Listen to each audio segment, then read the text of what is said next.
Les Miserables, Victor Hugo, Part 1, A Just Man, Chapter 1 M. Myriel, in 1815, M. Charles-François Benvenu Myriel was Bishop of D. He was an old man of about 75 years of age. He had occupied the See of D since 1806. Although this detail has no connection whatever with the real substance of what we are about to relate, it will not be superfluous, if merely for the sake of exactness in all points, to mention here the various rumors and remarks which had been in circulation about him from the very moment when he arrived in the diocese. True or false, that which is said of men often occupies as important a place in their lives, and above all in their destinies, as that which they do. M. Myriel was the son of a councillor of the Parliament of Aix, hence he belonged to the nobility of the bar. It was said that his father, destining him to be the heir of his own post, had married him at a very early age, 18 or 20, in accordance with a custom which is rather widely prevalent in parliamentary families. In spite of this marriage, however, it was said that Charles Myriel created a great deal of talk. He was well-formed, though rather short in stature, elegant, graceful, intelligent. The whole of the first portion of his life had been devoted to the world and to gallantry. The revolution came, events succeeded each other with precipitation, the parliamentary families, decimated, pursued, hunted down, were dispersed. M. Charles Myriel emigrated to Italy at the very beginning of the revolution. There his wife died of a malady of the chest, from which she had long suffered. He had no children. What took place next in the fate of M. Myriel? The ruin of the French society of the olden days, the fall of his own family, the tragic spectacles of '93, which were, perhaps, even more alarming to the emigrants who viewed them from a distance, with the magnifying powers of terror. Did these cause the ideas of renunciation and solitude to germinate in him? Was he, in the midst of these distractions, these affections which absorbed his life, suddenly smitten with one of those mysterious and terrible blows which sometimes overwhelm, by striking to his heart, a man whom public catastrophes would not shake, by striking at his existence and his fortune? No one could have told. All that was known was, that when he returned from Italy he was a priest. In 1804, M. Myriel was the curé of B. Brignoles. He was already advanced in years, and lived in a very retired manner. About the epoch of the coronation, some petty affair connected with his curacy, just what, is not precisely known, took him to Paris. Among other powerful persons to whom he went to solicit aid for his parishioners was M. Le Cardinal Fesch. One day, when the emperor had come to visit his uncle, the worthy curé, who was waiting in the ante-room, found himself present when his majesty passed. Napoleon, on finding himself observed with a certain curiosity by this old man, turned round and said abruptly: "Who is this good man who is staring at me?" "Sire," said M. Myriel, "you are looking at a good man, and I at a great man. Each of us can profit by it." That very evening, the emperor asked the cardinal the name of the curé, and some time afterwards M. Myriel was utterly astonished to learn that he had been appointed Bishop of D. What truth was there, after all, in the stories which were invented as to the early portion of M. Myriel's life? No one knew. Very few families had been acquainted with the Myriel family before the revolution. M. Myriel had to undergo the fate of every newcomer in a little town, where there are many mouths which talk, and very few heads which think. He was obliged to undergo it although he was a bishop, and because he was a bishop. But after all, the rumors with which his name was connected were rumors only, common noise, sayings, words, less than words, palabras, as the energetic language of the South expresses it. However that may be, after 9 years of episcopal power and of residence in D, all the stories and subjects of conversation which engross petty towns and petty people at the outset had fallen into profound oblivion. No one would have dared to mention them, no one would have dared to recall them. M. Myriel had arrived at D accompanied by an elderly spinster, Mademoiselle Baptistine, who was his sister, and 10 years his junior. Their only domestic was a female servant of the same age as Mademoiselle Baptistine, and named Madame Magloire, who, after having been the servant of M.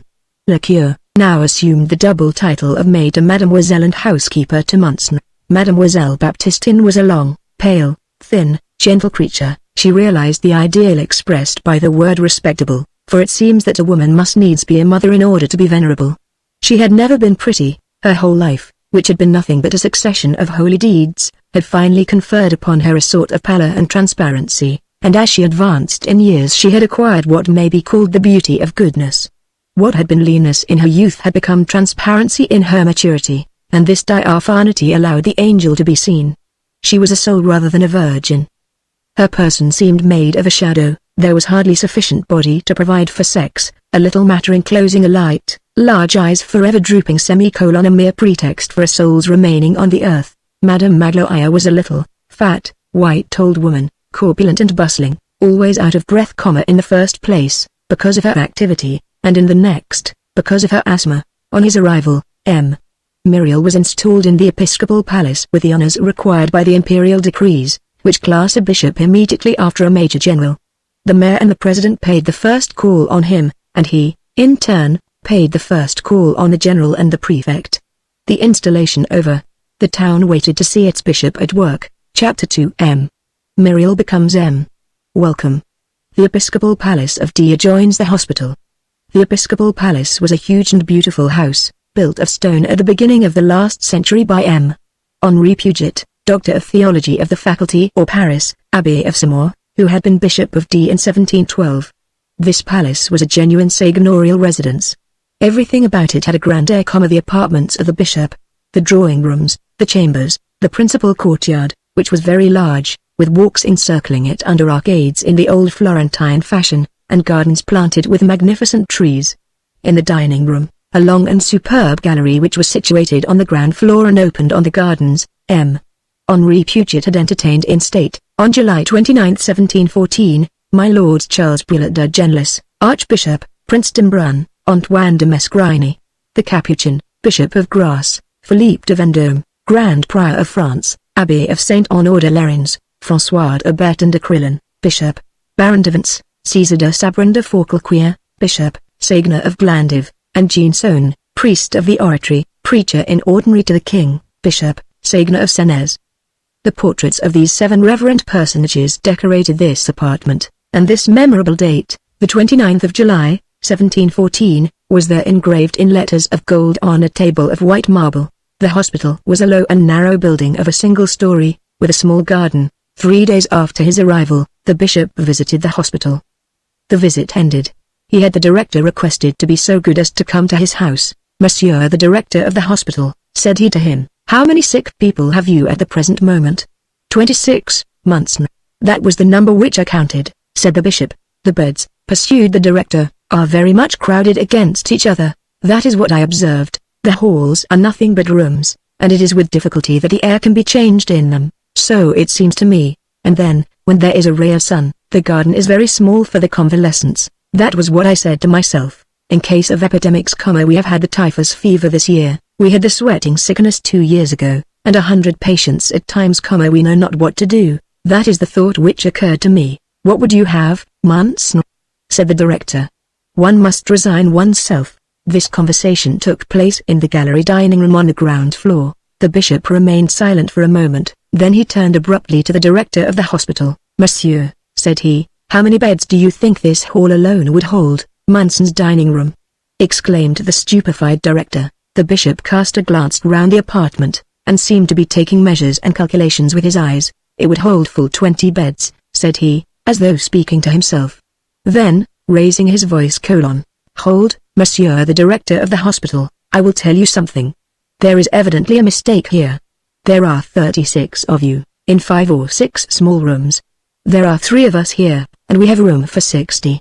There is some mistake, I tell you. You have my house, and I have yours. Give me back my house. You are at home here. On the following day the 36 patients were installed in the bishop's palace, and the bishop was settled in the hospital. M. Myriel had no property, his family having been ruined by the revolution. His sister was in receipt of a yearly income of 500 francs, which sufficed for her personal wants at the vicarage. M. Myriel received from the state, in his quality of bishop, a salary of 15,000 francs. On the very day when he took up his abode in the hospital, M.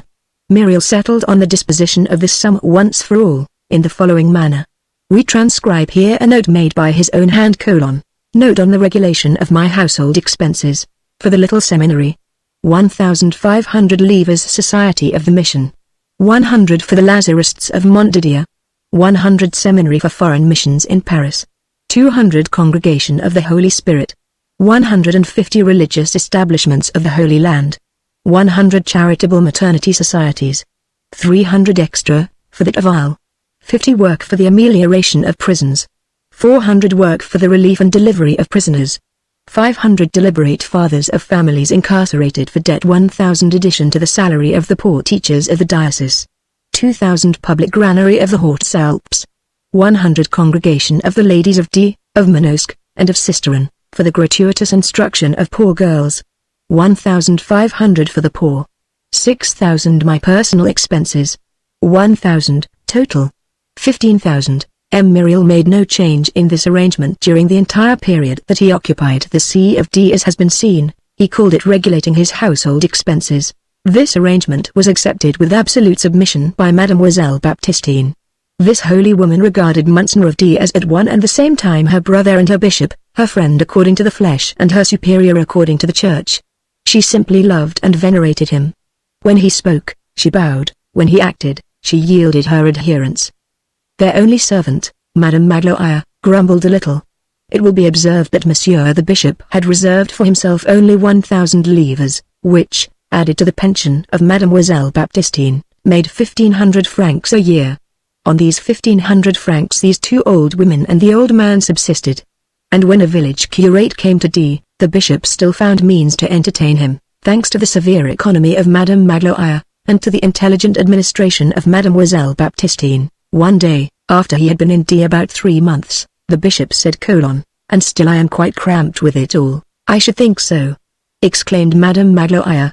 "Monsignor has not even claimed the allowance which the department owes him for the expense of his carriage in town, and for his journeys about the diocese. It was customary for bishops in former days." "Hold!" cried the bishop. "You are quite right, Madame Magloire," and he made his demand. Some time afterwards the General Council took this demand under consideration, and voted him an annual sum of 3,000 francs, under this heading, allowance to the bishop for expenses of carriage, expenses of posting, and expenses of pastoral visits. This provoked a great outcry among the local burgesses, and a senator of the empire, a former member of the Council of the 500 which favored the 18 Brumaire, and who was provided with a magnificent senatorial office in the vicinity of the town of D, wrote to Bigard de Prémanet, the minister of public worship, a very angry and confidential note on the subject, from which we extract these authentic lines: "Expenses of carriage? What can be done with it in a town of less than 4,000 inhabitants? Expenses of journeys? What is the use of these trips, in the first place? Next, how can the posting be accomplished in these mountainous parts? There are no roads. No one travels otherwise than on horseback. Even the bridge between Durance and Chateau Arnoux can barely support ox teams. These priests are all thus, greedy and avaricious. This man played the good priest when he first came. Now he does like the rest. He must have a carriage and a posting chaise, he must have luxuries, like the bishops of the olden days. Oh, all this priesthood. Things will not go well, Lecomte, until the emperor has freed us from these black-capped rascals. Down with the Pope. Matters were getting embroiled with Rome. For my part, I am for Caesar alone. Etc., etc. On the other hand, this affair afforded great delight to Madame Magloire. "Good," said she to Mademoiselle Baptistine, "Munson began with other people, but he has had to wind up with himself, after all. He has regulated all his charities. Now here are 3,000 francs for us." At last, that same evening the bishop wrote out and handed to his sister a memorandum conceived in the following terms: "Expenses of carriage and circuit, for furnishing meat soup to the patients in the hospital. 1,500 livres for the Maternity Charitable Society of Aix. 250 for the Maternity Charitable Society of Draguignan. 250 for foundlings. 500 for orphans. 500, total. 3,000, such was Muriel's budget. As for the chance episcopal perquisites, the fees for marriage bans, dispensations, private baptisms, sermons, benedictions, of churches or chapels, marriages, etc., the bishop levied them on the wealthy with all the more asperity, since he bestowed them on the needy. After a time, offerings of money flowed in. Those who had and those who lacked knocked at Muriel's door, the latter in search of the alms which the former came to deposit. In less than a year the bishop had become the treasurer of all benevolence and the cashier of all those in distress. Considerable sums of money passed through his hands, but nothing could induce him to make any change whatever in his mode of life, or add anything superfluous to his bare necessities. Far from it. As there is always more wretchedness below than there is brotherhood above, all was given away, so to speak, before it was received. It was like water on dry soil. No matter how much money he received, he never had any. Then he stripped himself. The usage being that bishops shall announce their baptismal names at the head of their charges and their pastoral letters. The poor people of the countryside had selected, with a sort of affectionate instinct, among the names and prenomens of their bishop, that which had a meaning for them, and they never called him anything except Monsieur Benvenu, welcome. We will follow their example, and will also call him thus when we have occasion to name him. Moreover, this appellation pleased him. I like that name, said he.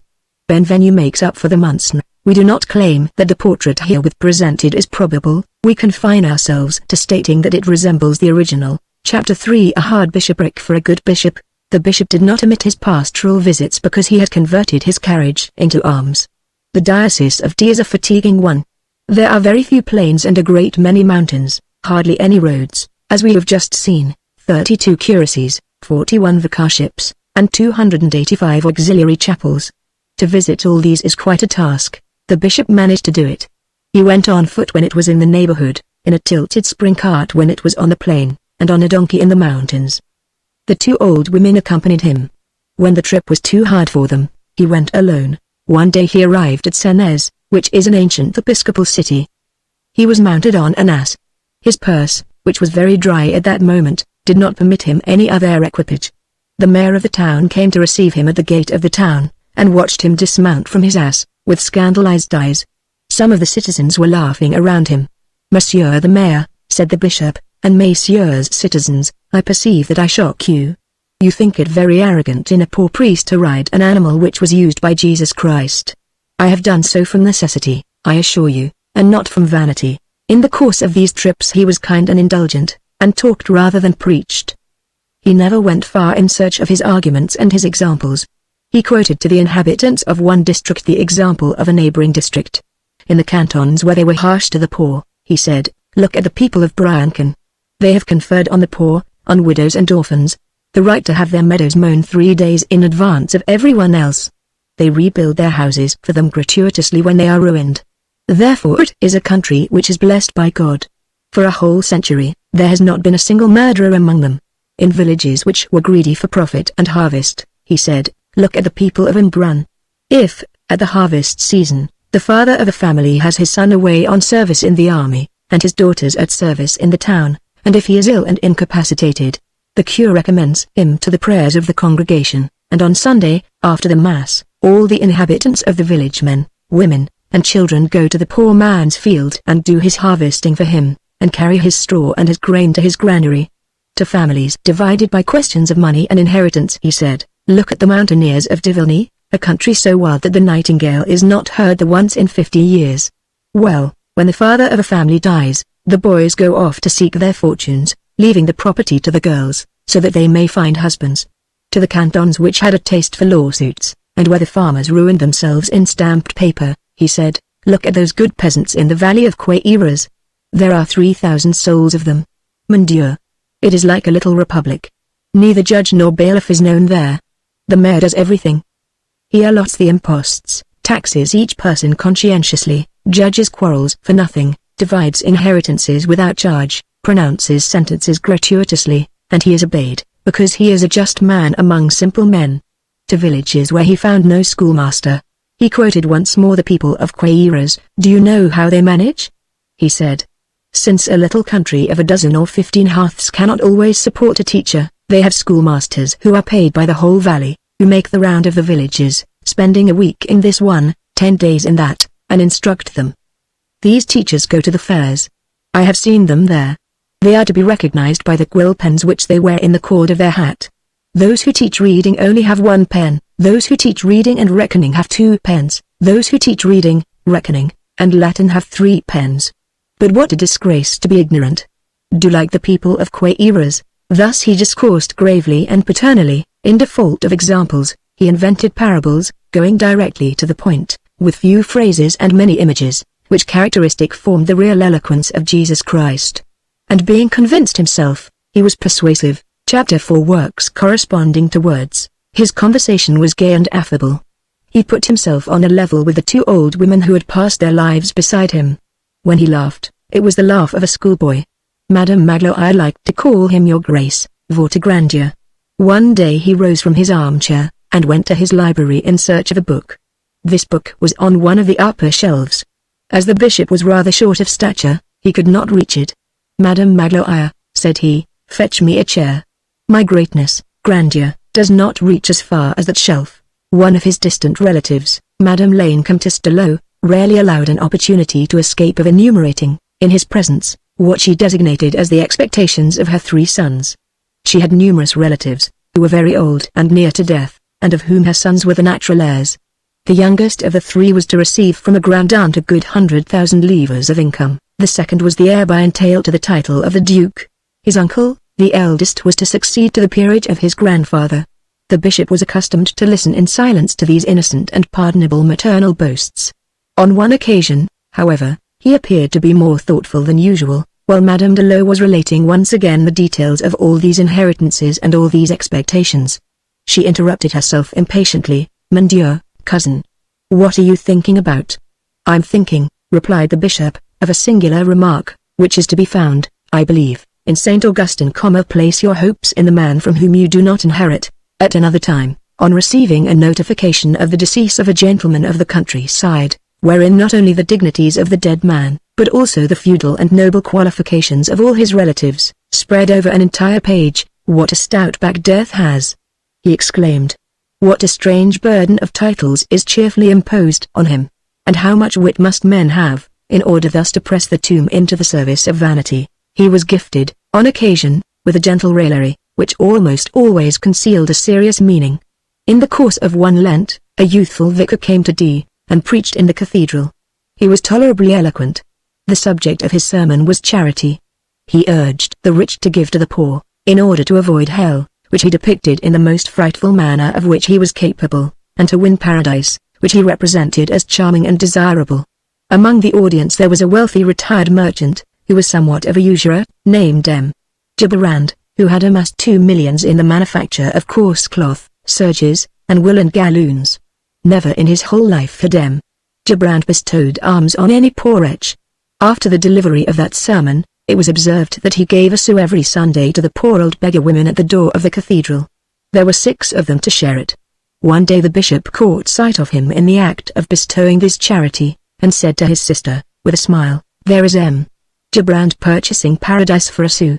When it was a question of charity, he was not to be rebuffed even by a refusal, and on such occasions he gave utterance to remarks which induced reflection. Once he was begging for the poor in a drawing-room of the town. There was present the Marquis de Champtocé, a wealthy and avaricious old man, who contrived to be, at one and the same time, an ultra-royalist and an ultra-Voltairean. This variety of man has actually existed. When the bishop came to him, he touched his arm. "You must give me something, M. La Marquis." The Marquis turned round and answered dryly, "I have poor people of my own, Monseigneur."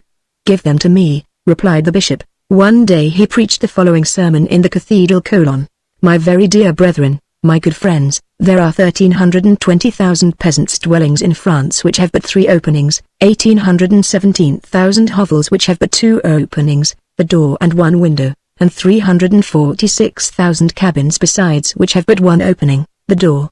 And this arises from a thing which is called the tax on doors and windows. Just put poor families, old women and little children, in those buildings, and behold the fevers and maladies which result. Alas! God gives air to men, the law sells it to them. I do not blame the law, but I bless God. In the department of the Isère, in the Var, in the 2 departments of the Alps, the Hautes, and the Basses, the peasants have not even wheelbarrows. They transport their manure on the backs of men, they have no candles, and they burn resinous sticks, and bits of rope dipped in pitch. That is the state of affairs throughout the whole of the hilly country of Dauphine. They make bread for 6 months at one time, they bake it with dried cow dung. In the winter they break this bread up with an axe, and they soak it for 24 hours, in order to render it eatable. My brethren, have pity. Behold the suffering on all sides of you." Born a Provençal, he easily familiarized himself with the dialect of the south. He said, "And b. Moussu, sage? As in Lower Languedoc, Ontianaras passa? As in the Basses Alps, Petit un bon matou un bon fromage graze, as in Upper Dauphine." This pleased the people extremely, and contributed not a little to win him access to all spirits. He was perfectly at home in the thatched cottage and in the mountains. He understood how to say the grandest things in the most vulgar of idioms. As he spoke all tongues, he entered into all hearts. Moreover, he was the same towards people of the world and towards the lower classes. He condemned nothing in haste and without taking circumstances into account. He said, "Examine the road over which the fault has passed." Being, as he described himself with a smile, an ex-sinner, he had none of the asperities of austerity, and he professed, with a good deal of distinctness, and without the frown of the ferociously virtuous, a doctrine which may be summed up as follows: Man has upon him his flesh, which is at once his burden and his temptation. He drags it with him and yields to it. He must watch it, cheek it, repress it, and obey it only at the last extremity. There may be some fault even in this obedience, but the fault thus committed is venial. It is a fall, but a fall on the knees which may terminate in prayer. To be a saint is the exception, to be an upright man is the rule. Fall, sin if you will, but be upright. The least possible sin is the law of man. No sin at all is the dream of the angel. All which is terrestrial is subject to sin. Sin is a gravitation. When he saw everyone exclaiming very loudly, and growing angry very quickly, "Oh! Oh!" he said, with a smile, "To all appearance, this is a great crime which all the world commits. These are hypocrisies which have taken fright, and are in haste to make protest and to put themselves under shelter." He was indulgent towards women and poor people, on whom the burden of human society rests. He said, "The faults of women, of children, of the feeble, the indigent, and the ignorant, are the fault of the husbands, the fathers, the masters, the strong, the rich, and the wise." He said, "Moreover, teach those who are ignorant as many things as possible. Society is culpable, in that it does not afford instruction gratis. It is responsible for the night which it produces. This soul is full of shadow, sin is therein committed. The guilty one is not the person who has committed the sin, but the person who has created the shadow. It will be perceived that he had a peculiar manner of his own of judging things. I suspect that he obtained it from the gospel. One day he heard a criminal case, which was in preparation and on the point of trial, discussed in a drawing room. A wretched man, being at the end of his resources, had coined counterfeit money, out of love for a woman, and for the child which he had had by her. Counterfeiting was still punishable with death at that epoch. The woman had been arrested in the act of passing the first false piece made by the man. She was held, but there were no proofs except against her. She alone could accuse her lover, and destroy him by her confession. She denied, they insisted. She persisted in her denial. Thereupon an idea occurred to the attorney for the crown. He invented an infidelity on the part of the lover, and succeeded, by means of fragments of letters cunningly presented, in persuading the unfortunate woman that she had a rival, and that the man was deceiving her. Thereupon, exasperated by jealousy, she denounced her lover, confessed all, proved all. The man was ruined. He was shortly to be tried at Aix with his accomplice. They were relating the matter, and each one was expressing enthusiasm over the cleverness of the magistrate. By bringing jealousy into play, he had caused the truth to burst forth in wrath. He had adduced the justice of revenge. The bishop listened to all this in silence. When they had finished, he inquired, "Where are this man and woman to be tried?" "At the court of assizes," he went on. "And where will the advocate of the crown be tried?" A tragic event occurred at D. A man was condemned to death for murder. He was a wretched fellow, not exactly educated, not exactly ignorant, who had been a mountebank at fairs, and a writer for the public. The town took a great interest in the trial.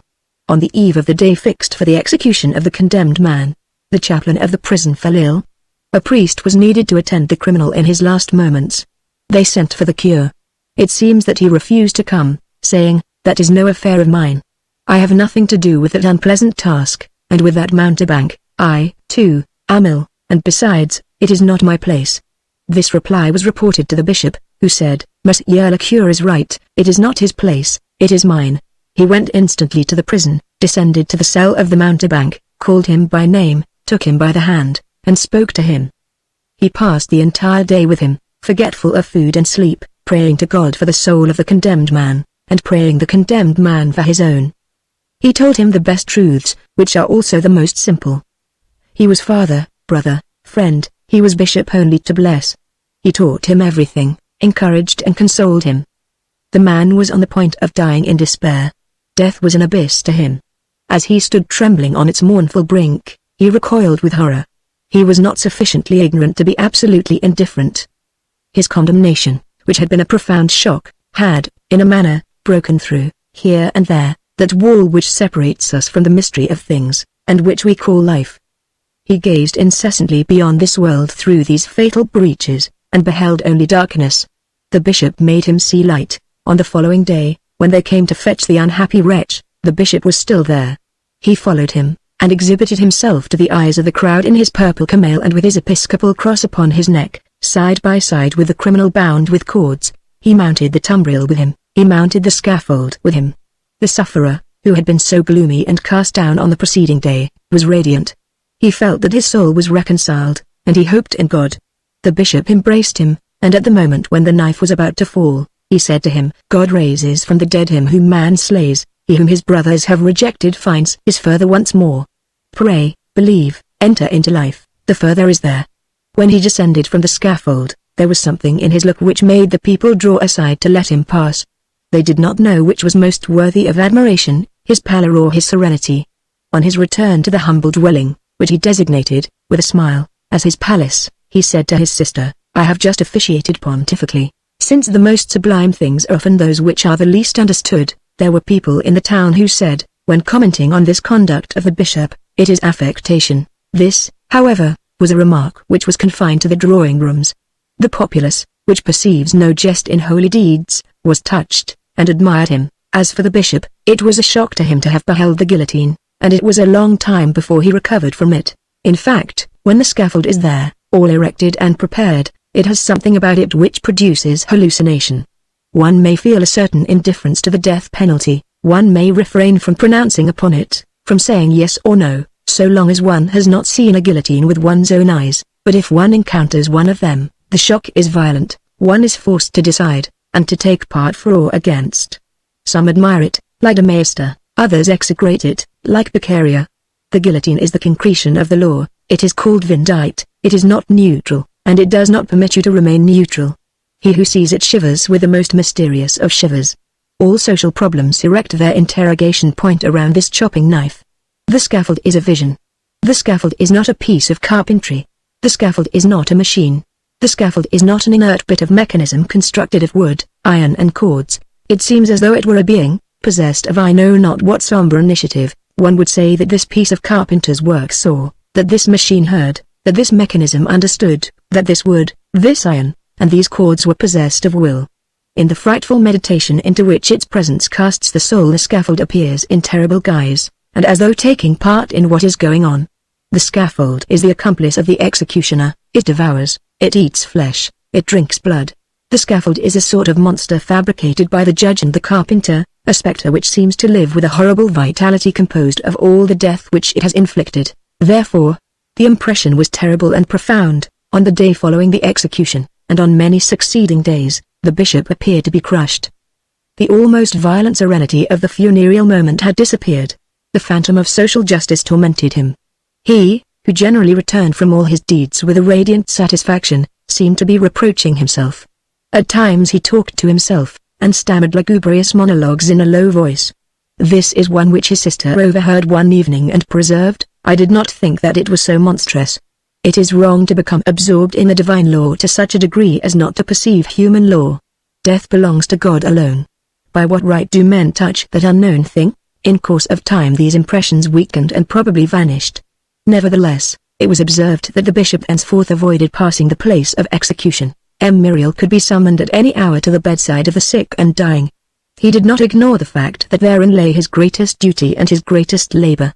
Widowed and orphaned families had no need to summon him. He came of his own accord. He understood how to sit down and hold his peace for long hours beside the man who had lost the wife of his love, of the mother who had lost her child. As he knew the moment for silence, he knew also the moment for speech. Oh, admirable consoler! He sought not to efface sorrow by forgetfulness, but to magnify and dignify it by hope. He said: Have a care of the manner in which you turn towards the dead. Think not of that which perishes. Gaze steadily. You will perceive the living light of your well-beloved dead in the depths of heaven. He knew that faith is wholesome. He sought to counsel and calm the despairing man, by pointing out to him the resigned man, and to transform the grief which gazes upon a grave by showing him the grief which fixes its gaze upon a star. Chapter 5 Months Benvenu made his cassocks last too long.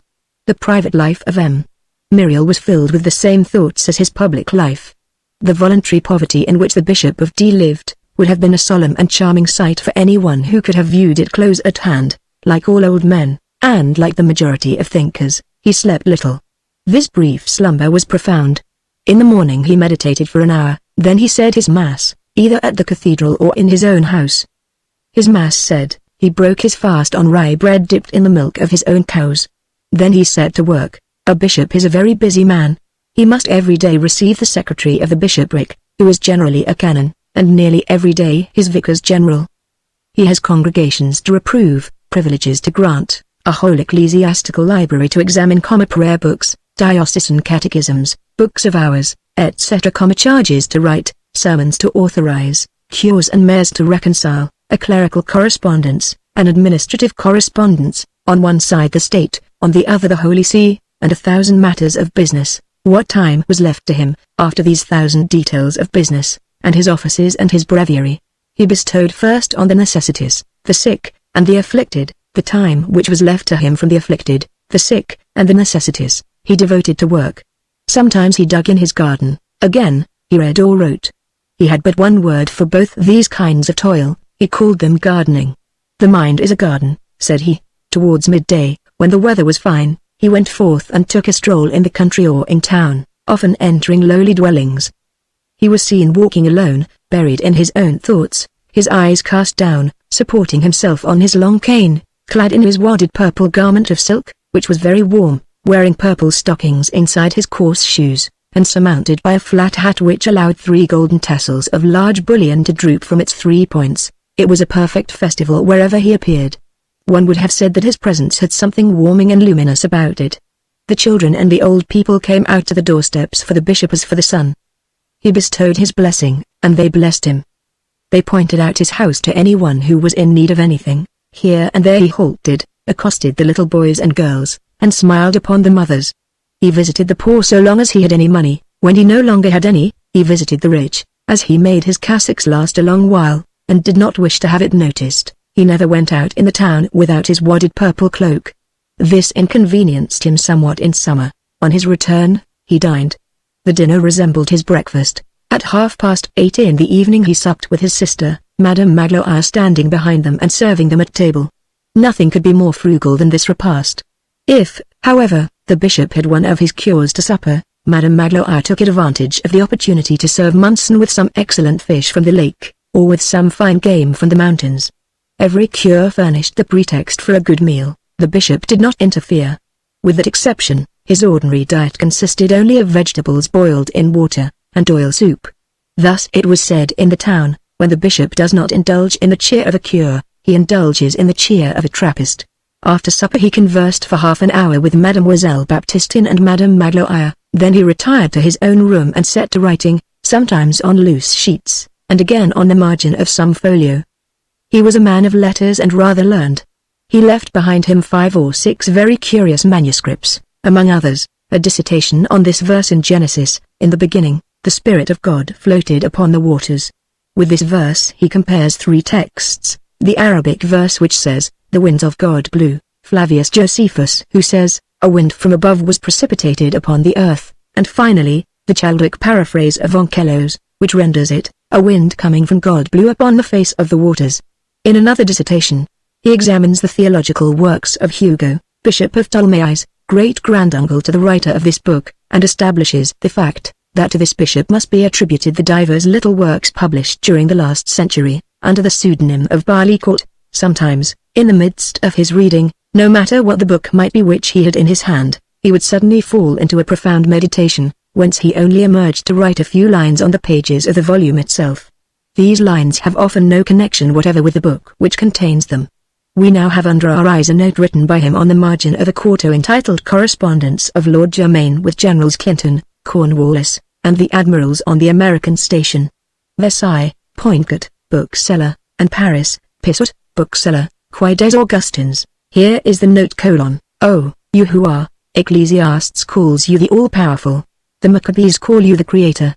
The Epistle to the Ephesians calls you liberty. Baruch calls you immensity. The Psalms call you wisdom and truth. John calls you light. The books of Kings call you Lord. Exodus calls you providence. Leviticus, sanctity. Esdras, justice. The The creation calls you God, man calls you Father, but Solomon calls you Compassion, and that is the most beautiful of all your names. Toward 9 o'clock in the evening the two women retired and betook themselves to their chambers on the first floor, leaving him alone until morning on the ground floor. It is necessary that we should, in this place, give an exact idea of the dwelling of the Bishop of D. Chapter 6. Who guarded his house for him. The house in which he lived consisted, as we have said, of a ground floor, and 1 story above, 3 rooms on the ground floor, 3 chambers on the first, and an attic above.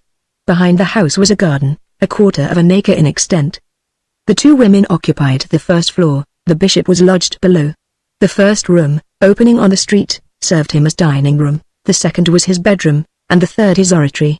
There was no exit possible from this oratory, except by passing through the bedroom, nor from the bedroom, without passing through the dining room. At the end of the suite, in the oratory, there was a detached alcove with a bed, for use in cases of hospitality. The bishop offered this bed to country curates whom business or the requirements of their parishes brought to D. The pharmacy of the hospital, a small building which had been added to the house, and abutted on the garden, has been transformed into a kitchen and cellar. In addition to this, there was in the garden a stable, which had formerly been the kitchen of the hospital, and in which the bishop kept 2 cows. No matter what the quantity of milk they gave, he invariably sent half of it every morning to the sick people in the hospital. "I'm paying my tithes," he said. His bedroom was tolerably large, and rather difficult to warm in bad weather. As wood is extremely dear at D. He hit upon the idea of having a compartment of boards constructed in the cowshed. Here he passed his evenings during seasons of severe cold. He called it his winter salon. In this winter salon, as in the dining room, there was no other furniture than a square table in whitewood, and 4 straw-seated chairs. In addition to this the dining room was ornamented with an antique sideboard, painted pink, in watercolors. Out of a similar sideboard, properly draped with white napery and imitation lace, the bishop had constructed the altar which decorated his oratory. His wealthy penitents and the sainted women of D had more than once assessed themselves to raise the money for a new altar for Munson's oratory. On each occasion he had taken the money and had given it to the poor. "The most beautiful of altars," he said, "is the soul of an unhappy creature consoled in thanking God."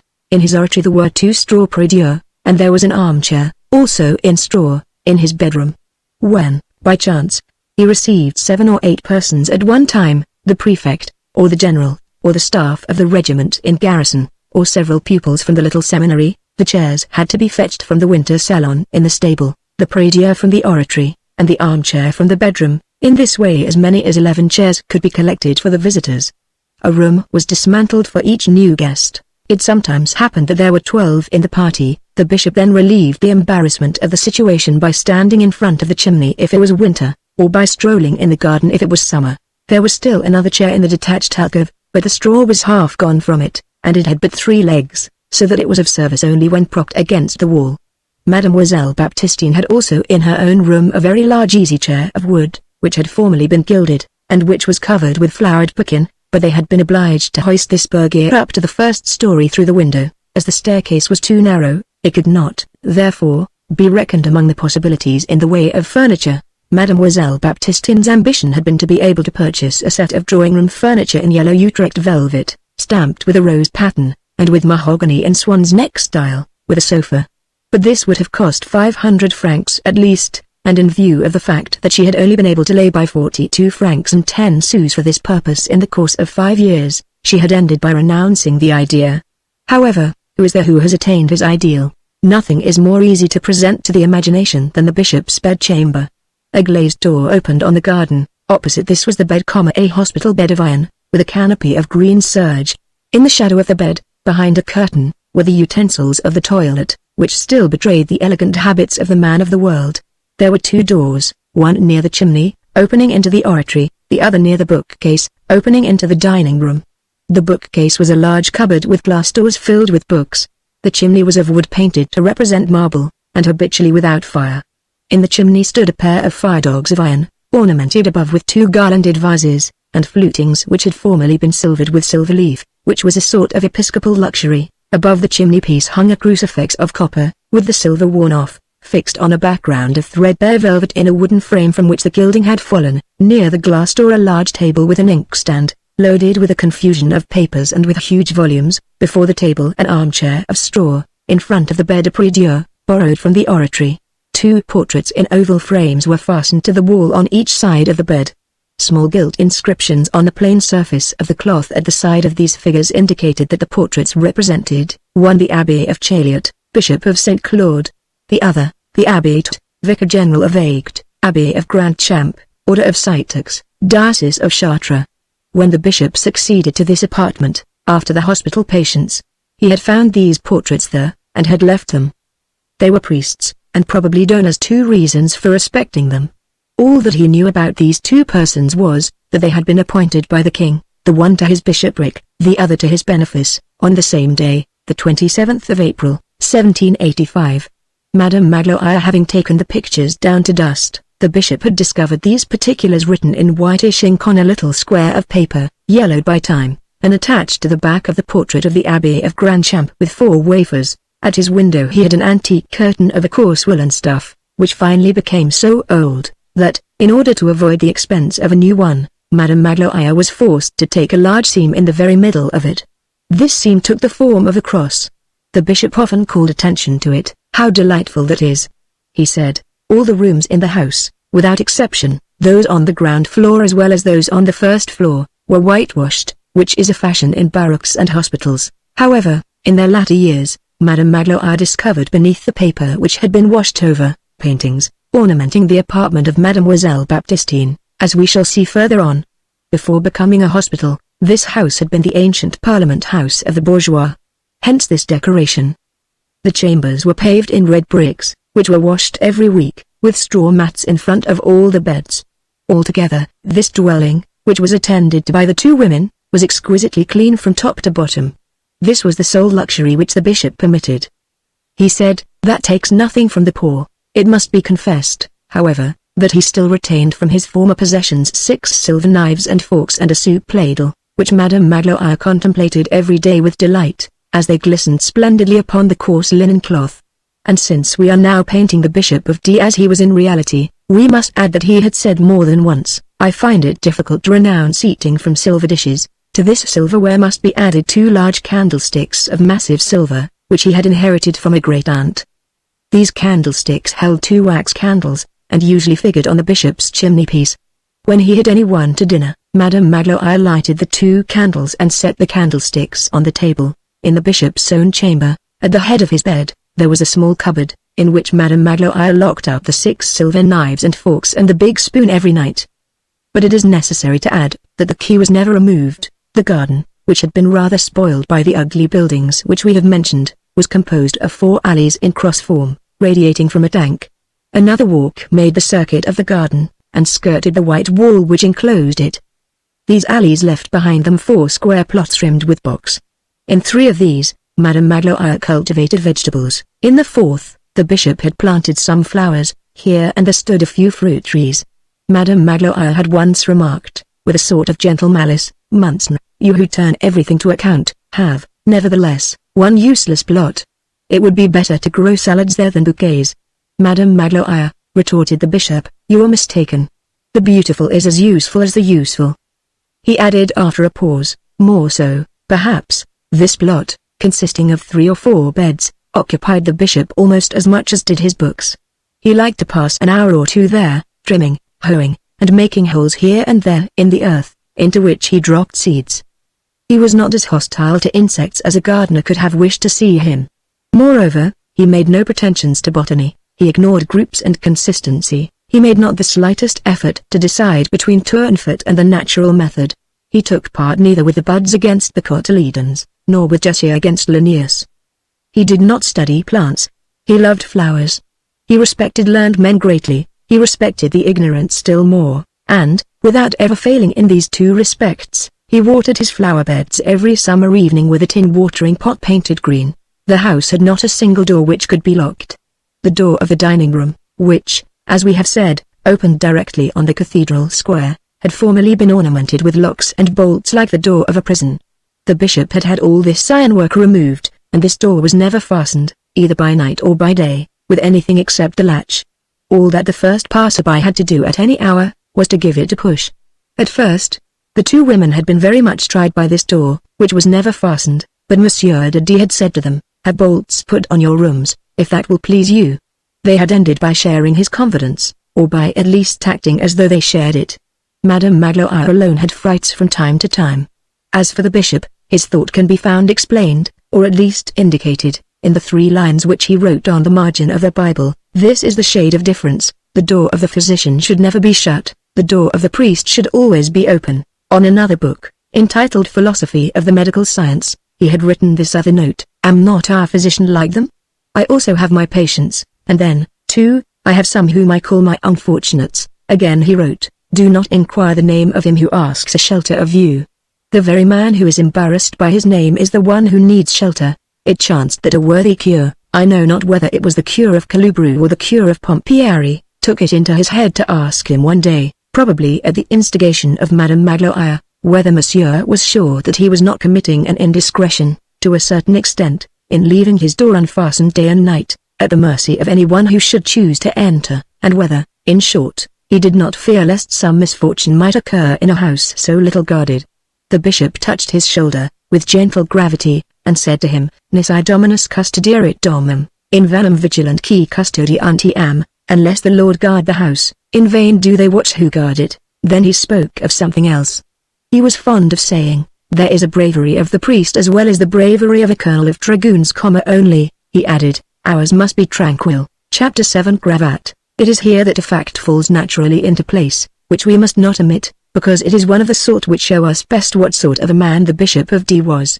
After the destruction of the band of Gaspids, who had infested the gorges of Oliaules, one of his lieutenants, Cravat, took refuge in the mountains.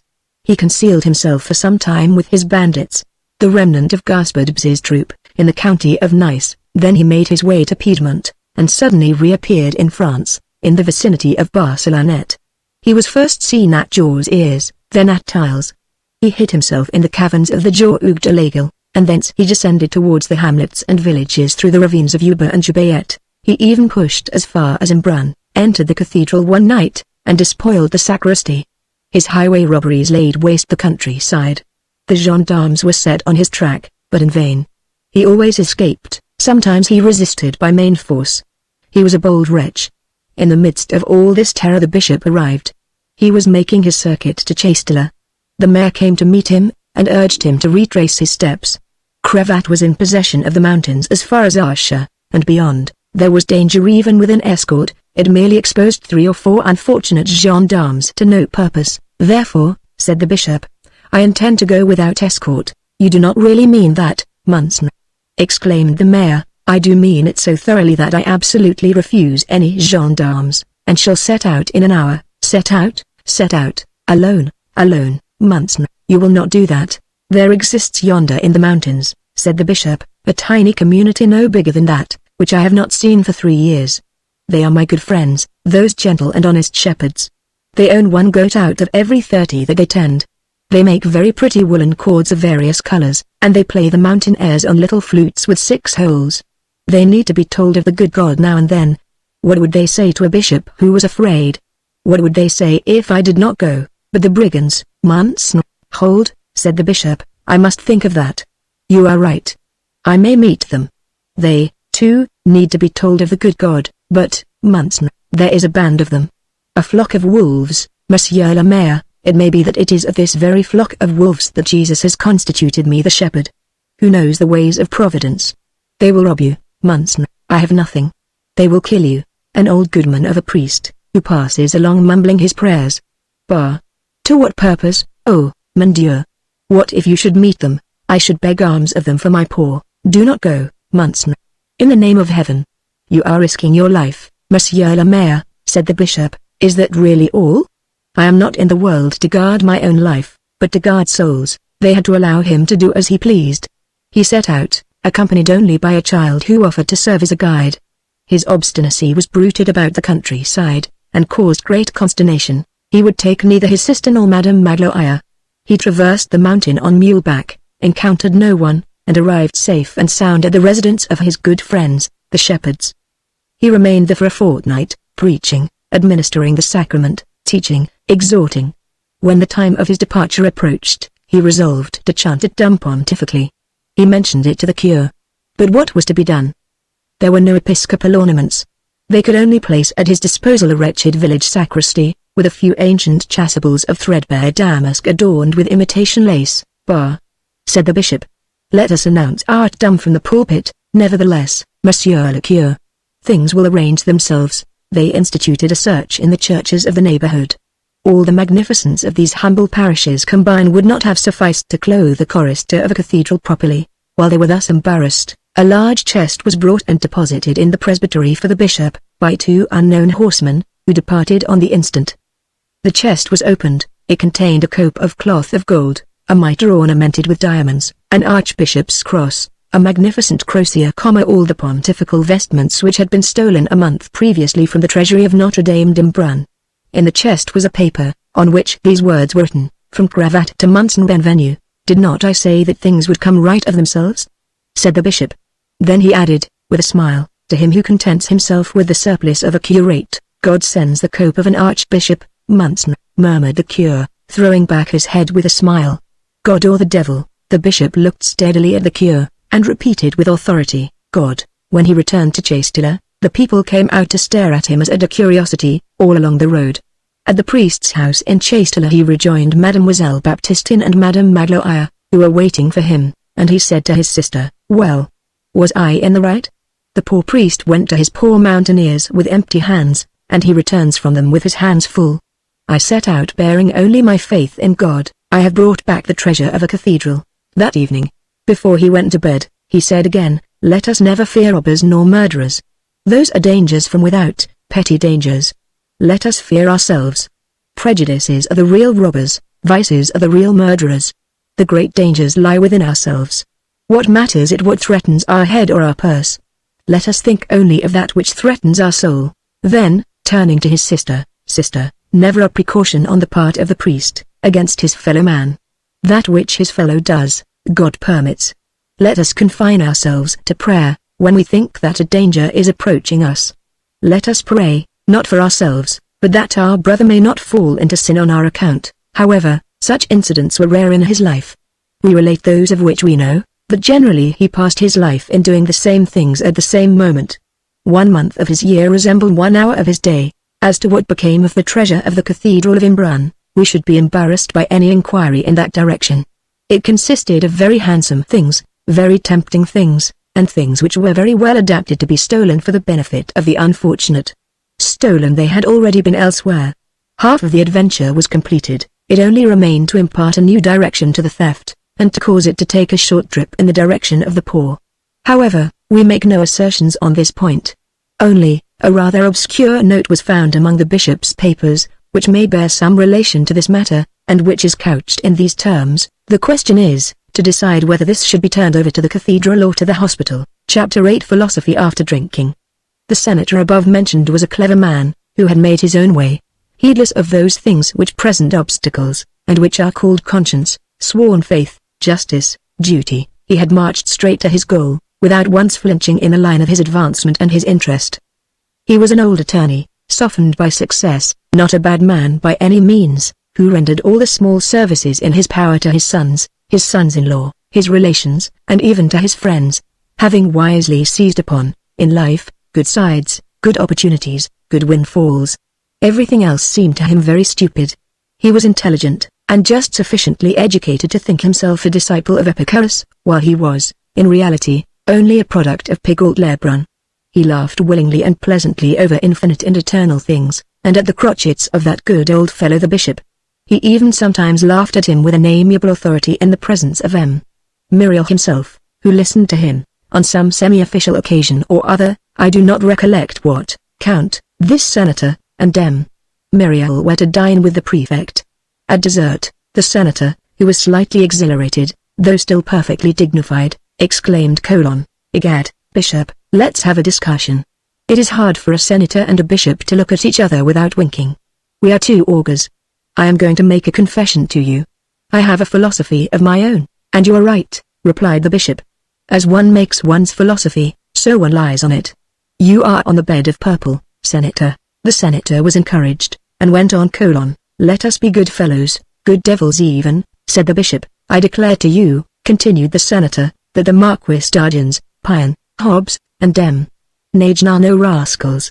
I have all the philosophers in my library gilded on the edges, like yourself, Count, interposed the bishop. The senator resumed : I hate Diderot. He is an ideologist, a declaimer, and a revolutionist, a believer in God at bottom, and more bigoted than Voltaire. Voltaire made sport of Needham, and he was wrong, for Needham's eels prove that God is useless. A drop of vinegar in a spoonful of flour paste supplies the fiat lux. Suppose the drop to be larger and the spoonful bigger, you have the world. Man is the eel. Then what is the good of the Eternal Father? The Jehovah hypothesis tires me, Bishop. It is good for nothing but to produce shallow people, whose reasoning is hollow. Down with that great all, which torments me. Hurrah for zero, which leaves me in peace. Between you and me, and in order to empty my sack, and make confession to my pastor, as it behooves me to do, I will admit to you that I have good sense. I am not enthusiastic over your Jesus, who preaches renunciation and sacrifice to the last extremity. 'Tis the counsel of an avaricious man to beggars. Renunciation, why? Sacrifice, to what end? I do not see one wolf immolating himself for the happiness of another wolf. Let us stick to nature, then. We are at the top, let us have a superior philosophy. What is the advantage of being at the top, if one sees no further than the end of other people's noses? Let us live merrily. Life is all. That man has another future elsewhere, on high, below, anywhere. I don't believe, not one single word of it. Ah! Sacrifice and renunciation are recommended to me. I must take heed to everything I do. I must cudgel my brains over good and evil, over the just and the unjust, over the fas and the nufas. Why? Because I shall have to render an account of my actions. When? After death. What a fine dream. After my death it will be a very clever person who can catch me. Have a handful of dust seized by a shadow hand, if you can. Let us tell the truth, we who are initiated, and who have raised the veil of Isis. There is no such thing as either good or evil, there is vegetation. Let us seek the real. Let us get to the bottom of it. Let us go into it thoroughly. What the deuce? Let us go to the bottom of it. We must scent out the truth, dig in the earth for it, and seize it. Then it gives you exquisite joys. Then you grow strong, and you laugh. I am square on the bottom, I am. Immortality, Bishop, is a chance, a waiting for dead men's shoes. Ah! What a charming promise. Trust to it, if you like. What a fine lot Adam has. We are souls, and we shall be angels, with blue wings on our shoulder blades. Do come to my assistance. Is it not Tertullian who says that the blessed shall travel from star to star? Very well. We shall be the grasshoppers of the stars. And then, besides, we shall see God. Ta, ta, ta. What waddle all these paradises are. God is a nonsensical monster. I would not say that in the Monitor, egad. But I may whisper it among friends. Interpocular. To sacrifice the world to paradise is to let slip the prey for the shadow. Be the dupe of the infinite. I'm not such a fool. I am a naught. I call myself Monsieur le Comte Naught, Senator. Did I exist before my birth? No. Shall I exist after death? No. What am I? A little dust collected in an organism. What am I to do on this earth? The choice rests with me, suffer or enjoy. Whither will suffering lead me? To nothingness, but I shall have suffered. Whither will enjoyment lead me? To nothingness, but I shall have enjoyed myself. My choice is made. One must eat or be eaten. I shall eat. It is better to be the tooth than the grass. Such is my wisdom.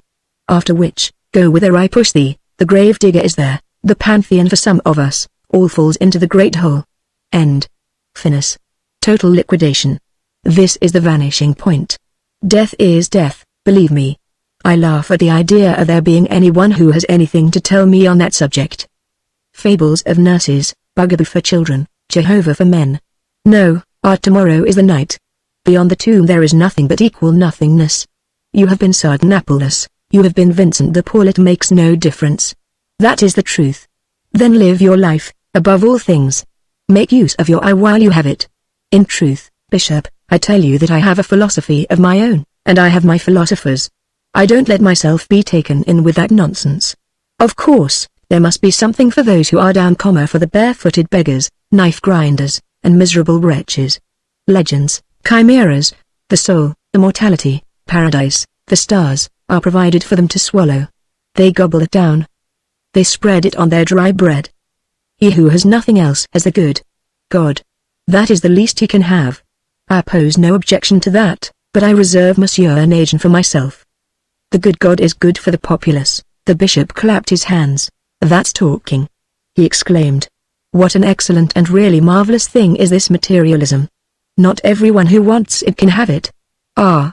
When one does have it, one is no longer a dupe. One does not stupidly allow oneself to be exiled like Cato, nor stoned like Stephen, nor burned alive like Jeanne d'Arc.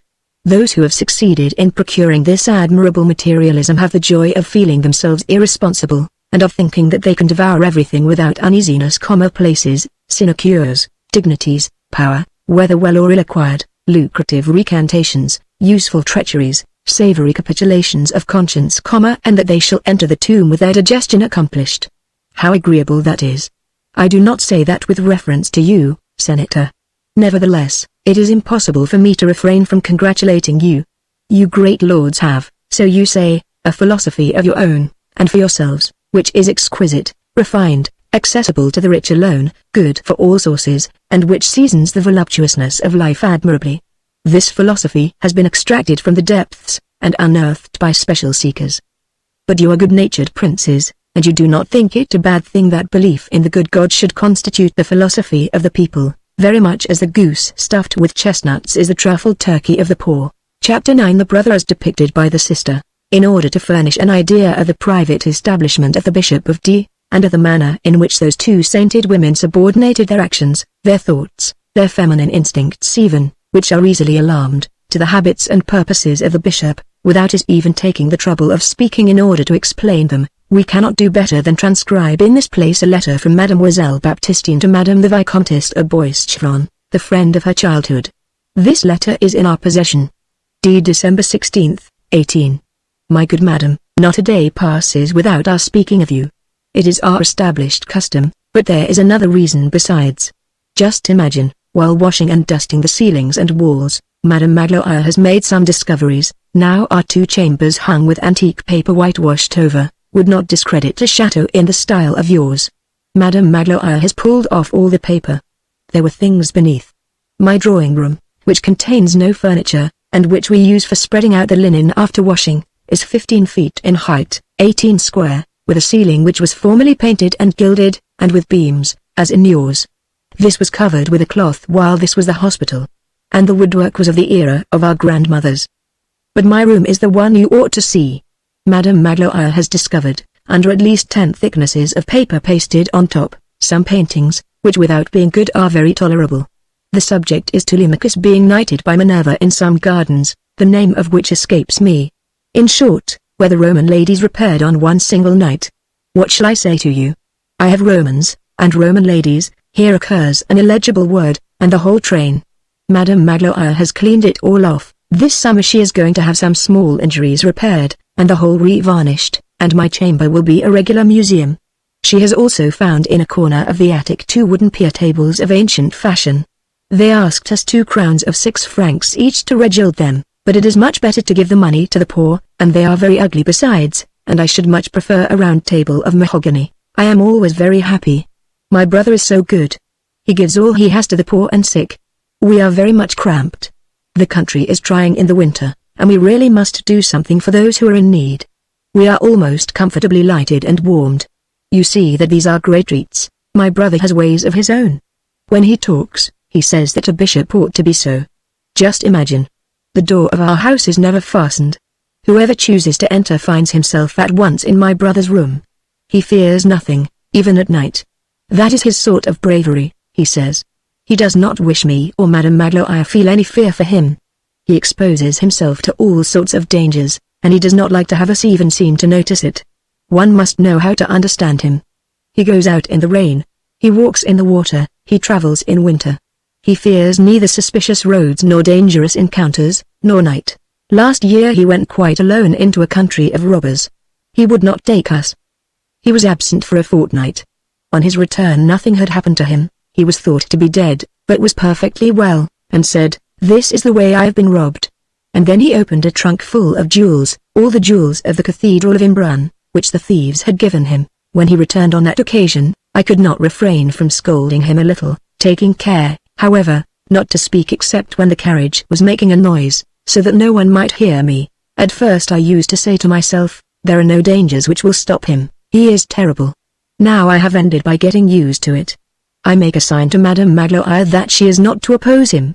He risks himself as he sees fit. I carry off Madame Magloire, I enter my chamber, I pray for him and fall asleep. I am at ease, because I know that if anything were to happen to him, it would be the end of me. I should go to the good God with my brother and my bishop. It has cost Madame Magloire more trouble than it did me to accustom herself to what she terms his imprudences. But now the habit has been acquired. We pray together, we tremble together, and we fall asleep. If the devil were to enter this house, he would be allowed to do so. After all, what is there for us to fear in this house? There is always someone with us who is stronger than we. The devil may pass through it, but the good God dwells here. This suffices me. My brother has no longer any need of saying a word to me. I understand him without his speaking, and we abandon ourselves to the care of Providence. That is the way one has to do with a man who possesses grandeur of soul. I have interrogated my brother with regard to the information which you desire on the subject of the Faux family. You are aware that he knows everything, and that he has memories, because he is still a very good royalist. They really are a very ancient Norman family of the generalship of Caen. 500 years ago there was a Raoul de Faux, a Jean de Faux, and a Thomas de Faux, who were gentlemen, and one of whom was a Seigneur de Rochefort. The last was Guy Etienne Alexander, and was commander of a regiment, and something in the light horse of Bretagne.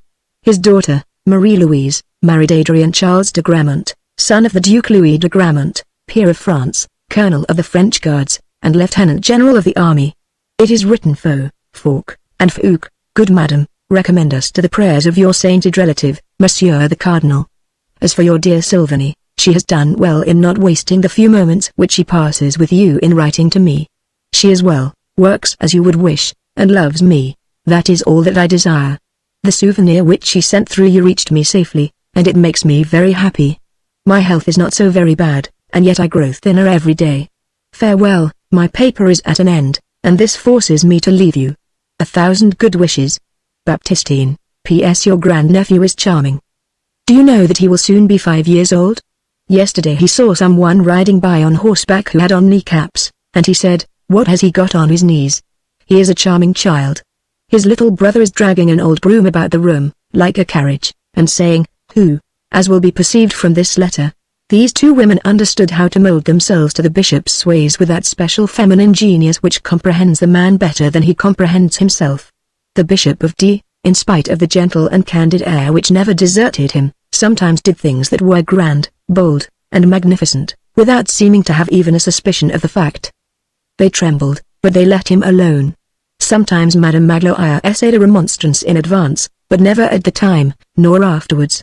They never interfered with him by so much as a word or sign, in any action one centered upon.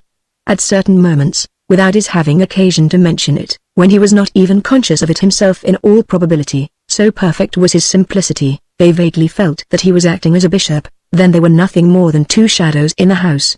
They served him passively, and if obedience consisted in disappearing, they disappeared. They understood, with an admirable delicacy of instinct, that certain cares may be put under constraint. Thus, even when believing him to be in peril, they understood, I will not say his thought, but his nature, to such a degree that they no longer watched over him. They confided him to God. Moreover, Baptistine said, as we have just read, that her brother's end would prove her own. Madame Magloire did not say this, but she knew it. Chapter 10 The Bishop in the presence of an unknown light. At an epoch a little later than the date of the letter cited in the preceding pages, he did a thing which, if the whole town was to be believed, was even more hazardous than his trip across the mountains infested with bandits. In the country near Dear Man lived quite alone. This man, we will state at once, was a former member of the convention. His name was G. Member of the convention. G was mentioned with a sort of horror in the little world of Dear Member of the convention. Can you imagine such a thing? That existed from the time when people called each other thou, and when they said citizen. This man was almost a monster. He had not voted for the death of the king, but almost. He was a quasi-regicide. He had been a terrible man. How did it happen that such a man had not been brought before a provost's court, on the return of the legitimate princes? They need not have cut off his head, if you please. Clemency must be exercised, agreed, but a good banishment for life. An example, in short, etc. Besides, he was an atheist, like all the rest of those people. Gossip of the geese about the vulture. Was G a vulture after all? Yes, if he were to be judged by the element of ferocity in this solitude of his. As he had not voted for the death of the king, he had not been included in the decrees of exile, and had been able to remain in France. He dwelt at a distance of 3/4 of an hour from the city, far from any hamlet, far from any road, in some hidden turn of a very wild valley, no one knew exactly where. He had there, it was said, a sort of field, a hole, a lair. There were no neighbors, not even passers-by. Since he had dwelt in that valley, the path which led thither had disappeared under a growth of grass. The locality was spoken of as though it had been the dwelling of the hangman. Nevertheless, the bishop meditated on the subject, and from time to time he gazed at the horizon at a point where a clump of trees marked the valley of the former member of the convention, and he said, "There is a soul yonder which is lonely," and he added, deep in his own mind, "I owe him a visit, but, let us avow it." This idea, which seemed natural at the first blush, appeared to him after a moment's reflection, as strange, impossible, and almost repulsive. For, at bottom, he shared the general impression, and the old member of the convention inspired him, without his being clearly conscious of the fact himself, with that sentiment which borders on hate, and which is so well expressed by the word estrangement. Still, should the scab of the sheep cause the shepherd to recoil? No. But what a sheep! The good bishop was perplexed. Sometimes he set out in that direction, then he returned. Finally, the rumor one day spread through the town that a sort of young shepherd, who served the member of the convention in his hovel, had come in quest of a doctor, that the old wretch was dying, that paralysis was gaining on him, and that he would not live overnight. Thank God. Some added, the bishop took his staff, put on his cloak, on account of his too threadbare cassock, as we have mentioned, and because of the evening breeze which was sure to rise soon, and set out. The sun was setting, and had almost touched the horizon when the bishop arrived at the excommunicated spot. With a certain beating of the heart, he recognized the fact that he was near the lair. He strode over a ditch, leapt a hedge, made his way through a fence of dead boughs, entered a neglected paddock, took a few steps with a good deal of boldness, and suddenly, at the extremity of the waste land, and behind lofty brambles, he caught sight of the cavern. It was a very low hut, poor, small, and clean, with a vine nailed against the outside. Near the door, in an old wheelchair, the armchair of the peasants, there was a white-haired man, smiling at the sun. Near the seated man stood a young boy, the shepherd lad. He was offering the old man a jar of milk, while the bishop was watching him. The old man spoke. "Thank you," he said, "I need nothing." And his smile quitted the sun to rest upon the child. The bishop stepped forward. At the sound which he made in walking, the old man turned his head, and his face expressed the sum total of the surprise which a man can still feel after a long life. "This is the first time since I have been here," said he, "that anyone has entered here." "Who are you, sir?" the bishop answered. "My name is Benvenu Muriel." "Benvenu Muriel? I have heard that name. Are you the man whom the people call Munson Welcome?" "I am," the old man resumed with a half-smile. "In that case, you are my bishop, something of that sort. Enter, sir." The member of the convention extended his hand to the bishop, but the bishop did not take it. The bishop confined himself to the remark: "I am pleased to see that I have been misinformed. You certainly do not seem to me to be ill." "Monsieur," replied the old man, "I am going to recover." He paused, and then said: "I shall die 3 hours hence." Then he continued: "I am something of a doctor, I know in what fashion the last hour draws on. Yesterday, only my feet were cold. Today, the chill has ascended to my knees. Now I feel it mounting to my waist. When it reaches the heart, I shall stop. The sun is beautiful, is it not? I had myself wheeled out here to take a last look at things. You can talk to me, it does not fatigue me. You have done well to come and look at a man who is on the point of death. It is well that there should be witnesses at that moment. One has one's caprices. I should have liked to last until the dawn, but I know that I shall hardly live 3 hours. It will be night then. What does it matter, after all? Dying is a simple affair. One has no need of the light for that. So be it. I shall die by starlight." The old man turned to the shepherd lad: "Go to thy bed, thou wert awake all last night, thou art tired." The child entered the hut. The old man followed him with his eyes, and added, as though speaking to himself: "I shall die while he sleeps." The two slumbers may be good neighbors. The bishop was not touched as it seems that he should have been. He did not think he discerned God in this manner of dying, let us say the whole, for these petty contradictions of great hearts must be indicated like the rest. He, who on occasion, was so fond of laughing at his grace, was rather shocked at not being addressed as Munson, and he was almost tempted to retort citizen. He was assailed by a fancy for peevish familiarity, common enough to doctors and priests, but which was not habitual with him. This man, after all, this member of the convention, this representative of the people, had been one of the powerful ones of the earth. For the first time in his life, probably, the bishop felt in a mood to be severe. Meanwhile, the member of the convention had been surveying him with a modest cordiality, in which one could have distinguished, possibly, that humility which is so fitting when one is on the verge of returning to dust. The bishop, on his side, although he generally restrained his curiosity, which, in his opinion, bordered on a fault, could not refrain from examining the member of the convention with an attention which, as it did not have its course in sympathy, would have served his conscience as a matter of reproach, in connection with any other man. A member of the convention produced on him somewhat the effect of being outside the pale of the law, even of the law of charity.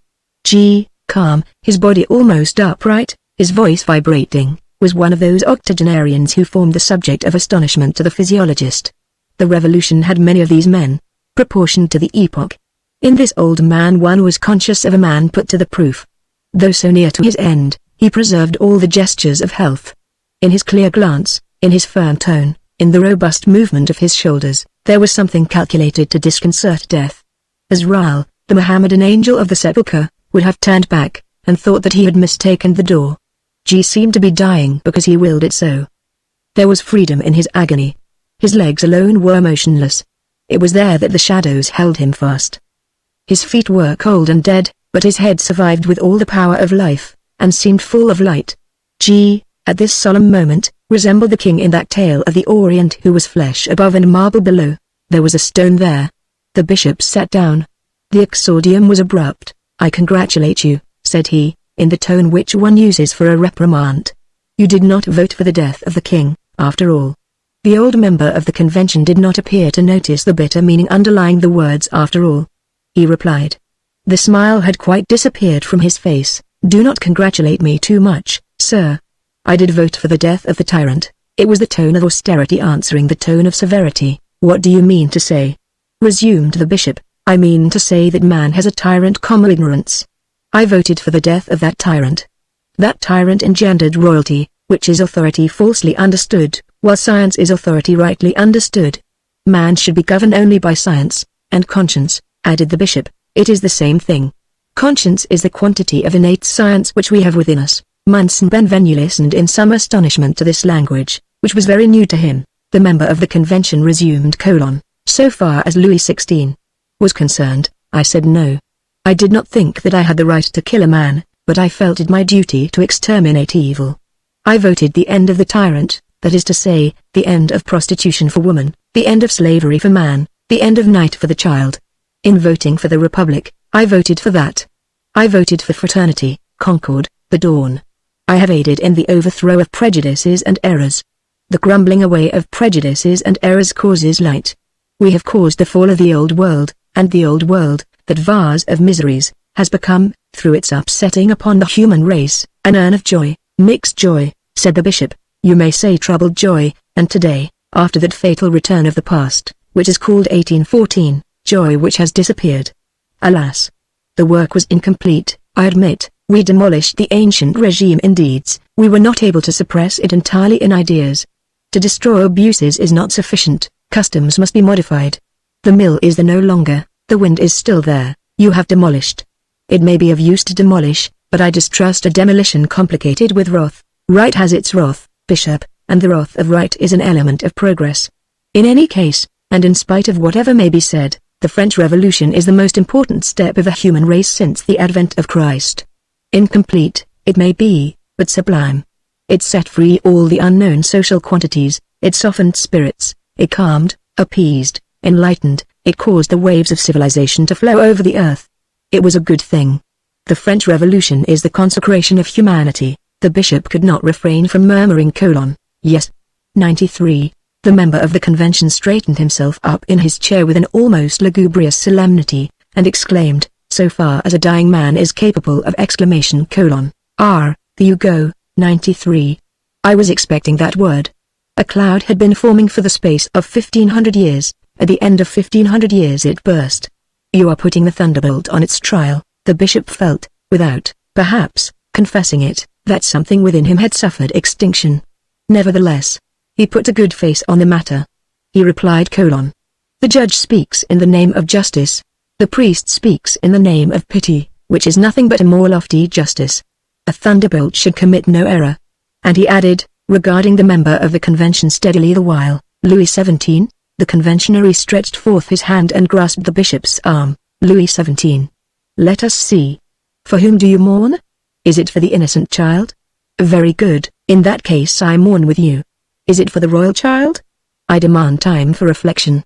To me, the brother of Cartouche, an innocent child who was hung up by the armpits in the place I grieve, until death ensued, for the sole crime of having been the brother of Cartouche, is no less painful than the grandson of Louis XV, an innocent child, martyred in the tower of the temple, for the sole crime of having been grandson of Louis XV. Monsieur, said the bishop, I like not this conjunction of names. Cartouche? Louis XV? To which of the two do you object? A momentary silence ensued.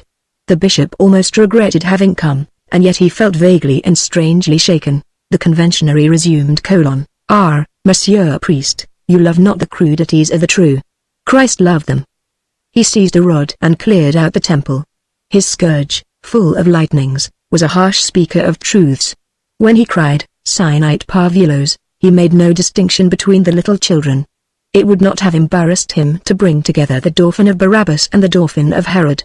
Innocence, monsieur, is its own crown. Innocence has no need to be a highness. It is as august in rags as in fleurs de lis. That is true, said the bishop in a low voice. I persist, continued the conventionary. You have mentioned Louis XVII. To me. Let us come to an understanding. Shall we weep for all the innocent, all martyrs, all children, the lowly as well as the exalted? I agree to that.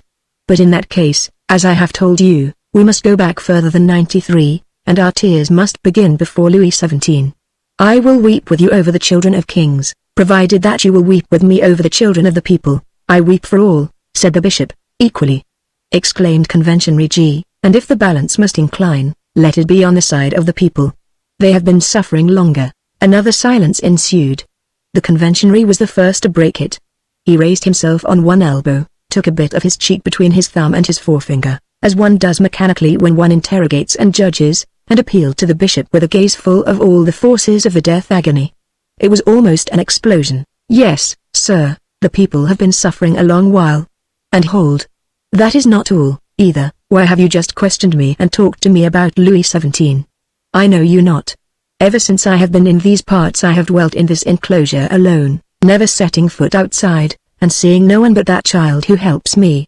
Your name has reached me in a confused manner, it is true, and very badly pronounced, I must admit, but that signifies nothing. Clever men have so many ways of imposing on that honest goodman, the people.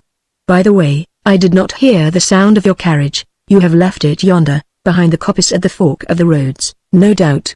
I do not know you, I tell you. You have told me that you are the bishop, but that affords me no information as to your moral personality. In short, I repeat my question. Who are you? You are a bishop, that is to say, a prince of the church, one of those gilded men with heraldic bearings and revenues, who have vast prebends, the bishopric of 15,000 francs settled income, 10,000 in perquisites, total, 25,000 francs, who have kitchens, who have liveries, who make good cheer, who eat more hens on Friday, who strut about, a lackey before, a lackey behind, in a gala coach, and who have palaces, and who roll in their carriages in the name of Jesus Christ, who went barefoot. You are a prelate, revenues, palace, horses, servants, good table, all the sensualities of life. You have this like the rest, and like the rest, you enjoy it, it is well. But this says either too much or too little. This does not enlighten me upon the intrinsic and essential value of the man who comes with the probable intention of bringing wisdom to me. To whom do I speak? Who are you? The bishop hung his head and replied, Vermis sum, I am a worm of the earth in a carriage? Growled the conventionary. It was the conventionary's turn to be arrogant, and the bishop's to be humble. The bishop resumed mildly: So be it, sir. But explain to me how my carriage, which is a few paces off behind the trees yonder, how my good table and the more hens which I eat on Friday, how my 25,000 francs income, how my palace and my lackeys prove that clemency is not a duty, and that 93 was not inexorable. The conventionary passed his hand across his brow, as though to sweep away a cloud. Before replying to you, he said, I beseech you to pardon me. I have just committed a wrong, sir. You are at my house, you are my guest, I owe you courtesy. You discuss my ideas, and it becomes me to confine myself to combating your arguments. Your riches and your pleasures are advantages which I hold over you in the debate, but good taste dictates that I shall not make use of them. I promise you to make no use of them in the future. I thank you, said the bishop. G resumed, let us return to the explanation which you have asked of me. Where were we? What were you saying to me? That 93 was inexorable? Inexorable, yes, said the bishop. What think you of Marat clapping his hands at the guillotine? What think you of Bossuet chanting that dumb over the dragonnades? The retort was a harsh one, but it attained its mark with the directness of a point of steel. The bishop quivered under it, no reply occurred to him, but he was offended by this mode of alluding to Bossuet. The best of minds will have their fetishes, and they sometimes feel vaguely wounded by the want of respect of logic. The conventionary began to pant. The asthma of the agony which is mingled with the last breaths interrupted his voice. Still, there was a perfect lucidity of soul in his eyes. He went on: Let me say a few words more in this and that direction. I am willing. Apart from the revolution, which, taken as a whole, is an immense human affirmation, 93 is, alas, a rejoinder. You think it inexorable, sir, but what of the whole monarchy, sir? Carrier is a bandit, but what name do you give to Montrevel? Fouquier-Tinville is a rascal, but what is your opinion as to Lamoille-Ignan-Baville? Maillard is terrible, but Saulx-Tavannes, if you please? Duquesne Senior is ferocious, but what epithet will you allow me for the elder Letellier? Jourdan Coupe-d'Été is a monster, but not so great a one as M. The Marquis de Louvres. Sir, I am sorry for Marie Antoinette, Archduchess and Queen, but I am also sorry for that poor Huguenot woman, who, in 1685, under Louis the Great, sir, while with a nursing infant, was bound, naked to the waist, to a stake, and the child kept at a distance, her breast swelled with milk and her heart with anguish. The little one, hungry and pale, beheld that breast and cried and agonized. The executioner said to the woman, a mother and a nurse, abjure, giving her choice between the death of her infant and the death of her conscience. What say you to that torture of Tantalus as applied to a mother? Bear this well in mind, sir. The French Revolution had its reasons for existence, its wrath will be absolved by the future, its result is the world made better. From its most terrible blows there comes forth a caress for the human race. I abridge, I stop, I have too much the advantage, moreover, I am dying. And ceasing to gaze at the bishop, the conventionary concluded his thoughts in these tranquil words: Yes, the brutalities of progress are called revolutions. When they are over, this fact is recognized, that the human race has been treated harshly, but that it has progressed. The conventionary doubted not that he had successively conquered all the inmost entrenchments of the bishop. One remained, however, and from this entrenchment, the last resource of Manson Benvenue's resistance, came forth this reply, wherein appeared nearly all the harshness of the beginning: Progress should believe in God. Good cannot have an impious servitor. He who is an atheist is but a bad leader for the human race. The former representative of the people made no reply. He was seized with a fit of trembling. He looked towards heaven, and in his glance a tear gathered slowly. When the eyelid was full, the tear trickled down his livid cheek, and he said, almost in a stammer, quite low, and to himself, while his eyes were plunged in the depths: O thou! O ideal!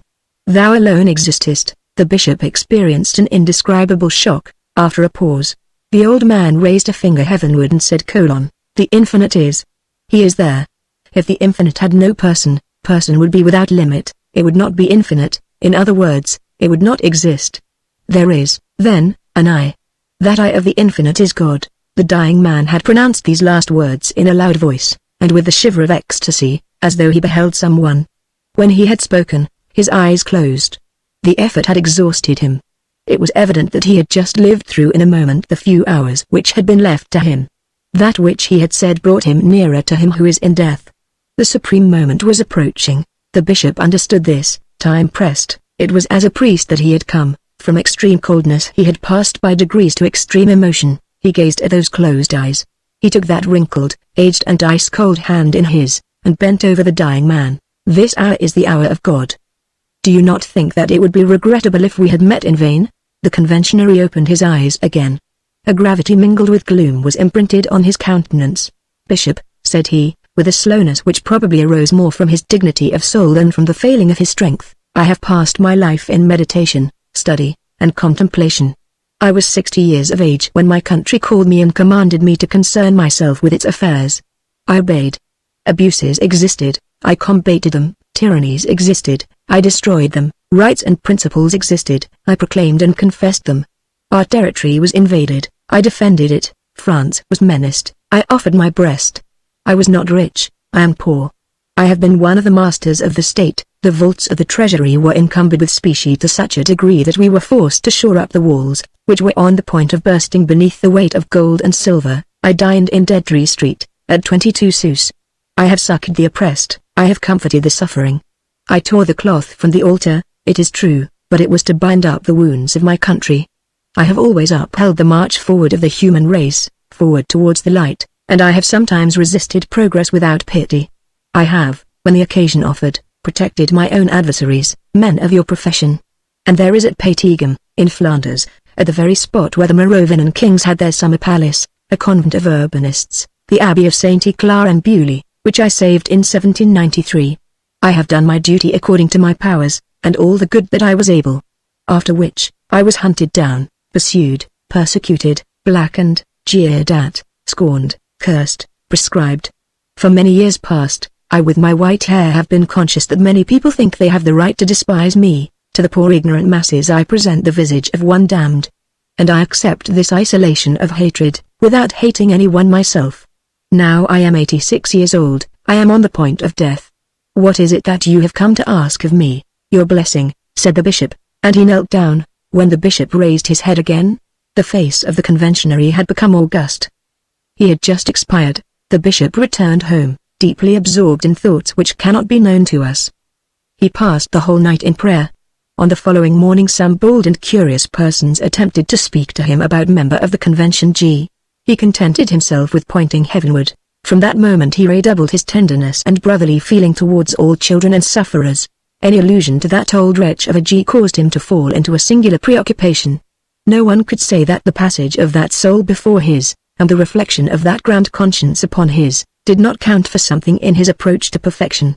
This pastoral visit naturally furnished an occasion for a murmur of comment in all the little local coteries. Was the bedside of such a dying man as that the proper place for a bishop? There was evidently no conversion to be expected. All those revolutionists are backsliders. Then why go there? What was there to be seen there? He must have been very curious indeed to see a soul carried off by the devil.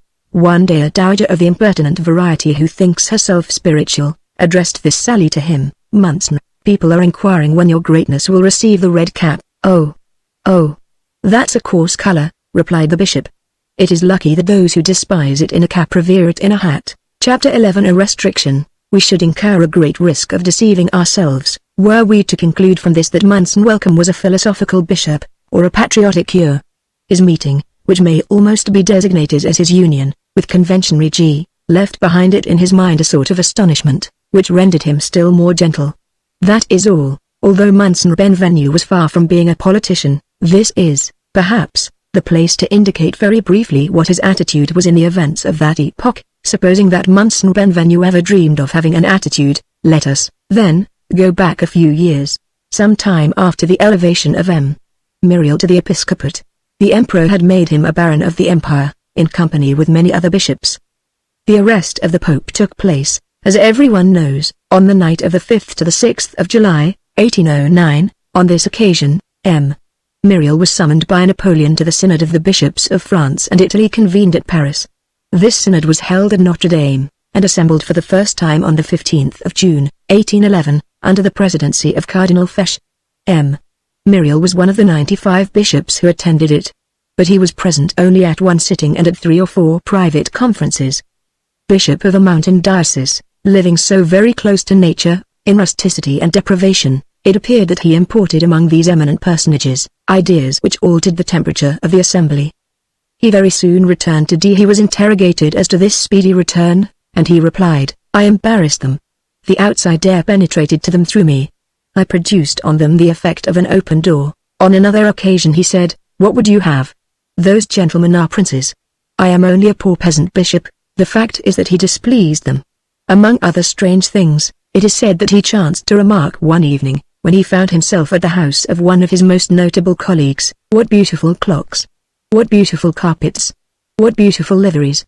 They must be a great trouble. I would not have all those superfluities, crying incessantly in my ears, 'There are people who are hungry. There are people who are cold. There are poor people.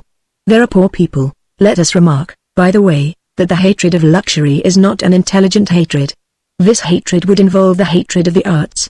Nevertheless, in Churchmen, luxury is wrong, except in connection with representations and ceremonies. It seems to reveal habits which have very little that is charitable about them. An opulent priest is a contradiction. The priest must keep close to the poor. Now, can one come in contact incessantly night and day with all this distress, all these misfortunes, and this poverty, without having about one's own person a little of that misery, like the dust of labor? Is it possible to imagine a man near a brazier who is not warm?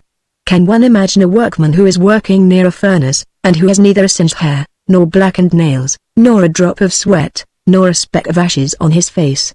The first proof of charity in the priest, in the bishop especially, is poverty. This is, no doubt, what the Bishop of D thought. It must not be supposed, however, that he shared what we call the ideas of the century on certain delicate points. He took very little part in the theological quarrels of the moment, and maintained silence on questions in which church and state were implicated, but if he had been strongly pressed, it seems that he would have been found to be an ultramontane rather than a Gallican. Since we are making a portrait, and since we do not wish to conceal anything, we are forced to add that he was glacial towards Napoleon in his decline. Beginning with 1813, he gave and his adherents to or applauded all hostile manifestations. He refused to see him, as he passed through on his return from the island of Elba, and he abstained from ordering public prayers for the emperor in his diocese during the 100 Days. Besides his sister, Mademoiselle Baptistine, he had two brothers, one a general, the other a prefect. He wrote to both with tolerable frequency. He was harsh for a time towards the former, because, holding a command in Provence at the epoch of the disembarkation at Cannes, the general had put himself at the head of 1,200 men and had pursued the emperor as though the latter had been a person whom one is desirous of allowing to escape. His correspondence with the other brother, the ex-prefect, a fine, worthy man who lived in retirement at Paris, Rue Cassette, remained more affectionate. Thus Monseigneur Benvenu also had his hour of party spirit, his hour of bitterness, his cloud. The shadow of the passions of the moment traversed this grand and gentle spirit occupied with eternal things. Certainly, such a man would have done well not to entertain any political opinions. Let there be no mistake as to our meaning. We are not confounding what is called political opinions with the grand aspiration for progress, with the sublime faith, patriotic, democratic, humane, which in our day should be the very foundation of every generous intellect. Without going deeply into questions which are only indirectly connected with the subject of this book, we will simply say this: it would have been well if Monseigneur Benvenu had not been a royalist, and if his glance had never been, for a single instant, turned away from that serene contemplation in which is distinctly discernible, above the fictions and the hatreds of this world, above the stormy vicissitudes of human things, the beaming of those three pure radiances, truth, justice, and charity. While admitting that it was not for a political office that God created Monseigneur Welcome, we should have understood and admired his protest in the name of right and liberty, his proud opposition, his just but perilous resistance to the all-powerful Napoleon. But that which pleases us in people who are rising pleases us less in the case of people who are falling. We only love the fray so long as there is danger, and in any case, the combatants of the first hour have alone the right to be the exterminators of the last. He who has not been a stubborn accuser in prosperity should hold his peace in the face of ruin. The denunciator of success is the only legitimate executioner of the fall. As for us, when Providence intervenes and strikes, we let it work. 1812 commenced to disarm us.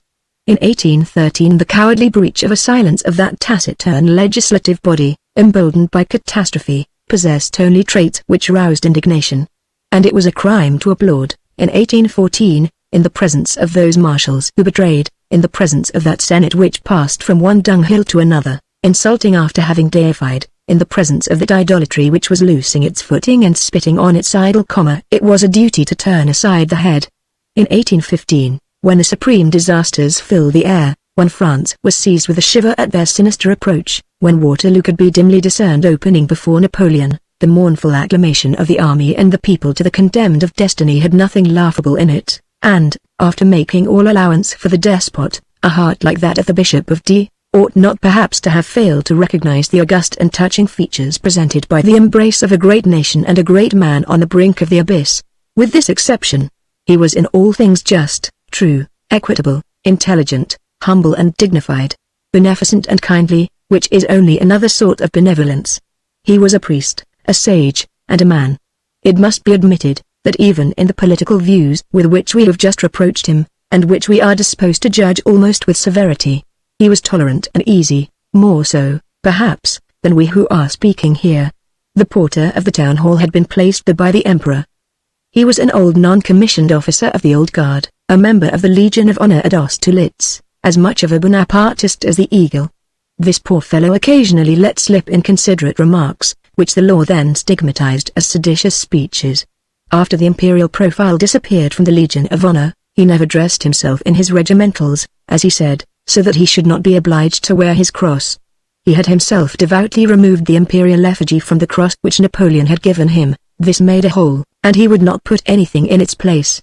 "I will die," he said, "rather than wear the 3 frogs upon my heart." He liked to scoff aloud at Louis XVIII. The gouty old creature in English gaiters. He said, let him take himself off to Prussia with that queue of his. He was happy to combine in the same imprecation the two things which he most detested, Prussia and England. He did it so often that he lost his place.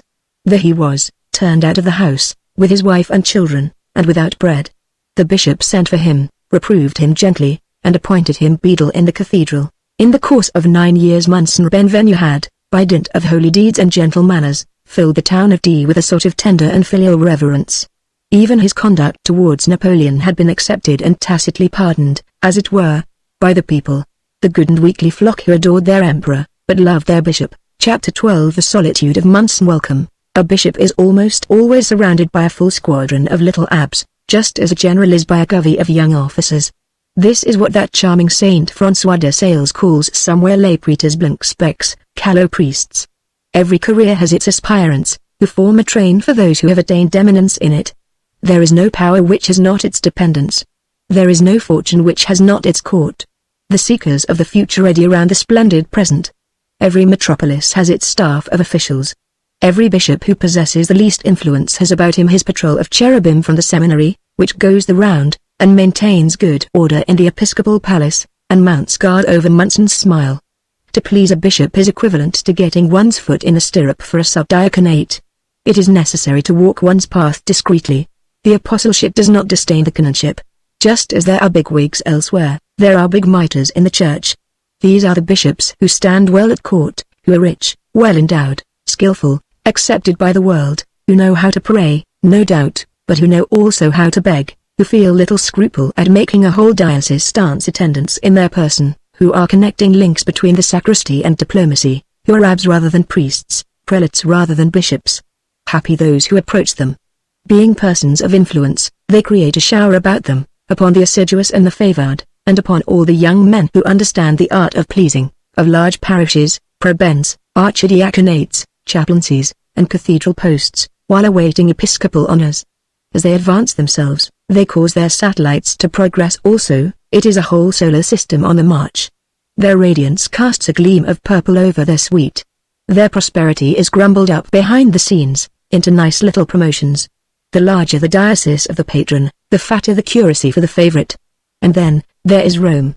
A bishop who understands how to become an archbishop who knows how to become a cardinal, carries you with him as conclavist. You enter a court of papal jurisdiction, you receive the pallium, and behold, you are an auditor, then a papal chamberlain, then Monsignor, and from a grace to an eminence is only a step, and between the eminence and the holiness there is but the smoke of a ballot. Every skullcap may dream of the tiara. The priest is nowadays the only man who can become a king in a regular manner, and what a king! The supreme king. Then what a nursery of aspirations is a seminary. How many blushing choristers, how many youthful abbes bear on their heads Perrette's pot of milk. Who knows how easy it is for ambition to call itself vocation? In good faith, perchance, and deceiving itself, devotee that it is, Monseigneur Benvenu, poor, humble, retiring, was not accounted among the big mitres. This was plain from the complete absence of young priests about him. We have seen that he did not take in Paris. Not a single future dreamed of engrafting itself on this solitary old man. Not a single sprouting ambition committed the folly of putting forth its foliage in his shadow. His canons and grand vicars were good old men, rather vulgar like himself, walled up like him in this diocese, without exit to a cardinalship, and who resembled their bishop, with this difference, that they were finished and he was completed. The impossibility of growing great under Monsignor Benvenue was so well understood, that no sooner had the young men whom he ordained left the seminary than they got themselves recommended to the archbishops of Aix or of Auch, and went off in a great hurry. For, in short, we repeat it, men wish to be pushed. A saint who dwells in a paroxysm of abnegation is a dangerous neighbor. He might communicate to you, by contagion, an incurable poverty, an ankylosis of the joints, which are useful in advancement, and in short, more renunciation than you desire, and this infectious virtue is avoided. Hence the isolation of Monsignor Benvenue. We live in the midst of a gloomy society. Success, that is the lesson which falls drop by drop from the slope of corruption. Be it said in passing, that success is a very hideous thing. Its false resemblance to merit deceives men. For the masses, success has almost the same profile as supremacy. Success, that monachmus of talent, has one dupe, history. Juvenal and Tacitus alone grumble at it. In our day, a philosophy which is almost official has entered into its service, wears the livery of success, and performs the service of its antechamber. Succeed, theory. Prosperity argues capacity. Win in the lottery, and behold, you are a clever man. He who triumphs is venerated. Be born with a silver spoon in your mouth. Everything lies in that. Be lucky, and you will have all the rest. Be happy, and people will think you great. Outside of 5 or 6 immense exceptions, which compose the splendor of a century, contemporary admiration is nothing but short-sightedness. Gilding is gold. It does no harm to be the first arrival by pure chance, so long as you do arrive. The common herd is an old Narcissus who adores himself, and who applauds the vulgar herd. That enormous ability by virtue of which one is Moses, Aeschylus, Dante, Michelangelo, or Napoleon, the multitude awards on the spot, and by acclamation, to whomsoever attains his object, in whatsoever it may consist. Let a notary transfigure himself into a deputy, let a false cornet compose Tiridate, let a eunuch come to possess a harem, let a military prudhomme accidentally win the decisive battle of an epoch, let an apothecary invent cardboard shoe soles for the army of the Sambre and Meuse, and construct for himself, out of this cardboard, sold as leather, 400,000 francs of income. Let a pork packer espouse usury, and cause it to bring forth 7 or 8 millions, of which he is the father and of which it is the mother. Let a preacher become a bishop by force of his nasal drawl. Let the steward of a fine family be so rich on retiring from service that he is made minister of finances, and men call that genius, just as they call the face of Mousqueton beauty, and the mien of Claude majesty. With the constellations of space they confound the stars of the abyss which are made in the soft mire of the puddle by the feet of ducks. Chapter 13. What he believed. We are not obliged to sound the Bishop of D on the score of orthodoxy. In the presence of such a soul we feel ourselves in no mood but respect. The conscience of the just man should be accepted on his word. Moreover, certain natures being given, we admit the possible development of all beauties of human virtue in a belief that differs from our own. What did he think of this dogma, or of that mystery? These secrets of the inner tribunal of the conscience are known only to the tomb, where souls enter naked. The point on which we are certain is, that the difficulties of faith never resolved themselves into hypocrisy in his case. No decay is possible to the diamond. He believed to the extent of his powers. Credo in patrum, he often exclaimed. Moreover, he drew from good works that amount of satisfaction which suffices to the conscience, and which whispers to a man, thou art with God. The point which we consider it our duty to note is, that outside of and beyond his faith, as it were, the bishop possessed an excess of love. In was in that quarter. Quia multumum avit, because he loved much that he was regarded as vulnerable by serious men, grave persons and reasonable people, favorite locutions of our sad world where egotism takes its word of command from pedantry. What was this excess of love? It was a serene benevolence which overflowed men, as we have already pointed out, and which, on occasion, extended even to things. He lived without disdain. He was indulgent towards God's creation. Every man, even the best, has within him a thoughtless harshness which he reserves for animals. The Bishop of D had none of that harshness, which is peculiar to many priests. Nevertheless, he did not go as far as the Brahmin, but he seemed to have weighed this saying of Ecclesiastes, who knoweth whither the soul of the animal goeth. Hideousness of aspect, deformity of instinct, troubled him not, and did not arouse his indignation. He was touched, almost softened by them. It seemed as though he went thoughtfully away to seek beyond the bounds of life which is apparent, the cause, the explanation, or the excuse for them. He seemed at times to be asking God to commute these penalties.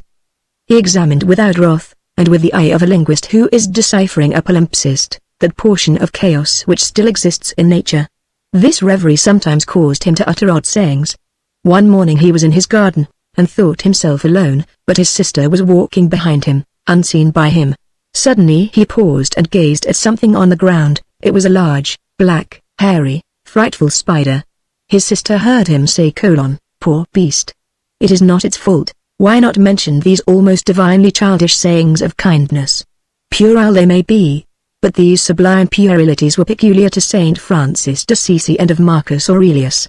One day he sprained his ankle in his effort to avoid stepping on an ant. Thus lived this just man.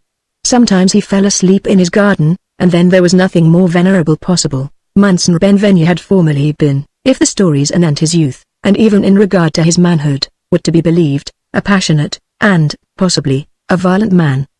His universal suavity was less an instinct of nature than the result of a grand conviction which had filtered into his heart through the medium of life, and had trickled there slowly, thought by thought, for, in a character, as in a rock, there may exist apertures made by drops of water. These hollows are ineffaceable. These formations are indestructible. In 1815, as we think we have already said, he reached his 75th birthday, but he did not appear to be more than 60. He was not tall, he was rather plump, and, in order to combat this tendency, he was fond of taking long strolls on foot. His step was firm, and his form was but slightly bent, a detail from which we do not pretend to draw any conclusion. Gregory XVI, at the age of 80, held himself erect and smiling, which did not prevent him from being a bad bishop. Monsieur Welcome had what the people term a fine head, but so amiable was he that they forgot that it was fine. When he conversed with that infantile gaiety which was one of his charms, and of which we have already spoken, people felt at their ease with him, and joy seemed to radiate from his whole person. His fresh and ruddy complexion, his very white teeth, all of which he had preserved, and which were displayed by his smile, gave him that open and easy air which caused the remark to be made of a man, "He is a good fellow," and of an old man, "He is a fine man." That, it will be recalled, was the effect which he produced upon Napoleon. On the first encounter, and to one who saw him for the first time, he was nothing, in fact, but a fine man. But if one remained near him for a few hours, and beheld him in the least degree pensive, the fine man became gradually transfigured, and took on some imposing quality, I know not what. His broad and serious brow, rendered august by his white locks, became august also by virtue of meditation. Majesty radiated from his goodness. Though his goodness ceased not to be radiant, one experienced something of the emotion which one would feel on beholding a smiling angel slowly unfold his wings, without ceasing to smile. Respect, an unutterable respect, penetrated you by degrees and mounted to your heart, and one felt that one had before him one of those strong, thoroughly tried, and indulgent souls where thought is so grand that it can no longer be anything but gentle. As we have seen, prayer, the celebration of the offices of religion, almsgiving, the consolation of the afflicted, the cultivation of a bit of land, fraternity, frugality, hospitality, renunciation, confidence, study, work, filled every day of his life. Filled is exactly the word. Certainly the bishop's stay was quite full to the brim, of good words and good deeds. Nevertheless, it was not complete if cold or rainy weather prevented his passing an hour or two in his garden before going to bed, and after the two women had retired. It seemed to be a sort of right with him, to prepare himself for slumber by meditation in the presence of the grand spectacles of the nocturnal heavens. Sometimes, if the two old women were not asleep, they heard him pacing slowly along the walks at a very advanced hour of the night. He was there alone, communing with himself, peaceful, adoring, comparing the serenity of his heart with the serenity of the ether, moved amid the darkness by the visible splendor of the constellations and the invisible splendor of God, opening his heart to the thoughts which fall from the unknown. At such moments, while he offered his heart at the hour when nocturnal flowers offer their perfume, illuminated like a lamp amid the starry night, as he poured himself out in ecstasy in the midst of the universal radiance of creation, he could not have told himself, probably, what was passing in his spirit. He felt something take its flight from him, and something descend into him. Mysterious exchange of the abysses of the soul with the abysses of the universe. He thought of the grandeur and presence of God, of the future eternity, that strange mystery, of the eternity past, a mystery still more strange, of all the infinities, which pierced their way into all his senses, beneath his eyes, and, without seeking to comprehend the incomprehensible, he gazed upon it. He did not study God, he was dazzled by him. He considered those magnificent conjunctions of atoms, which communicate aspects to matter, reveal forces by verifying them, create individualities in unity, proportions in extent, the innumerable in the infinite, and, through light, produce beauty. These conjunctions are formed and dissolved incessantly, hence life and death. He seated himself on a wooden bench, with his back against a decrepit vine. He gazed at the stars, past the puny and stunted silhouettes of his fruit trees. This quarter of an acre, so poorly planted, so encumbered with mean buildings and sheds, was dear to him, and satisfied his wants. What more was needed by this old man, who divided the leisure of his life, where there was so little leisure, between gardening in the daytime and contemplation at night? Was not this narrow enclosure, with the heavens for a ceiling, sufficient to enable him to adore God in his most divine works, in turn? Does not this comprehend all, in fact? And what is there left to desire beyond it? A little garden in which to walk, an immensity in which to dream. At one's feet that which can be cultivated and plucked, overhead that which one can study and meditate upon, some flowers on earth, and all the stars in the sky. Chapter 14. What he thought. One last word.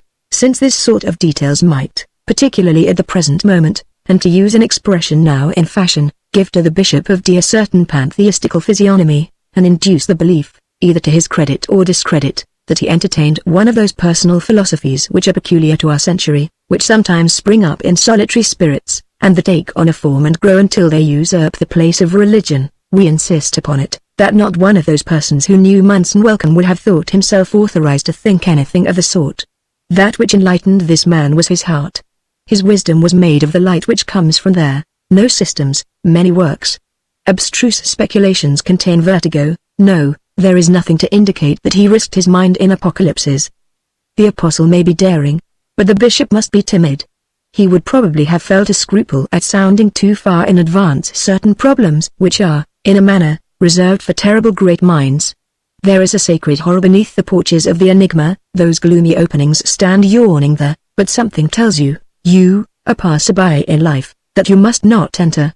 Woe to him who penetrates thither. Geniuses in the impenetrable depths of abstraction and pure speculation, situated, so to speak, above all dogmas, propose their ideas to God. Their prayer audaciously offers discussion. Their adoration interrogates. This is direct religion, which is full of anxiety and responsibility for him who attempts its steep cliffs. Human meditation has no limits. At his own risk and peril, it analyzes and digs deep into its own bedazzlement. One might almost say, that by a sort of splendid reaction, it with it dazzles nature. The mysterious world which surrounds us renders back what it has received. It is probable that the contemplators are contemplated. However that may be, there are on earth men who are they men ? Perceive distinctly at the verge of the horizons of reverie the heights of the absolute, and who have the terrible vision of the infinite mountain. Munson Welcome was one of these men. Munson Welcome was not a genius. He would have feared those sublimities whence some very great men even, like Swedenborg and Pascal, have slipped into insanity. Certainly, these powerful reveries have their moral utility, and by these arduous paths one approaches to ideal perfection. As for him, he took the path which shortens, the Gospels. He did not attempt to impart to his chasuble the folds of Elijah's mantle. He projected no ray of future upon the dark groundswell of events. He did not see to condense in flame the light of things. He had nothing of the prophet and nothing of the magician about him. This humble soul loved, and that was all. That he carried prayer to the pitch of a superhuman aspiration is probable, but one can no more pray too much than one can love too much, and if it is a heresy to pray beyond the texts, Saint Teresa and Saint Jerome would be heretics. He inclined towards all that groans and all that expiates. The universe appeared to him like an immense malady. Everywhere he felt fever, everywhere he heard the sound of suffering, and, without seeking to solve the enigma, he strove to dress the wound. The terrible spectacle of created things developed tenderness in him. He was occupied only in finding for himself, and in inspiring others with the best way to compassionate and relieve. That which exists was for this good and rare priest a permanent subject of sadness which sought consolation. There are men who toil at extracting gold. He toiled at the extraction of pity. Universal misery was his mine. The sadness which reigned everywhere was but an excuse for unfailing kindness. Love each other, He declared this to be complete, desired nothing further, and that was the whole of his doctrine. One day, that man who believed himself to be a philosopher, the senator who has already been alluded to, said to the bishop, "Just survey the spectacle of the world, all war against all, the strongest has the most wit. Your love each other is nonsense." "Well," replied Munson Welcome, without contesting the point, "if it is nonsense, the soul should shut itself up in it, as the pearl in the oyster." Thus he shut himself up. He lived there, he was absolutely satisfied with it, leaving on one side the prodigious questions which attract and terrify, the fathomless perspectives of abstraction, the precipices of metaphysics, all those profundities which converge, for the apostle in God, for the atheist in nothingness, destiny, good and evil, the way of being against being, the conscience of man, the thoughtful somnambulism of the animal, the transformation in death, the recapitulation of existences which the tomb contains, the incomprehensible grafting of successive loves on the persistent I, the essence, the substance, the Nile, and the ins, the soul, nature, liberty, necessity, perpendicular problems, sinister obscurities, where lean the gigantic archangels of the human mind, formidable abysses, which Lucretius, Man, St. Paul, Dante, contemplate with eyes flashing lightning, which seems by its steady gaze on the infinite to cause stars to blaze forth there. Munson Benvenue was simply a man who took note of the exterior of mysterious questions without scrutinizing them, and without troubling his own mind with them, and who cherished in his own soul a grave respect for darkness. Part 2, The Fall, Chapter 1. The evening of a day of walking. Early in the month of October, 1815, about an hour before sunset, a man who was traveling on foot entered the little town of D. The few inhabitants who were at their windows or on their thresholds at the moment stared at this traveler with a sort of uneasiness. It was difficult to encounter a wayfarer of more wretched appearance. He was a man of medium stature, thick-set and robust, in the prime of life. He might have been 46 or 48 years old. A cap with a drooping leather visor partly concealed his face, burned and tanned by sun and wind, and dripping with perspiration. His shirt of coarse yellow linen, fastened at the neck by a small silver anchor, permitted a view of his hairy breast. He had a cravat twisted into a string, trousers of blue drilling, worn and threadbare, white on one knee and torn on the other, an old grey, tattered blouse, patched on one of the elbows with a bit of green cloth sewed on with twine, a tightly packed soldier knapsack, well buckled and perfectly new, on his back, an enormous, knotty stick in his hand, iron-shod shoes on his stockingless feet, a shaved head and a long beard. The sweat, the heat, the journey on foot, the dust, added I know not what sordid quality to this dilapidated whole. His hair was closely cut, yet bristling, for it had begun to grow a little, and did not seem to have been cut for some time. No one knew him. He was evidently only a chance passer-by. Whence came he? From the south, from the seashore, perhaps, for he made his entrance into D by the same street which, 7 months previously, had witnessed the passage of the Emperor Napoleon on his way from Caen to Paris. This man must have been walking all day. He seemed very much fatigued. Some women of the ancient market town which is situated below the city had seen him pause beneath the trees of the boulevard Gassendi, and drink at the fountain which stands at the end of the promenade. He must have been very thirsty, for the children who followed him saw him stop again for a drink, 200 paces further on, at the fountain in the marketplace. On arriving at the corner of the Rue Poichevert, he turned to the left, and directed his steps toward the town hall. He entered, then came out a quarter of an hour later. A gendarme was seated near the door, on the stone bench which General Drouot had mounted on the 4th of March to read to the frightened throng of the inhabitants of D the proclamation of the Gulf War. The man pulled off his cap and humbly saluted the gendarme. The gendarme, without replying to his salute, stared attentively at him, followed him for a while with his eyes, and then entered the town hall. There then existed at D a fine inn at the sign of the Cross of Colbers. This inn had for a landlord a certain Jacquin Labarre, a man of consideration in the town on account of his relationship to another Labarre, who kept the Inn of the Three Dauphins in Grenoble, and had served in the Guides. At the time of the Emperor's landing, many rumors had circulated throughout the country with regard to this Inn of the Three Dauphins. It was said that General Bertrand, disguised as a carter, had made frequent trips thither in the month of January, and that he had distributed crosses of honor to the soldiers and handfuls of gold to the citizens. The truth is, that when the Emperor entered Grenoble he had refused to install himself at the hotel of the prefecture. He had thanked the mayor, saying, "I am going to the house of a brave man of my acquaintance," and he had betaken himself to the Three Dauphins. This glory of the Labar of the Three Dolphins was reflected upon the Labar of the Cross of Colbers, at a distance of 25 leagues. It was said of him in the town, "That is the cousin of the man of Grenoble." The man bent his steps towards this inn, which was the best in the countryside. He entered the kitchen, which opened on a level with the street. All the stoves were lighted, a huge fire blazed gaily in the fireplace. The host, who was also the chief cook, was going from one stewpan to another, very busily superintending an excellent dinner designed for the wagoners, whose loud talking, conversation, and laughter were audible from an adjoining apartment. Anyone who has traveled knows that there is no one who indulges in better cheer than wagoners. A fat marmot, flanked by white partridges and heathercocks, was turning on a long spit before the fire. On the stove, 2 huge carps from Lake Lawset and a trout from Lake Alloz were cooking. The host, hearing the door open and seeing a newcomer enter, said, without raising his eyes from his stove's colon, "What do you wish, sir?" "Food and lodging," said the man. "Nothing easier," replied the host. At that moment he turned his head, took in the traveller's appearance with a single glance, and added, "By paying for it." The man drew a large leather purse from the pocket of his blouse, and answered, "I have money."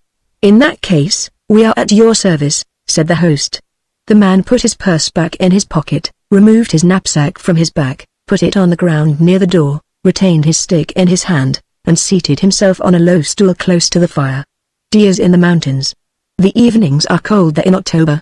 But as the host went back and forth, he scrutinized the traveler. "Will dinner be ready soon?" said the man. "Immediately," replied the landlord, while the newcomer was warming himself before the fire, with his back turned. The worthy host, Jacquin Labar, drew a pencil from his pocket, then tore off the corner of an old newspaper which was lying on a small table near the window. On the white margin he wrote a line or two, folded it without sealing, and then entrusted this scrap of paper to a child who seemed to serve him in the capacity both of scullion and lackey. The landlord whispered a word in the scullion's ear, and the child set off on a run in the direction of the town hall. The traveler saw nothing of all this. Once more he inquired, "Will dinner be ready soon?" "Immediately," responded the host. The child returned. He brought back the paper. The host unfolded it eagerly, like a person who is expecting a reply. He seemed to read it attentively, then tossed his head, and remained thoughtful for a moment.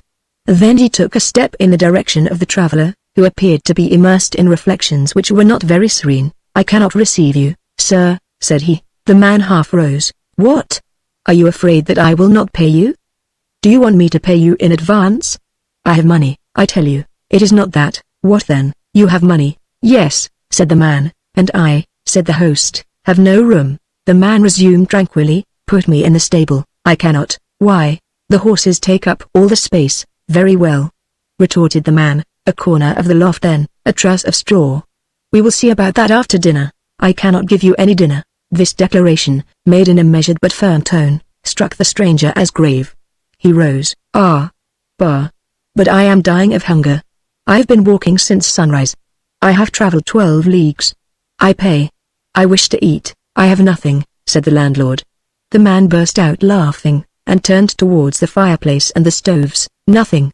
And all that?" "All that is engaged." "By whom?" "By messieurs the wagoners." "How many are there of them?" 12. "There is enough food for 20. They have engaged the whole of it and paid for it in advance." The man seated himself again, and said, without raising his voice, "I am at an inn, I am hungry, and I shall remain." Then the host bent down to his ear, and said in a tone which made him start, "Go away."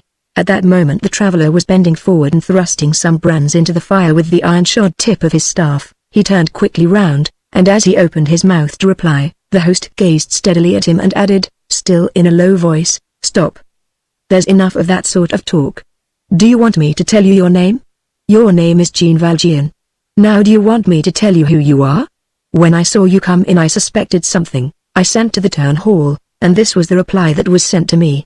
Can you read?" So saying, he held out to the stranger, fully unfolded, the paper which had just travelled from the inn to the town hall, and from the town hall to the inn. The man cast a glance upon it. The landlord resumed after a pause, "I am in the habit of being polite to everyone. Go away." The man dropped his head, picked up the knapsack which he had deposited on the ground, and took his departure. He chose the principal street. He walked straight on at a venture, keeping close to the houses like a sad and humiliated man. He did not turn round a single time. Had he done so, he would have seen the host of the Cross of Colbers standing on his threshold, surrounded by all the guests of his inn, and all the passers-by in the street, talking vivaciously, and pointing him out with his finger, and, from the glances of terror and distrust cast by the group, he might have divined that his arrival would speedily become an event for the whole town. He saw nothing of all this. People who are crushed do not look behind them. They know but too well the evil fate which follows them. Thus he proceeded for some time, walking on without ceasing, traversing at random streets of which he knew nothing, forgetful of his fatigue, as is often the case when a man is sad. All at once he felt the pangs of hunger sharply. Night was drawing near. He glanced about him, to see whether he could not discover some shelter. The fine hostelry was closed to him. He was seeking some very humble public house, some hovel, however lowly. Just then a light flashed up at the end of the streets. A pine branch suspended from a crossbeam of iron was outlined against the white sky of the twilight.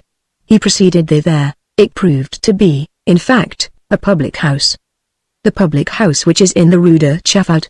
The wayfarer halted for a moment, and peeped through the window into the interior of the low-studded room of the public house, illuminated by a small lamp on a table and by a large fire on the hearth.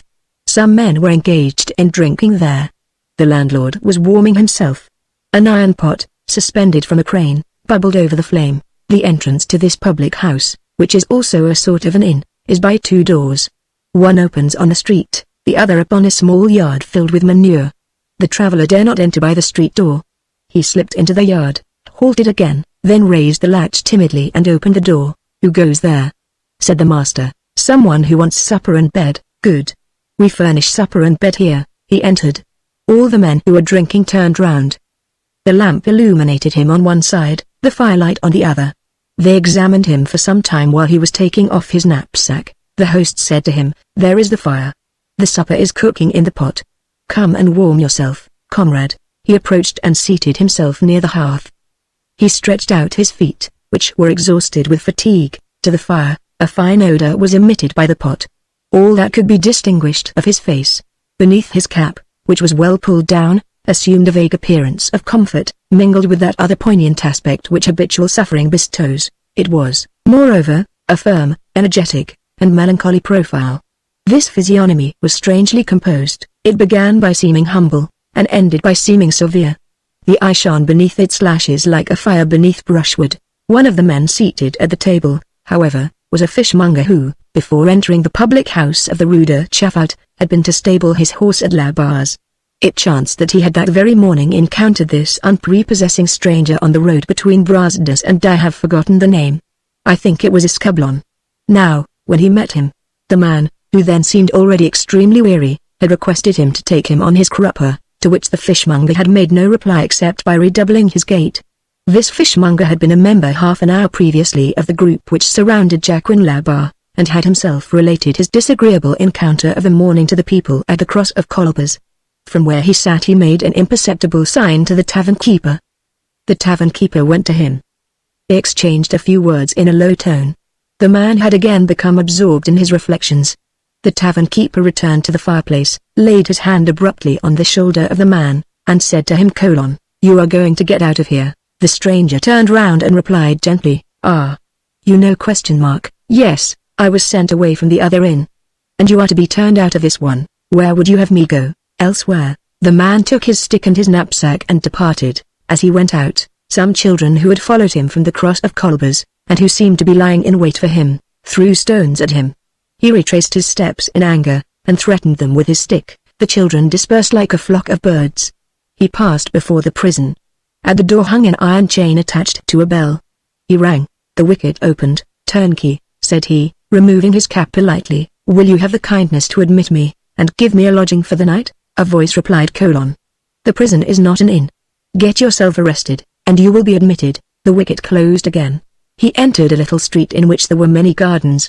Some of them are enclosed only by hedges, which lends a cheerful aspect to the street. In the midst of these gardens and hedges he caught sight of a small house of a single story, the window of which was lighted up. He peered through the pane as he had done at the public house.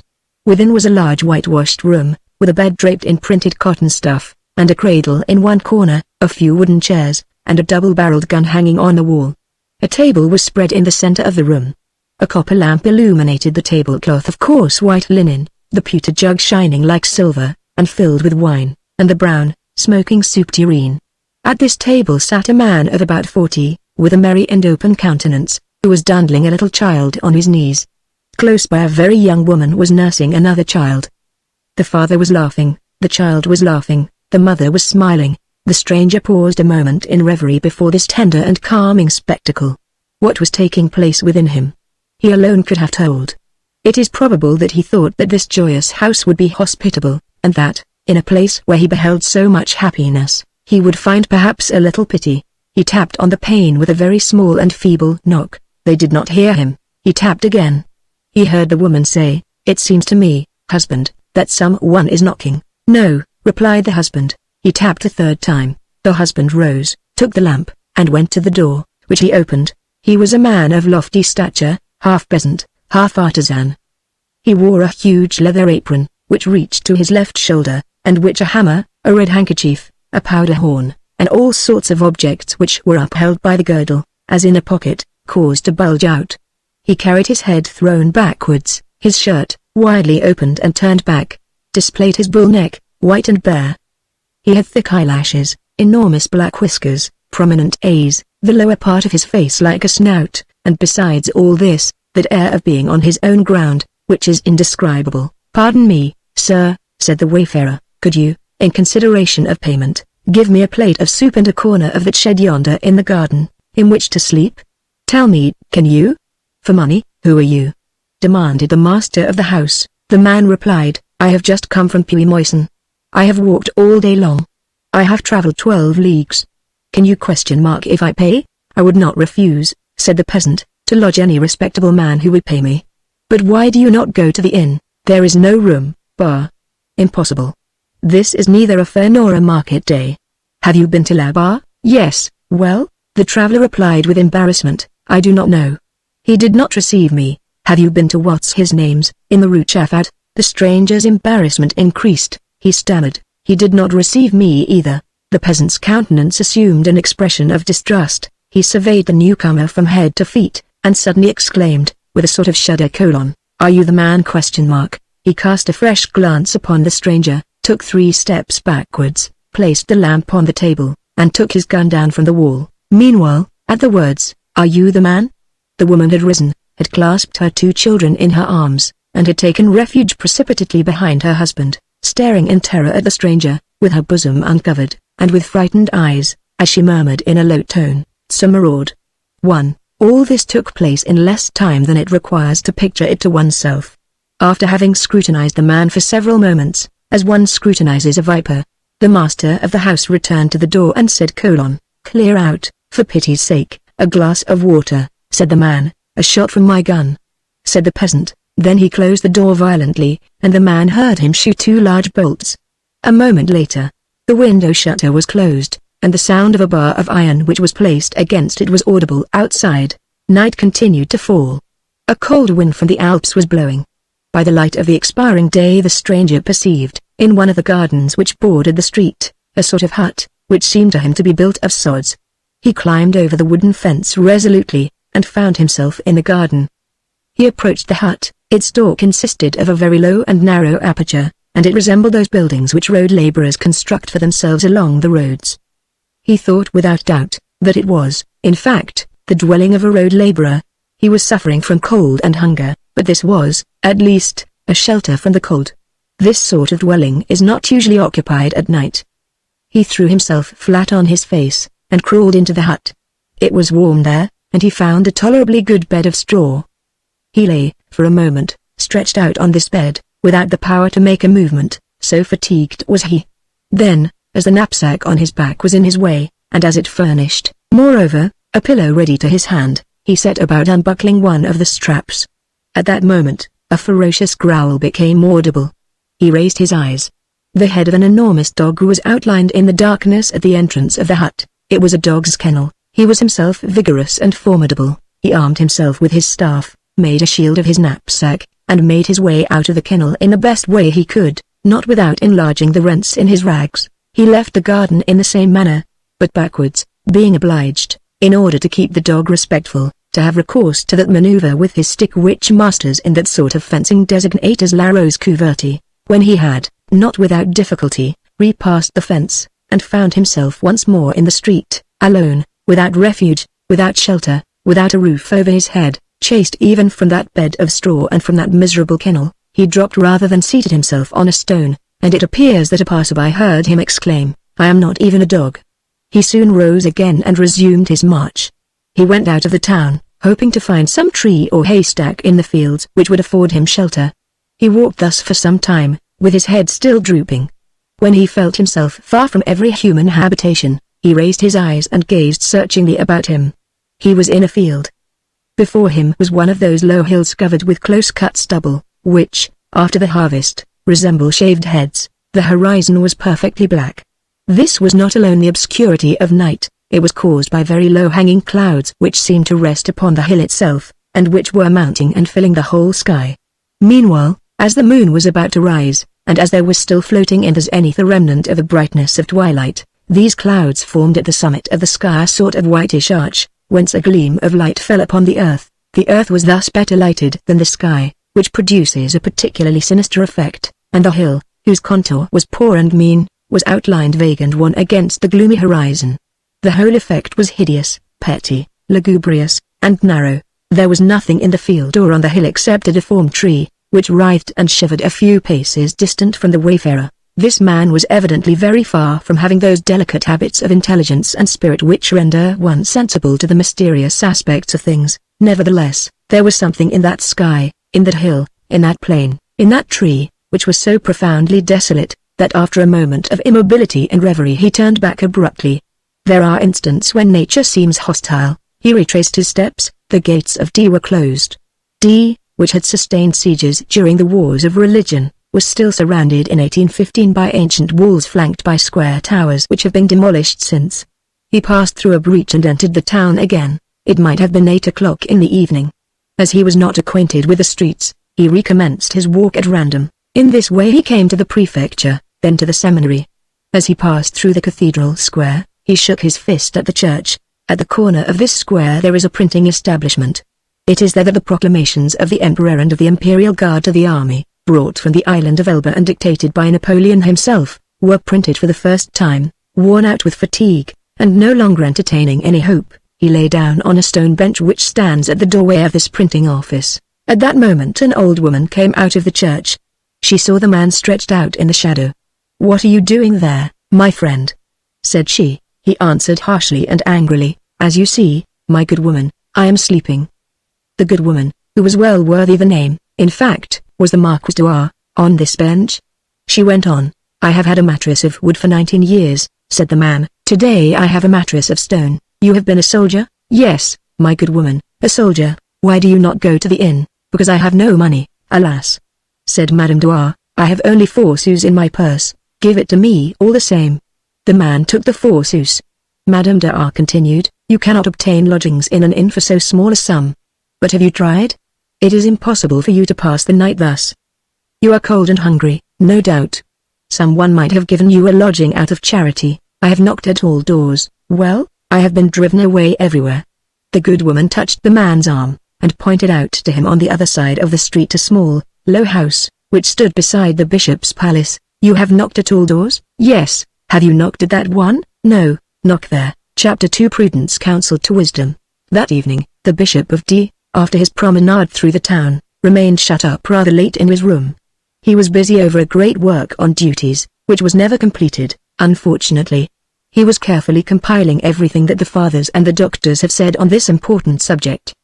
His book was divided into 2 parts, firstly, the duties of all, secondly, the duties of each individual, according to the class to which he belongs. The duties of all are the great duties.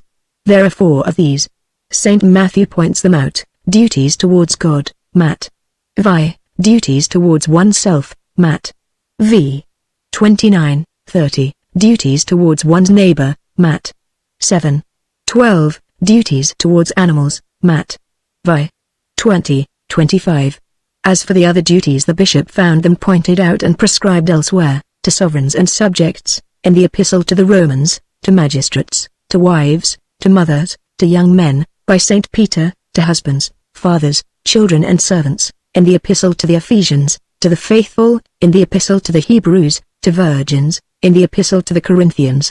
Out of these precepts he was laboriously constructing a harmonious whole, which he desired to present to souls. At 8 o'clock he was still at work, writing with a good deal of inconvenience upon little squares of paper, with a big book open on his knees, when Madame Magloire entered, according to her wont, to get the silverware from the cupboard near his bed. A moment later, the bishop, knowing that the table was set, and that his sister was probably waiting for him, shut his book, rose from his table, and entered the dining room. The dining room was an oblong apartment, with a fireplace, which had a door opening on the street, as we have said, and a window opening on the garden. Madame Magloire was, in fact, just putting the last touches to the table. As she performed this service, she was conversing with Mademoiselle Baptistine. A lamp stood on the table. The table was near the fireplace. A wood fire was burning there. One can easily picture to oneself these two women, both of whom were over 60 years of age. Madame Magloire small, plump, vivacious, Mademoiselle Baptistine gentle, slender, frail, somewhat taller than her brother, dressed in a gown of puce-colored silk, of the fashion of 1806, which she had purchased at that date in Paris, and which had lasted ever since. To borrow vulgar phrases, which possess the merit of giving utterance in a single word to an idea which a whole page would hardly suffice to express, Madame Magloire had the air of a peasant, and Mademoiselle Baptistine that of a lady. Madame Magloire wore a white quilted cap, a gold Jeanette cross on a velvet ribbon upon her neck, the only bit of feminine jewelry that there was in the house, a very white ficot puffing out from a gown of coarse black woolen stuff, with large, short sleeves, an apron of cotton cloth in red and green checks, knotted round the waist with a green ribbon, with a stomacher of the same attached by 2 pins at the upper corners, coarse shoes on her feet, and yellow stockings, like the women of Marseille.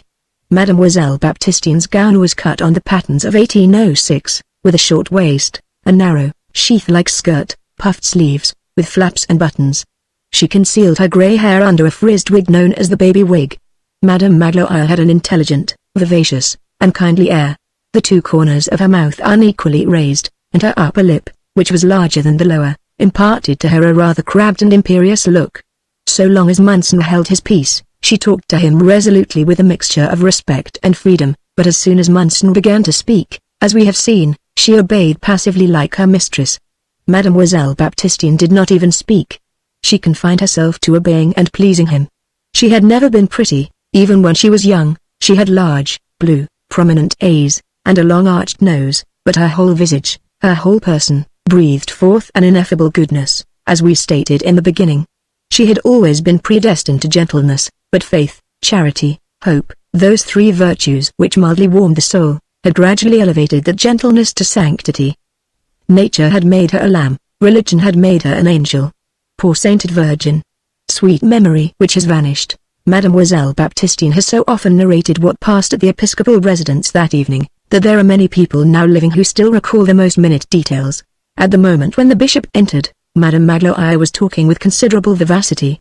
She was haranguing Mademoiselle Baptistine on a subject which was familiar to her and to which the bishop was also accustomed. The question concerned the lock upon the entrance door. It appears that while procuring some provisions for supper, Madame Magloire had heard things in divers places. People had spoken of a prowler of evil appearance, a suspicious vagabond had arrived who must be somewhere about the town, and those who should take it into their heads to return home late that night might be subjected to unpleasant encounters. The police was very badly organized, moreover, because there was no love lost between the prefect and the mayor, who sought to injure each other by making things happen. It behooved wise people to play the part of their own police, and to guard themselves well, and care must be taken to duly close, bar and barricade their houses, and to fasten the doors well. Madame Magloire emphasized these last words. But the bishop had just come from his room, where it was rather cold. He seated himself in front of the fire, and warmed himself, and then fell to thinking of other things. He did not take up the remark dropped with design by Madame Magloire. She repeated it.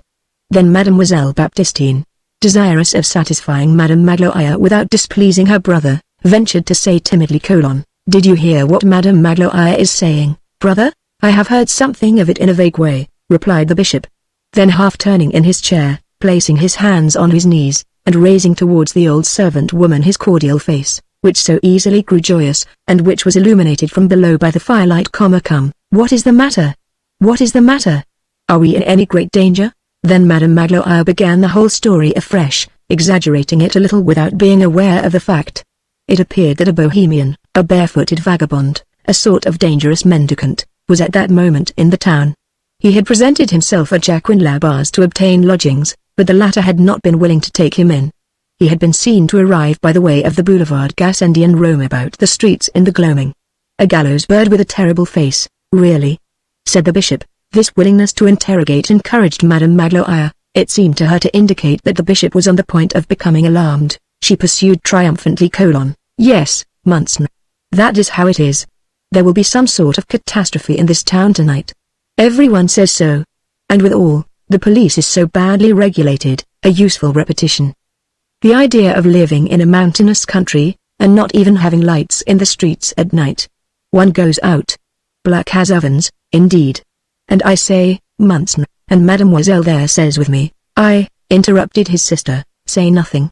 What my brother does is well done, Madame Magloire continued as though there had been no protest: We say that this house is not safe at all, that if Munson will permit, I will go and tell Pauline boys, the locksmith, to come and replace the ancient locks on the doors. We have them, and it is only the work of a moment, for I say that nothing is more terrible than a door which can be opened from the outside with a latch by the first passerby, and I say that we need bolts, Munson, if only for this night. Moreover, Munson has the habit of always saying come in, and besides, even in the middle of the night, oh mon Dieu, there is no need to ask permission. At that moment there came a tolerably violent knock on the door. Come in, said the bishop. Chapter 3: The heroism of passive obedience. The door opened. It opened wide with a rapid movement, as though someone had given it an energetic and resolute push. A man entered. We already know the man. It was the wayfarer whom we have seen wandering about in search of shelter. He entered, advanced a step, and halted, leaving the door open behind him. He had his knapsack on his shoulders, his cudgel in his hand, a rough, audacious, weary, and violent expression in his eyes. The fire on the hearth lighted him up. He was hideous. It was a sinister apparition. Madame Magloire had not even the strength to utter a cry. She trembled, and stood with her mouth wide open. Mademoiselle Baptistine turned round, beheld the man entering, and half started up in terror. Then, turning her head by degrees towards the fireplace again, she began to observe her brother, and her face became once more profoundly calm and serene. The bishop fixed a tranquil eye on the man, as he opened his mouth, doubtless to ask the newcomer what he desired. The man rested both hands on his staff, directed his gaze at the old man and the two women, and without waiting for the bishop to speak, he said, in a loud voice: See here. My name is Jean Valjean. I am a convict from the galleys. I have passed 19 years in the galleys. I was liberated 4 days ago, and am on my way to Pontarlier, which is my destination. I've been walking for 4 days since I left Toulon. I have traveled a dozen leagues today on foot. This evening, when I arrived in these parts, I went to an inn, and they turned me out, because of my yellow passport, which I had shown at the town hall. I had to do it. I went to an inn. They said to me, be off, at both places. No one would take me. I went to the prison. The jailer would not admit me. I went into a dog's kennel. The dog bit me and chased me off, as though he had been a man. One would have said that he knew who I was. I went into the fields, intending to sleep in the open air, beneath the stars. There were no stars. I thought it was going to rain, and I re-entered the town, to seek the recess of a doorway. Yonder, in the square, I meant to sleep on a stone bench. A good woman pointed out your house to me, and said to me, knock there. I have knocked. What is this place? Do you keep an inn? I have money savings. 109 francs 15 sous, which I earned in the galleys by my labor, in the course of 19 years. I will pay. What is that to me? I have money. I am very weary, 12 leagues on foot. I am very hungry. Are you willing that I should remain, Madame Magloire? Said the bishop. You will set another place. The man advanced 3 paces, and approached the lamp which was on the table.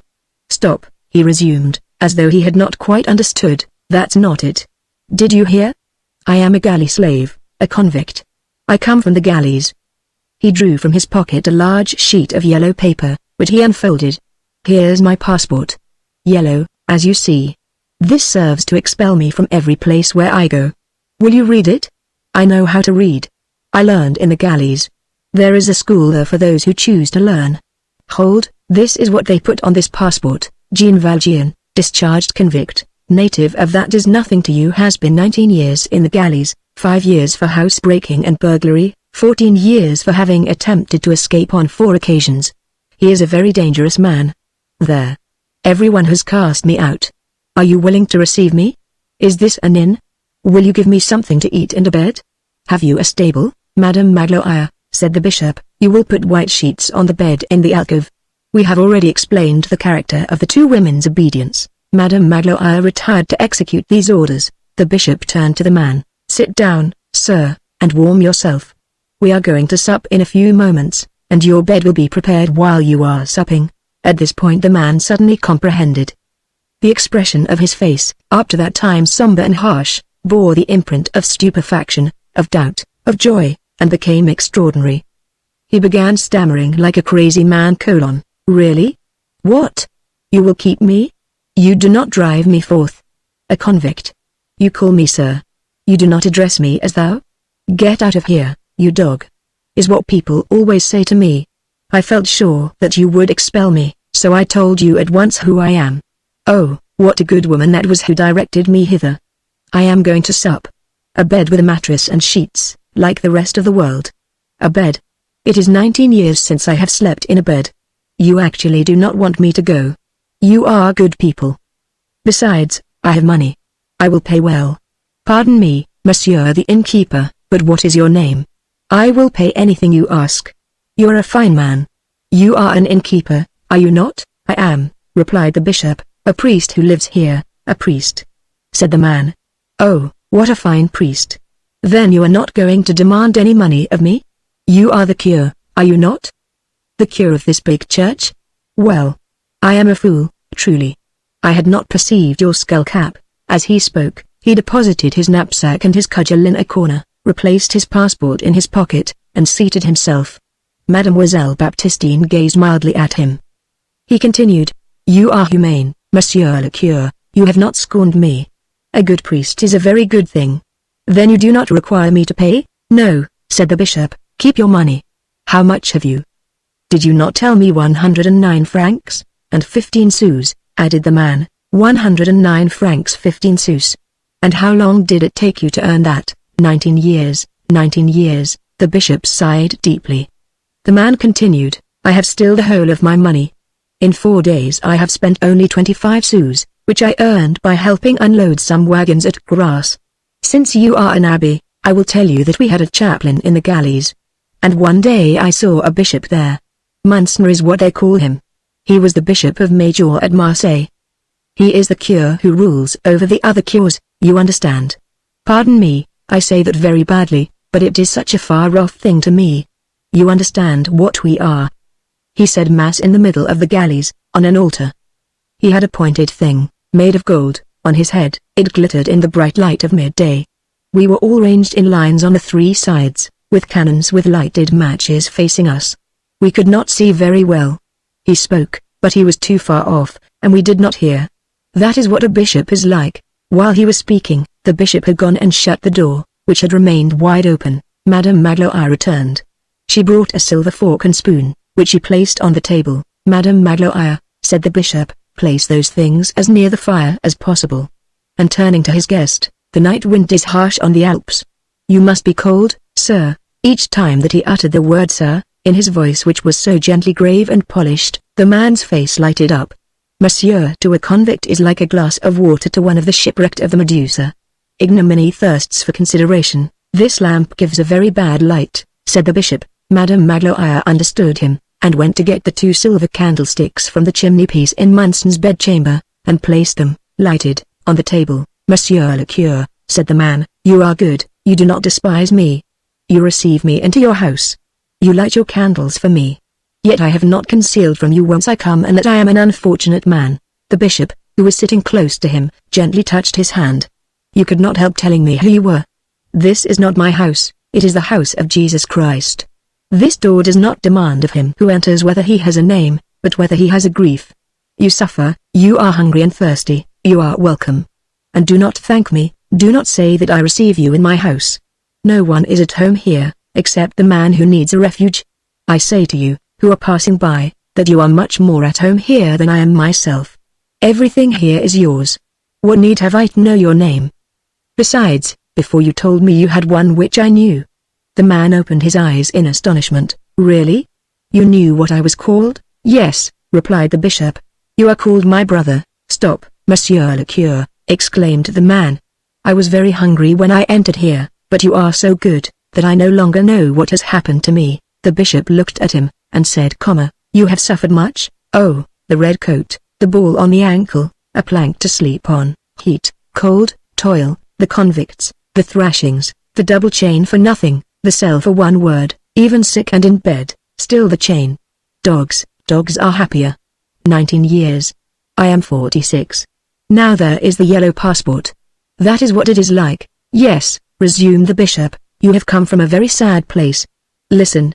There will be more joy in heaven over the tear-bathed face of a repentant sinner than over the white robes of 100 just men. If you emerge from that sad place with thoughts of hatred and of wrath against mankind, you are deserving of pity. If you emerge with thoughts of goodwill and of peace, you are more worthy than any one of us." In the meantime, Madame Magloire had served supper, soup, made with water, oil, bread, and salt, a little bacon, a bit of mutton, figs, a fresh cheese, and a large loaf of rye bread. She had, of her own accord, added to the bishop's ordinary fare a bottle of his old Mauves wine. The bishop's face at once assumed that expression of gaiety which is peculiar to hospitable natures. "To table!" he cried vivaciously. As was his custom when a stranger supped with him, he made the man sit on his right. Mademoiselle Baptistine, perfectly peaceable and natural, took her seat at his left. The bishop asked a blessing, then helped the soup himself, according to his custom.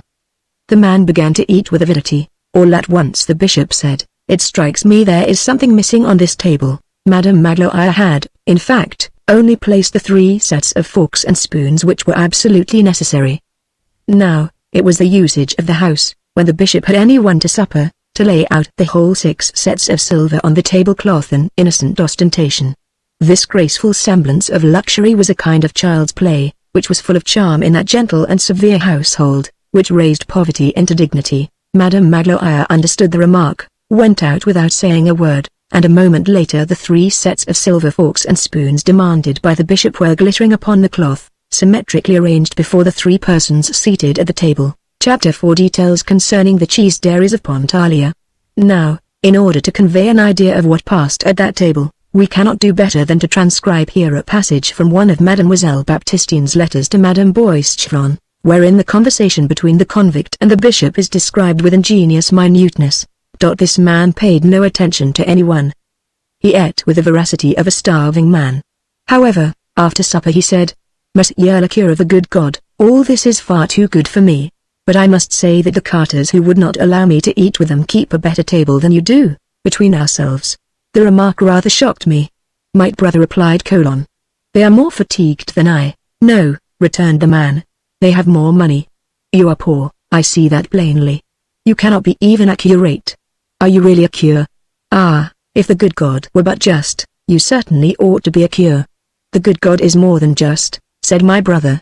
A moment later he added, "Monsieur Jean Valjean, is it to Pontarlier that you are going? With my road marked out for me?" "I think that is what the man said." Then he went on, "I must be on my way by daybreak tomorrow. Traveling is hard. If the nights are cold, the days are hot." "You are going to a good country," said my brother. "During the Revolution my family was ruined. I took refuge in Franche-Comté at first, and there I lived for some time by the toil of my hands. My will was good. I found plenty to occupy me. One has only to choose.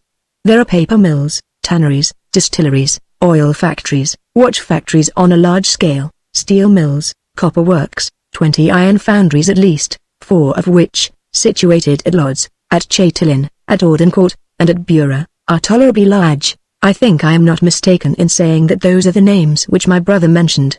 Then he interrupted himself and addressed me, "Have we not some relatives in those parts, my dear sister?" I replied, "We did have some, among others, M. de Lucenat, who was captain of the gates at Pontarlier under the old regime." "Yes," resumed my brother, "but in '93, one had no longer any relatives, one had only one's arms. I worked. They have, in the country of Pontarlier, whither you are going, Monsieur Valjean, a truly patriarchal and truly charming industry, my sister. It is their cheese dairies, which they call fruitiers." Then my brother, while urging the man to eat, explained to him, with great minuteness, what these fruiteers of Pontalia were, that they were divided into two classes, the big barns which belong to the rich, and where there are 40 or 50 cows which produce from 7 to 8,000 cheeses each summer, and the associated fruiteers, which belong to the poor. These are the peasants of mid-mountain, who hold their cows in common, and share the proceeds. They engage the services of a cheesemaker, whom they call the grurin. The grurin receives the milk of the associates 3 times a day, and marks the quantity on a double tally. It is towards the end of April that the work of the cheese dairies begins. It is towards the middle of June that the cheesemakers drive their cows to the mountains. The man recovered his animation as he ate. My brother made him drink that good Mauves wine, which he does not drink himself, because he says that wine is expensive. My brother imparted all these details with that easy gaiety of his with which you are acquainted, interspersing his words with graceful attentions to me. He recurred frequently to that comfortable trade of grurin, as though he wished the man to understand, without advising him directly and harshly, that this would afford him refuge. One thing struck me. This man was what I have told you.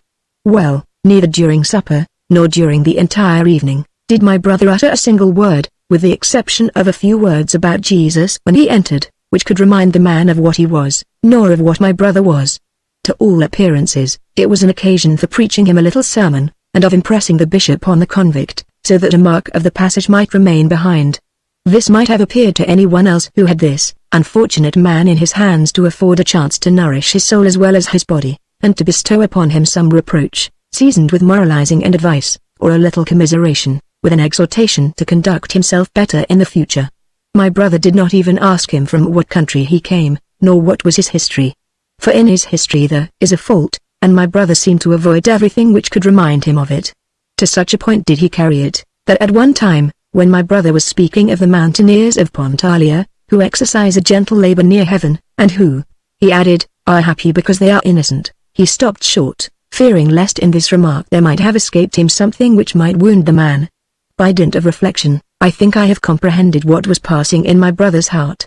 He was thinking, no doubt, that this man, whose name is Jean Valjean, had his misfortune only too vividly present in his mind, that the best thing was to divert him from it, and to make him believe, if only momentarily, that he was a person like any other, by treating him just in his ordinary way. Is not this indeed, to understand charity well? Is there not, dear madame, something truly evangelical in this delicacy which abstains from sermon, from moralizing, from allusions? And is not the truest pity, when a man has a sore point, not to touch it at all? It has seemed to me that this might have been my brother's private thought. In any case, what I can say is that, if he entertained all these ideas, he gave no sign of them, from beginning to end. Even to me he was the same as he is every evening, and he supped with this Jean Valjean with the same air and in the same manner in which he would have supped with M. Gédéon le Provost, or with the curate of the parish. Towards the end, when he had reached the figs, there came a knock at the door. It was Mother Gerbaud, with her little one in her arms. My brother kissed the child on the brow, and borrowed 15 sous which I had about me to give to Mother Gerbaud. The man was not paying much heed to anything then. He was no longer talking, and he seemed very much fatigued. After poor old Gerbaud had taken her departure, my brother said grace, then he turned to the man and said to him, "You must be in great need of your bed." Madame Magloire cleared the table very promptly. I understood that we must retire, in order to allow this traveller to go to sleep, and we both went upstairs. Nevertheless, I sent Madame Magloire down a moment later, to carry to the man's bed a goat skin from the Black Forest, which was in my room. The nights are frigid, and that keeps one warm. It is a pity that the skin is old, all the hair is falling out. My brother bought it while he was in Germany, at Tottlingen, near the sources of the Danube, as well as the little ivory-handled knife which I use at table. Madame Magloire returned immediately. We said our prayers in the drawing-room, where we hang up the linen, and then we each retired to our own chambers, without saying a word to each other. Chapter 5 Tranquility. After bidding his sister good night, Monsieur Benvenu took one of the 2 silver candlesticks from the table, handed the other to his guest, and said to him, "Monsieur, I will conduct you to your room." The man followed him. As might have been observed from what has been said above, the house was so arranged that in order to pass into the oratory where the alcove was situated, or to get out of it, it was necessary to traverse the bishop's bedroom. At the moment when he was crossing this apartment, Madame Magloire was putting away the silverware in the cupboard near the head of the bed. This was her last care every evening before she went to bed. The bishop installed his guest in the alcove. A fresh white bed had been prepared there. The man set the candle down on a small table. "Well," said the bishop, "may you pass a good night. Tomorrow morning, before you set out, you shall drink a cup of warm milk from our cows." "Thanks, Monsieur l'Abbé," said the man. Hardly had he pronounced these words full of peace, when all of a sudden, and without transition, he made a strange movement, which would have frozen the two sainted women with horror, had they witnessed it. Even at this day it is difficult for us to explain what inspired him at that moment. Did he intend to convey a warning or to throw out a menace? Was he simply obeying a sort of instinctive impulse which was obscure even to himself? He turned abruptly to the old man, folded his arms, and bending upon his host a savage gaze, he exclaimed in a hoarse voice: "Ah, really? You lodge me in your house, close to yourself like this?" He broke off, and added with a laugh in which there lurked something monstrous: "Have you really reflected well? How do you know that I have not been an assassin?" The bishop replied: "That is the concern of the good God." Then gravely, and moving his lips like one who is praying or talking to himself, he raised two fingers of his right hand and bestowed his benediction on the man, who did not bow, and without turning his head or looking behind him, he returned to his bedroom. When the alcove was in use, a large serge curtain drawn from wall to wall concealed the altar. The bishop knelt before this curtain as he passed and said a brief prayer. A moment later he was in his garden, walking, meditating, contemplating, his heart and soul wholly absorbed in those grand and mysterious things which God shows at night to the eyes which remain open. As for the man, he was actually so fatigued that he did not even profit by the nice white sheets. Snuffing out his candle with his nostrils after the manner of convicts, he dropped, all dressed as he was, upon the bed, where he immediately fell into a profound sleep. Midnight struck as the bishop returned from his garden to his apartment. A few minutes later all were asleep in the little house. Chapter 6. Jean Valjean. Towards the middle of the night Jean Valjean woke. Jean Valjean came from a poor peasant family of Paris. He had not learned to read in his childhood. When he reached man's estate, he became a tree pruner at Faverolles. His mother was named Jeanne Math, his father was called Jean Valjean or Valjean, probably a sobriquet, and a contraction of Viola Jean. Here's Jean. Jean Valjean was of that thoughtful but not gloomy disposition which constitutes the peculiarity of affectionate natures. On the whole, however, there was something decidedly sluggish and insignificant about Jean Valjean in appearance, at least. He had lost his father and mother at a very early age. His mother had died of a milk fever, which had not been properly attended to. His father, a tree pruner, like himself, had been killed by a fall from a tree. All that remained to Jean Valjean was a sister older than himself, a widow with 7 children, boys and girls. This sister had brought up Jean Valjean, and so long as she had a husband she lodged and fed her young brother. The husband died. The eldest of the 7 children was 8 years old. The youngest, Jean Valjean, had just attained his 25th year. He took the father's place, and, in his turn, supported the sister who had brought him up. This was done simply as a duty and even a little churlishly on the part of Jean Valjean. Thus his youth had been spent in rude and ill-paid toil. He had never known a kind woman friend in his native parts. He had not had the time to fall in love. He returned at night weary, and ate his broth without uttering a word. His sister, Mother Jean, often took the best part of his repast from his bowl while he was eating, a bit of meat, a slice of bacon, the heart of the cabbage, to give to one of her children. As he went on eating, with his head bent over the table and almost into his soup, his long hair falling about his bowl and concealing his eyes, he had the air of perceiving nothing and allowing it. There was at Faverolles, not far from the Valjean thatched cottage, on the other side of the lane, a farmer's wife named Marie Claude. The Valjean children, habitually famished, sometimes went to borrow from Marie Claude a pint of milk, in their mother's name, which they drank behind a hedge or in some alley corner, snatching the jug from each other so hastily that the little girls spilled it on their aprons and down their necks. If their mother had known of this marauding, she would have punished the delinquents severely. Jean Valjean gruffly and grumblingly paid Marie Claude for the pint of milk behind their mother's back, and the children were not punished. In pruning season he earned 18 sous a day, then he hired out as a haymaker, as labourer, as neatherd on a farm, as a drudge. He did whatever he could. His sister worked also, but what could she do with 7 little children? It was a sad group enveloped in misery, which was being gradually annihilated. A very hard winter came. Jean had no work. The family had no bread. No bread literally. 7 children. One Sunday evening, Morbat Isabe, the baker on the church square at Faverolles, was preparing to go to bed, when he heard a violent blow on the grated front of his shop. He arrived in time to see an arm pass through a hole made by a blow from a fist, through the grating and the glass. The arm seized a loaf of bread and carried it off. Izabe ran out in haste. The robber fled at the full speed of his legs. Izabe ran after him and stopped him. The thief had flung away the loaf, but his arm was still bleeding. It was Jean Valjean. This took place in 1795. Jean Valjean was taken before the tribunals of the time for theft and breaking and entering an inhabited house at night. He had a gun which he used better than anyone else in the world. He was a bit of a poacher, and this injured his case. There exists a legitimate prejudice against poachers. The poacher, like the smuggler, smacks too strongly of the brigand. Nevertheless, we will remark cursorily, there is still an abyss between these races of men and the hideous assassin of the towns. The poacher lives in the forest, the smuggler lives in the mountains or on the sea. The cities make ferocious men because they make corrupt men. The mountain, the sea, the forest, make savage men. They develop the fierce side, but often without destroying the humane side. Jean Valjean was pronounced guilty. The terms of the code were explicit. There occur formidable hours in our civilization. There are moments when the penal laws decree a shipwreck. What an ominous minute is that in which society draws back and consummates the irreparable abandonment of a sentient being.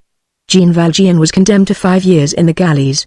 On the 22d of April, 1796, the victory of Montenotte, won by the General-in-Chief of the Army of Italy, whom the message of the Directory to the 500, of the 2d of Floreal, year 4, calls Bonaparte, was announced in Paris. On that same day a great gang of galley slaves was put in chains at Bicêtre. Jean Valjean formed a part of that gang.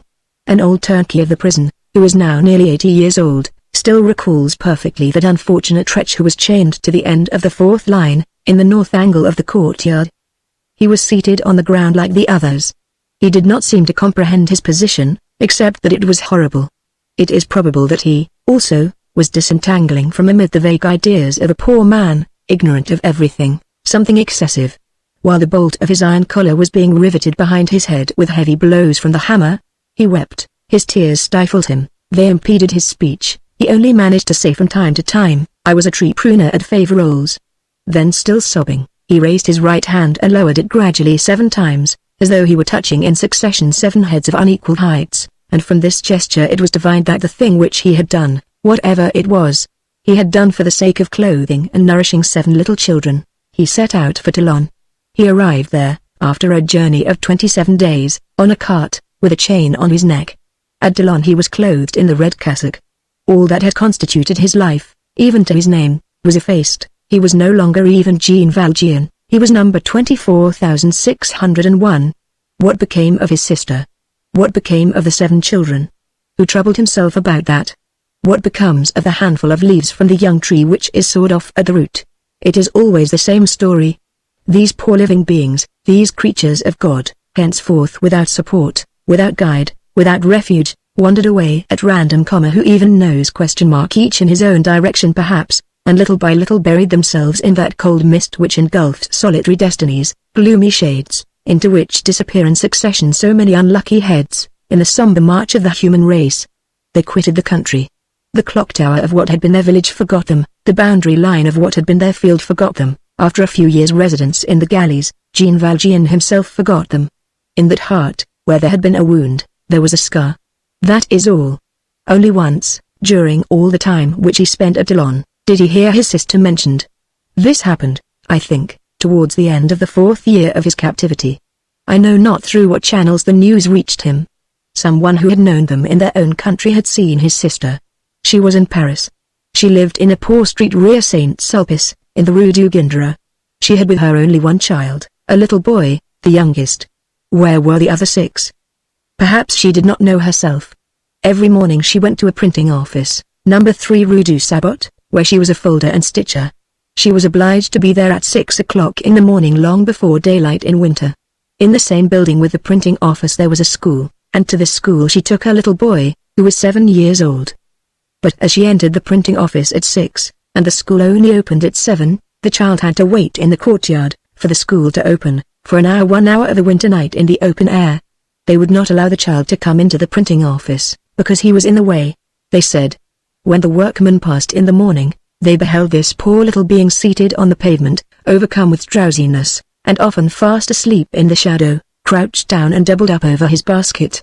When it rained, an old woman, the portress, took pity on him. She took him into her den, where there was a pallet, a spinning wheel, and 2 wooden chairs, and the little one slumbered in a corner, pressing himself close to the cat that he might suffer less from cold. At 7 o'clock the school opened, and he entered. That is what was told to Jean Valjean. They talked to him about it for one day. It was a moment, a flash, as though a window had suddenly been opened upon the destiny of those things whom he had loved, then all closed again. He heard nothing more forever. Nothing from them ever reached him again. He never beheld them, he never met them again, and in the continuation of this mournful history they will not be met with any more. Towards the end of this 4th year Jean Valjean's turn to escape arrived. His comrades assisted him, as is the custom in that sad place. He escaped. He wandered for 2 days in the fields at liberty, if being at liberty is to be hunted, to turn the head every instant, to quake at the slightest noise, to be afraid of everything, of a smoking roof, of a passing man, of a barking dog, of a galloping horse, of a striking clock, of the day because one can see, of the night because one cannot see, of the highway, of the path, of a bush, of sleep. On the evening of the 2nd day he was captured. He had neither eaten nor slept for 36 hours. The Maritime Tribunal condemned him, for this crime, to a prolongation of his term for 3 years, which made 8 years. In the 6th year his turn to escape occurred again. He availed himself of it, but could not accomplish his flight fully. He was missing a roll call. The cannon were fired, and at night the patrol found him hidden under the keel of a vessel in process of construction. He resisted the galley guards who seized him. Escape and rebellion. This case, provided for by a special code, was punished by an addition of 5 years, 2 of them in the double chain. 13 years. In the 10th year his turn came round again. He again profited by it. He succeeded no better. 3 years for this fresh attempt. 16 years. Finally, I think it was during his 13th year, he made a last attempt, and only succeeded in getting retaken at the end of 4 hours of absence. 3 years for those 4 hours. 19 years. In October, 1815, he was released. He had entered there in 1796, for having broken a pane of glass and taken a loaf of bread. Room for a brief parenthesis. This is the 2nd time, during his studies on the penal question and damnation by law, that the author of this book has come across the theft of a loaf of bread as the point of departure for the disaster of a destiny. Claude Gaux had stolen a loaf, Jean Valjean had stolen a loaf. English statistics prove the fact that 4 thefts out of 5 in London have hunger for their immediate cause. Jean Valjean had entered the galleys sobbing and shuddering. He emerged impassive. He had entered in despair. He emerged gloomy. What had taken place in that soul? Chapter 7 The Interior of Despair. Let us try to say it. It is necessary that society should look at these things, because it is itself which creates them. He was, as we have said, an ignorant man, but he was not a fool. The light of nature was ignited in him. Unhappiness, which also possesses a clearness of vision of its own, augmented the small amount of daylight which existed in this mind. Beneath the cudgel, beneath the chain, in the cell, in hardship, beneath the burning sun of the galleys, upon the plank bed of the convict, he withdrew into his own consciousness and meditated. He constituted himself the tribunal. He began by putting himself on trial. He recognized the fact that he was not an innocent man unjustly punished. He admitted that he had committed an extreme and blameworthy act, that that loaf of bread would probably not have been refused to him had he asked for it, that, in any case, it would have been better to wait until he could get it through compassion or through work, that it is not an unanswerable argument to say, can one wait when one is hungry? That, in the first place, it is very rare for anyone to die of hunger, literally, and next, that, fortunately or unfortunately, man is so constituted that he can suffer long and much, both morally and physically, without dying, that it is therefore necessary to have patience, that would even have been better for those poor little children, that it had been an act of madness for him, a miserable, unfortunate wretch, to take society at large violently by the collar, and to imagine that one can escape from misery through theft, that is in any case a poor door through which to escape from misery through which infamy enters, in short, that he was in the wrong. Then he asked himself, whether he had been the only one in fault in his fatal history.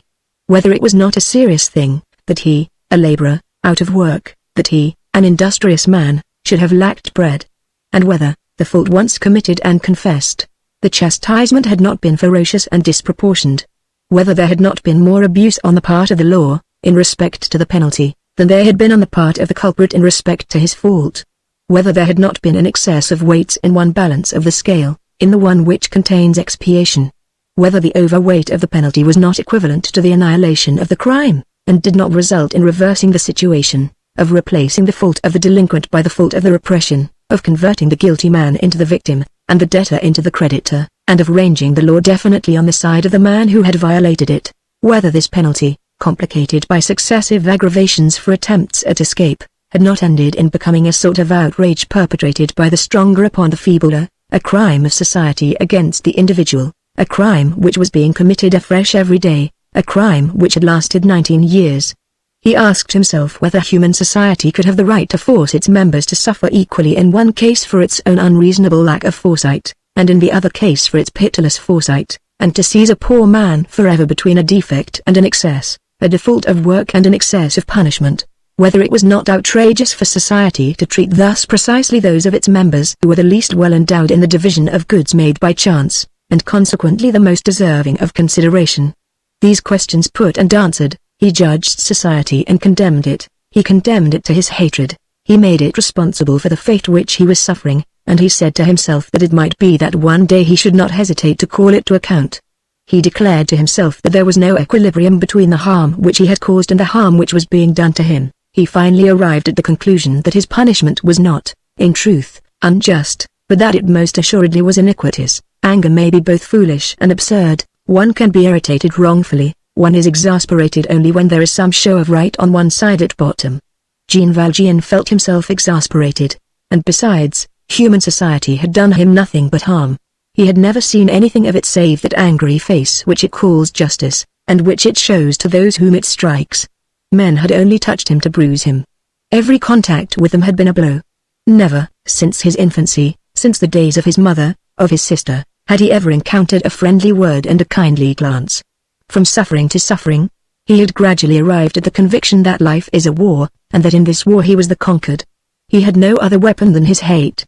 He resolved to whet it in the galleys and to bear it away with him when he departed. There was at Toulon a school for the convicts, kept by the ignorant and friars, where the most necessary branches were taught to those of the unfortunate men who had a mind for them. He was of the number who had a mind. He went to school at the age of 40, and learned to read, to write, to cipher. He felt that to fortify his intelligence was to fortify his hate. In certain cases, education and enlightenment can serve to eke out evil. This is a sad thing to say. After having judged society, which had caused his unhappiness, he judged Providence, which had made society, and he condemned it also. Thus during 19 years of torture and slavery, this soul mounted and at the same time fell. Light entered it on one side, and darkness on the other. Jean Valjean had not, as we have seen, an evil nature. He was still good when he arrived at the galleys. He'd the condemned society, and felt that he was becoming wicked. He'd the condemned Providence, and was conscious that he was becoming impious. It is difficult not to indulge in meditation at this point. Does human nature thus change utterly and from top to bottom? Can the man created good by God be rendered wicked by man? Can the soul be completely made over by fate, and become evil, fate being evil? Can the heart become misshapen and contract incurable deformities and infirmities under the oppression of a disproportionate unhappiness, as the vertebral column beneath too low a vault?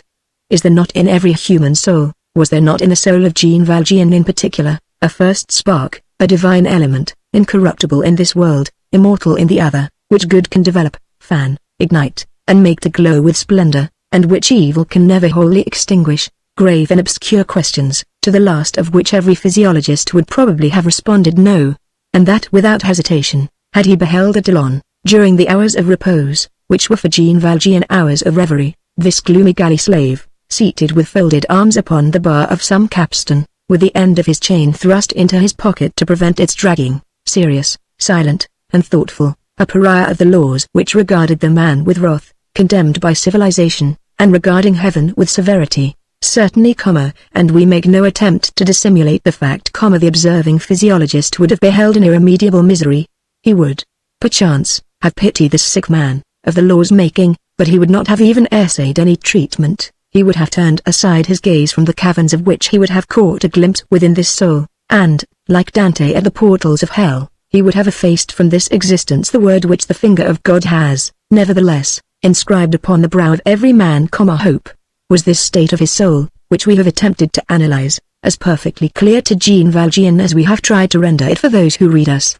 Did Jean Valjean distinctly perceive, after their formation, and had he seen distinctly during the process of their formation, all the elements of which his moral misery was composed?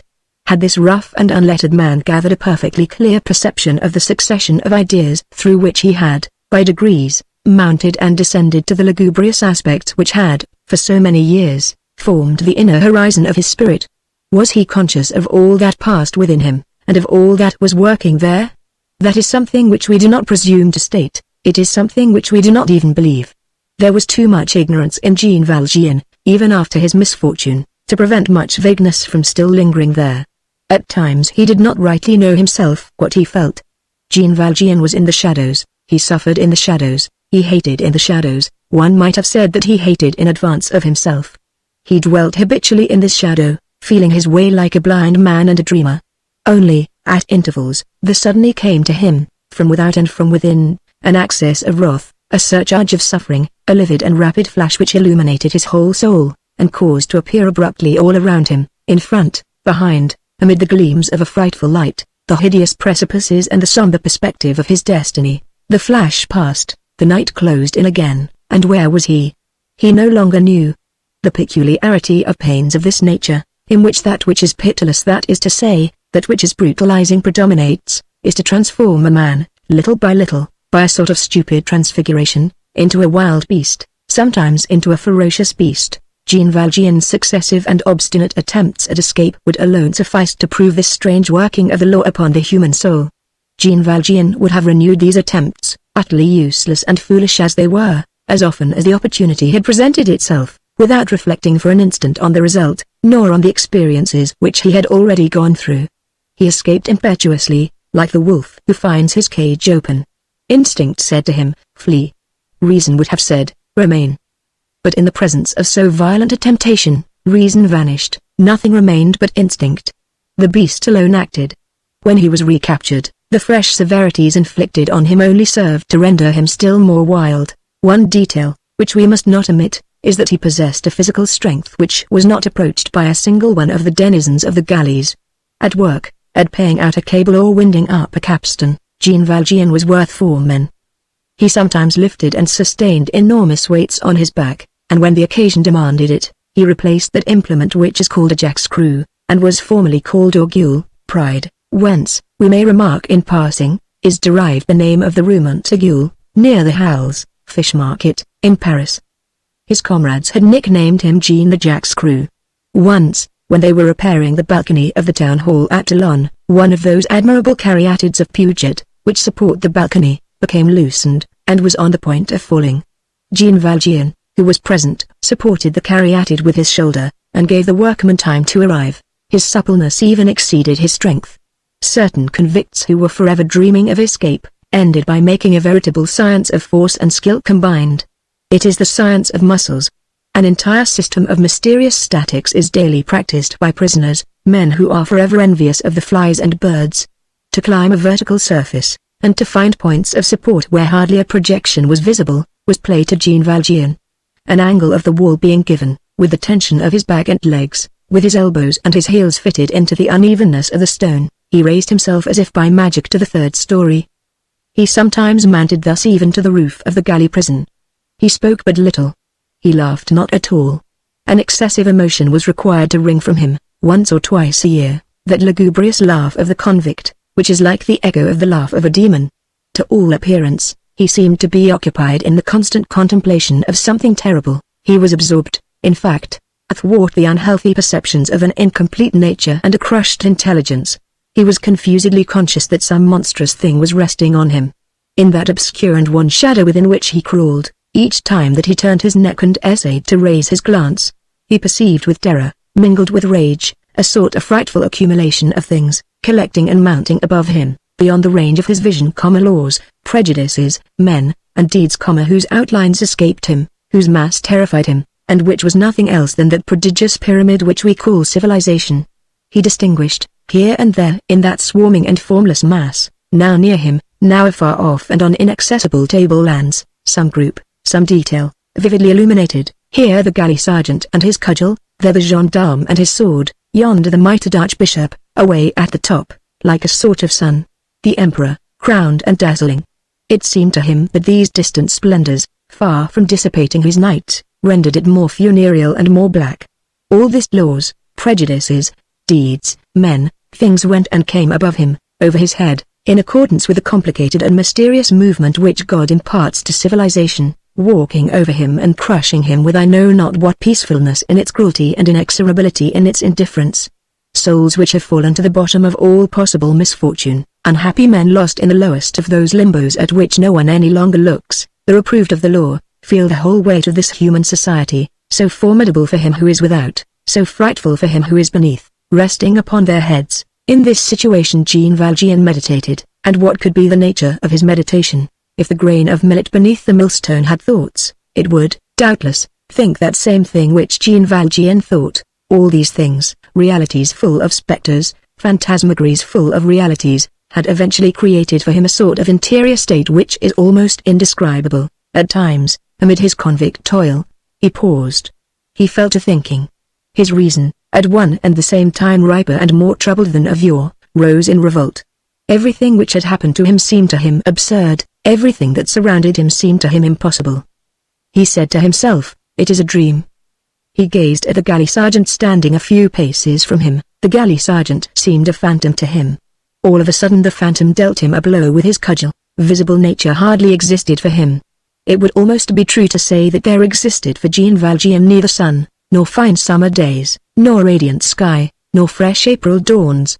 I know not what vent-hole daylight habitually illumined his soul. To sum up, in conclusion, that which can be summed up and translated into positive results in all that we have just pointed out, we will confine ourselves to the statement that, in the course of 19 years, Jean Valjean, the inoffensive tree pruner of Faverolles, the formidable convict of Toulon, has become capable, thanks to the manner in which the galleys had molded him, of two sorts of evil action. Firstly, of evil action which was rapid, unpremeditated, dashing, entirely instinctive, in the nature of reprisals for the evil which he had undergone. Secondly, of evil action which was serious, grave, consciously argued out and premeditated, with the false ideas which such a misfortune can furnish. His deliberate deeds passed through three successive phases, which natures of a certain stamp can alone traverse: reasoning, will, perseverance. He had for moving causes his habitual wrath, bitterness of soul, a profound sense of indignities suffered, the reaction even against the good, the innocent, and the just, if there are any such. The point of departure, like the point of arrival, for all his thoughts, was hatred of human law, that hatred which, if it be not arrested in its development by some providential incident, becomes, within a given time, the hatred of society, then the hatred of the human race, then the hatred of creation, and which manifests itself by a vague, incessant, and brutal desire to do harm to some living being, no matter whom. It will be perceived that it was not without reason that Jean Valjean's passport described him as a very dangerous man. From year to year this soul had dried away slowly, but with fatal sureness. When the heart is dry, the eye is dry. On his departure from the galleys it had been 19 years since he had shed a tear. Chapter 8. Billows and shadows, a man overboard, what matters it? The vessel does not halt. The wind blows. That somber ship has a path which it is forced to pursue. It passes on. The man disappears, then reappears, he plunges, he rises again to the surface, he calls, he stretches out his arms, he is not heard. The vessel, trembling under the hurricane, is wholly absorbed in its own workings. The passengers and sailors do not even see the drowning man, his miserable head is but a speck amid the immensity of the waves. He gives vent to desperate cries from out of the depths. What a spectre is that retreating sail! He gazes and gazes at it frantically. It retreats, it grows dim, it diminishes in size. He was there but just now, he was one of the crew, he went and came along the deck with the rest, he had his part of breath and of sunlight, he was a living man. Now, what has taken place? He has slipped, he was fallen, all is at an end. He is in the tremendous sea. Underfoot he has nothing but what flees and crumbles. The billows, torn and lashed by the wind, encompass him hideously, the tossings of the abyss bear him away, all the tongues of water dash over his head, a populace of waves spits upon him, confused openings half devour him, every time that he sinks. He catches glimpses of precipices filled with night, frightful and unknown vegetations seize him, not about his feet, draw him to them. He is conscious that he is becoming an abyss, that he forms part of the foam. The waves toss him from one to another. He drinks in the bitterness. The cowardly ocean attacks him furiously, to drown him. The enormity plays with his agony. It seems as though all that water were hate. Nevertheless, he struggles. He tries to defend himself. He tries to sustain himself. He makes an effort. He swims. His petty strength all exhausted instantly, combats the inexhaustible. Where, then, is the ship? Yonder. Barely visible in the pale shadows of the horizon. The wind blows in gusts. All the foam overwhelms him. He raises his eyes and beholds only the lividness of the clouds. He witnesses, amid his death pangs, the immense madness of the sea. He is tortured by this madness. He hears noises strange to man, which seem to come from beyond the limits of the earth, and from one knows not what frightful region beyond. There are birds in the clouds, just as there are angels above human distresses, but what can they do for him? They sing and fly and float, and he rattles in the death agony. He feels himself buried in those two infinities, the ocean and the sky, at one and the same time. The one is a tomb, the other is a shroud. Night descends. He has been swimming for hours. His strength is exhausted. That ship, that distant thing in which there were men, has vanished. He is alone in the formidable twilight gulf. He sinks. He stiffens himself. He twists himself. He feels under him the monstrous billows of the invisible. He shouts, "There are no more men." "Where is God?" he shouts. "Help! Help!" He still shouts on. Nothing on the horizon, nothing in heaven. He implores the expanse, the waves, the seaweed, the reef. They are deaf. He beseeches the tempest. The imperturbable tempest obeys only the infinite. Around him darkness, fog, solitude, the stormy and non-sentient tumult, the undefined curling of those wild waters. In him horror and fatigue. Beneath him the depths. Not a point of support. He thinks of the gloomy adventures of the corpse in the limitless shadow. The bottomless cold paralyzes him. His hands contract convulsively, they close, and grasp nothingness. Winds, clouds, whirlwinds, gusts, useless stars. What is to be done? The desperate man gives up. He is weary. He chooses the alternative of death. He resists not. He lets himself go. He abandons his grip, and then he tosses forevermore in the lugubrious dreary depths of engulfment. Oh, implacable march of human societies.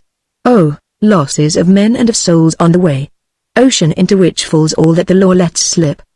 Disastrous absence of help. Oh, moral death. The sea is the inexorable social night into which the penal laws fling their condemned. The sea is the immensity of wretchedness. The soul, going downstream in this gulf, may become a corpse. Who shall resuscitate it? Chapter 9. New troubles. When the hour came for him to take his departure from the galleys, when Jean Valjean heard in his ear the strange words, "Thou art free." The moment seemed improbable and unprecedented. A ray of vivid light, a ray of the true light of the living, suddenly penetrated within him. But it was not long before this ray paled. Jean Valjean had been dazzled by the idea of liberty. He had believed in a new life.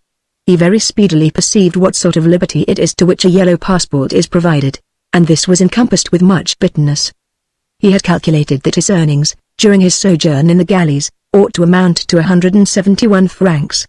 It is but just to add that he had forgotten to include in his calculations the forced repose of Sundays and festival days during 19 years, which entailed a diminution of about 80 francs. At all events, his hoard had been reduced by various local levies to the sum of 109 francs 15 sous, which had been counted out to him on his departure. He had understood nothing of this, and had thought himself wronged. Let us say the word robbed. On the day following his liberation, he saw, at Grasse, in front of an orange flower distillery, some men engaged in unloading bales. He offered his services. Business was pressing, they were accepted. He set to work. He was intelligent, robust, adroit, he did his best. The master seemed pleased. While he was at work, a gendarme passed, observed him, and demanded his papers. It was necessary to show him the yellow passport. That done, Jean Valjean resumed his labor. A little while before he had questioned one of the workmen as to the amount which they earned each day at this occupation. He had been told 30 sous. When evening arrived, as he was forced to set out again on the following day, he presented himself to the owner of the distillery and requested to be paid. The owner did not utter a word, but handed him 15 sous. He objected. He was told, "That is enough for thee." He persisted. The master looked him straight between the eyes, and said to him, "Beware of the prison." There, again, He considered that he had been robbed. Society, the state, by diminishing his hoard, had robbed him wholesale. Now it was the individual who was robbing him at retail. Liberation is not deliverance. One gets free from the galleys, but not from the sentence. That is what happened to him at Grasse. We have seen in what manner he was received at D. Chapter 10. The man aroused. As the cathedral clock struck 2 in the morning, Jean Valjean awoke. What woke him was that his bed was too good. It was nearly 20 years since he had slept in a bed, and, although he had not undressed, the sensation was too novel not to disturb his slumbers. He had slept more than 4 hours. His fatigue had passed away. He was accustomed not to devote many hours to repose. He opened his eyes and stared into the gloom which surrounded him, then he closed them again, with the intention of going to sleep once more. When many varied sensations have agitated the day, when various matters preoccupy the mind, one falls asleep once, but not a second time. Sleep comes more easily than it returns. This is what happened to Jean Valjean. He could not get to sleep again, and he fell to thinking. He was at one of those moments when the thoughts which one has in one's mind are troubled. There was a sort of dark confusion in his brain. His memories of the olden time and of the immediate present floated the pell-mell and mingled confusedly, losing their proper forms, becoming disproportionately large, then suddenly disappearing, as in a muddy and perturbed pool. Many thoughts occurred to him, but there was one which kept constantly presenting itself afresh, and which drove away all others. We will mention this thought at once. He had observed the 6 sets of silver forks and spoons and the ladle which Madame Magloire had placed on the table. Those 6 sets of silver haunted him. They were there. A few paces distant. Just as he was traversing the adjoining room to reach the one in which he then was, the old servant woman had been in the act of placing them in a little cupboard near the head of the bed. He had taken careful note of this cupboard. On the right, as you entered from the dining room. They were solid. And old silver. From the ladle one could get at least 200 francs. Double what he had earned in 19 years. It is true that he would have earned more if the administration had not robbed him.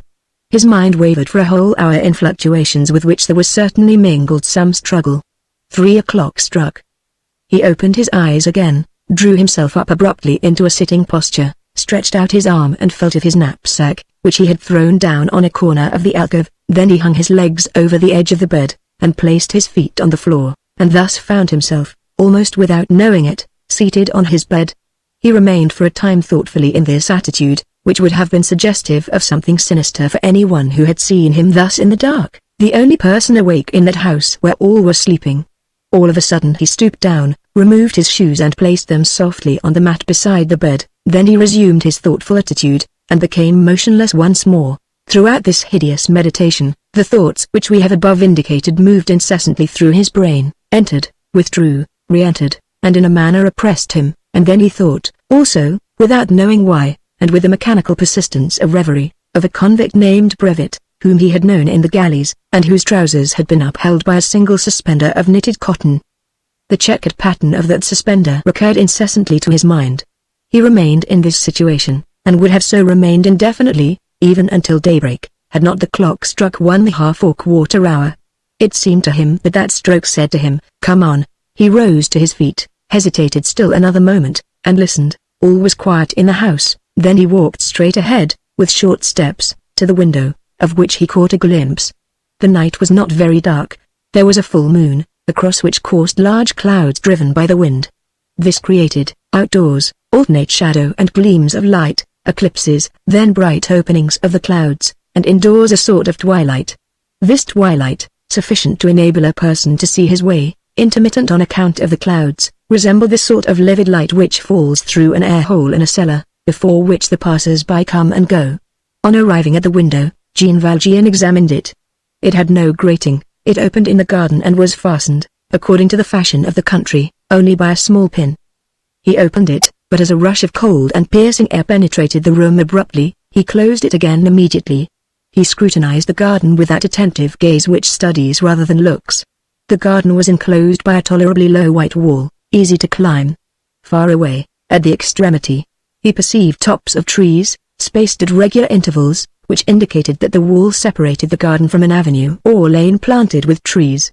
Having taken this survey, he executed a movement like that of a man who has made up his mind, strode to his alcove, grasped his knapsack, opened it, fumbled in it, pulled out of it something which he placed on the bed, put his shoes into one of his pockets, shut the whole thing up again, threw the knapsack on his shoulders, put on his cap, drew the visor down over his eyes, felt for his cudgel, went and placed it in the angle of the window, then returned to the bed, and resolutely seized the object which he had deposited there.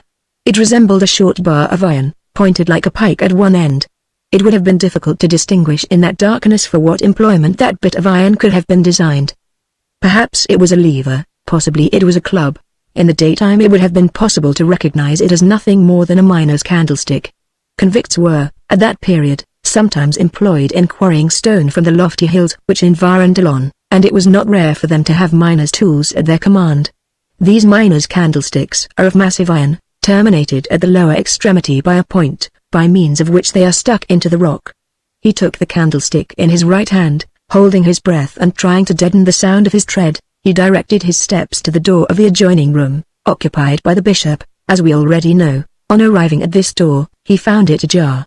The bishop had not closed it. Chapter 11. What he does. Jean Valjean listened. Not a sound.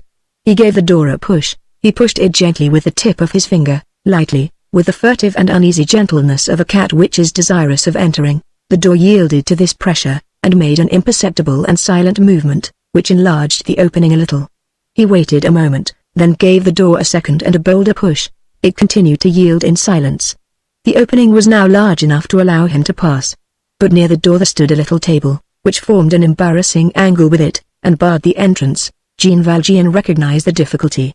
It was necessary, at any cost, to enlarge the aperture still further. He decided on his course of action, and gave the door a third push, more energetic than the two preceding. This time a badly oiled hinge suddenly emitted amid the silence a hoarse and prolonged cry. Jean Valjean shuddered.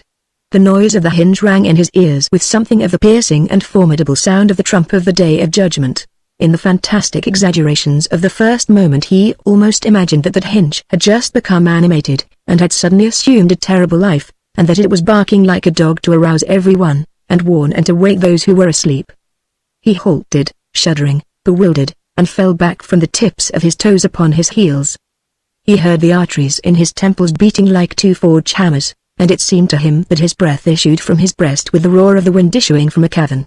It seemed impossible to him that the horrible clamor of that irritated hinge should not have disturbed the entire household. Like the shock of an earthquake, the door, pushed by him, had taken the alarm, and had shouted. The old man would rise at once.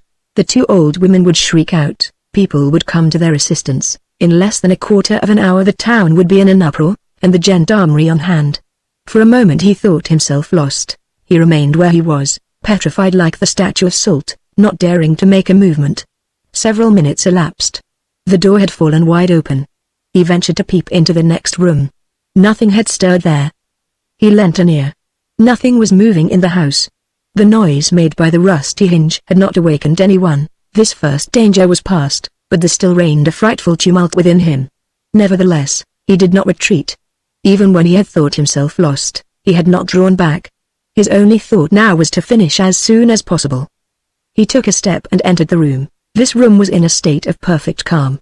Here and there vague and confused forms were distinguishable, which in the daylight were papers scattered on a table, open folios, volumes piled upon a stool, an armchair heaped with clothing, a prie-dieu, and which at that hour were only shadowy corners and whitish spots.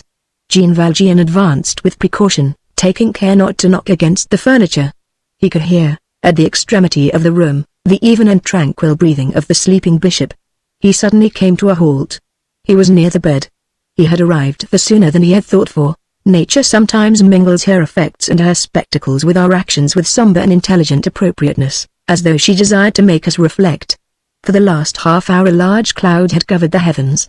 At the moment when Jean Valjean paused in front of the bed, this cloud parted, as though on purpose, and a ray of light, traversing the long window, suddenly illuminated the bishop's pale face.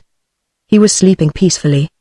He lay in his bed almost completely dressed, on account of the cold of the Basses Alps, in a garment of brown wool, which covered his arms to the wrists. His head was thrown back on the pillow, in the careless attitude of repose. His hand, adorned with the pastoral ring, and whence had fallen so many good deeds and so many holy actions, was hanging over the edge of the bed. His whole face was illumined with a vague expression of satisfaction, of hope, and of felicity. It was more than a smile, and almost a radiance. He bore upon his brow the indescribable reflection of a light which was invisible. the soul of the just contemplates in sleep a mysterious heaven. A reflection of that heaven rested on the bishop. It was, at the same time, a luminous transparency, for that heaven was within him. That heaven was his conscience. At the moment when the ray of moonlight superposed itself, so to speak, upon that inward radiance, the sleeping bishop seemed as in a glory. It remained, however, gentle and veiled in an ineffable half-light.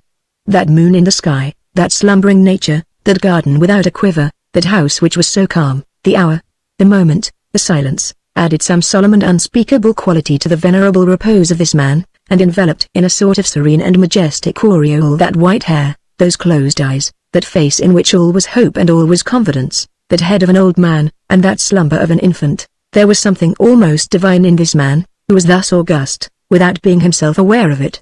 Jean Valjean was in the shadow, and stood motionless, with his iron candlestick in his hand, frightened by this luminous old man. Never had he beheld anything like this. This confidence terrified him.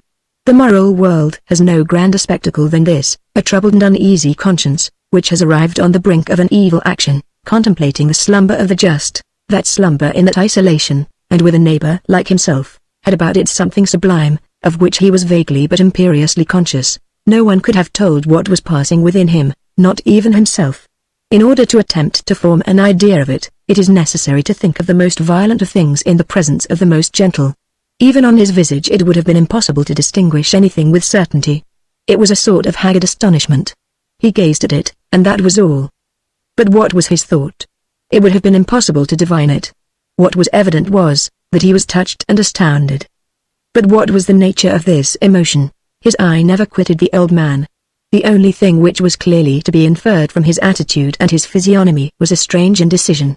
One would have said that he was hesitating between the two abysses, the one in which one loses oneself and that in which one saves oneself. He seemed prepared to crush that skull or to kiss that hand. At the expiration of a few minutes his left arm rose slowly towards his brow, and he took off his cap. Then his arm fell back with the same deliberation, and Jean Valjean fell to meditating once more, his cap in his left hand, his club in his right hand, his hair bristling all over his savage head. The bishop continued to sleep in profound peace beneath that terrifying gaze.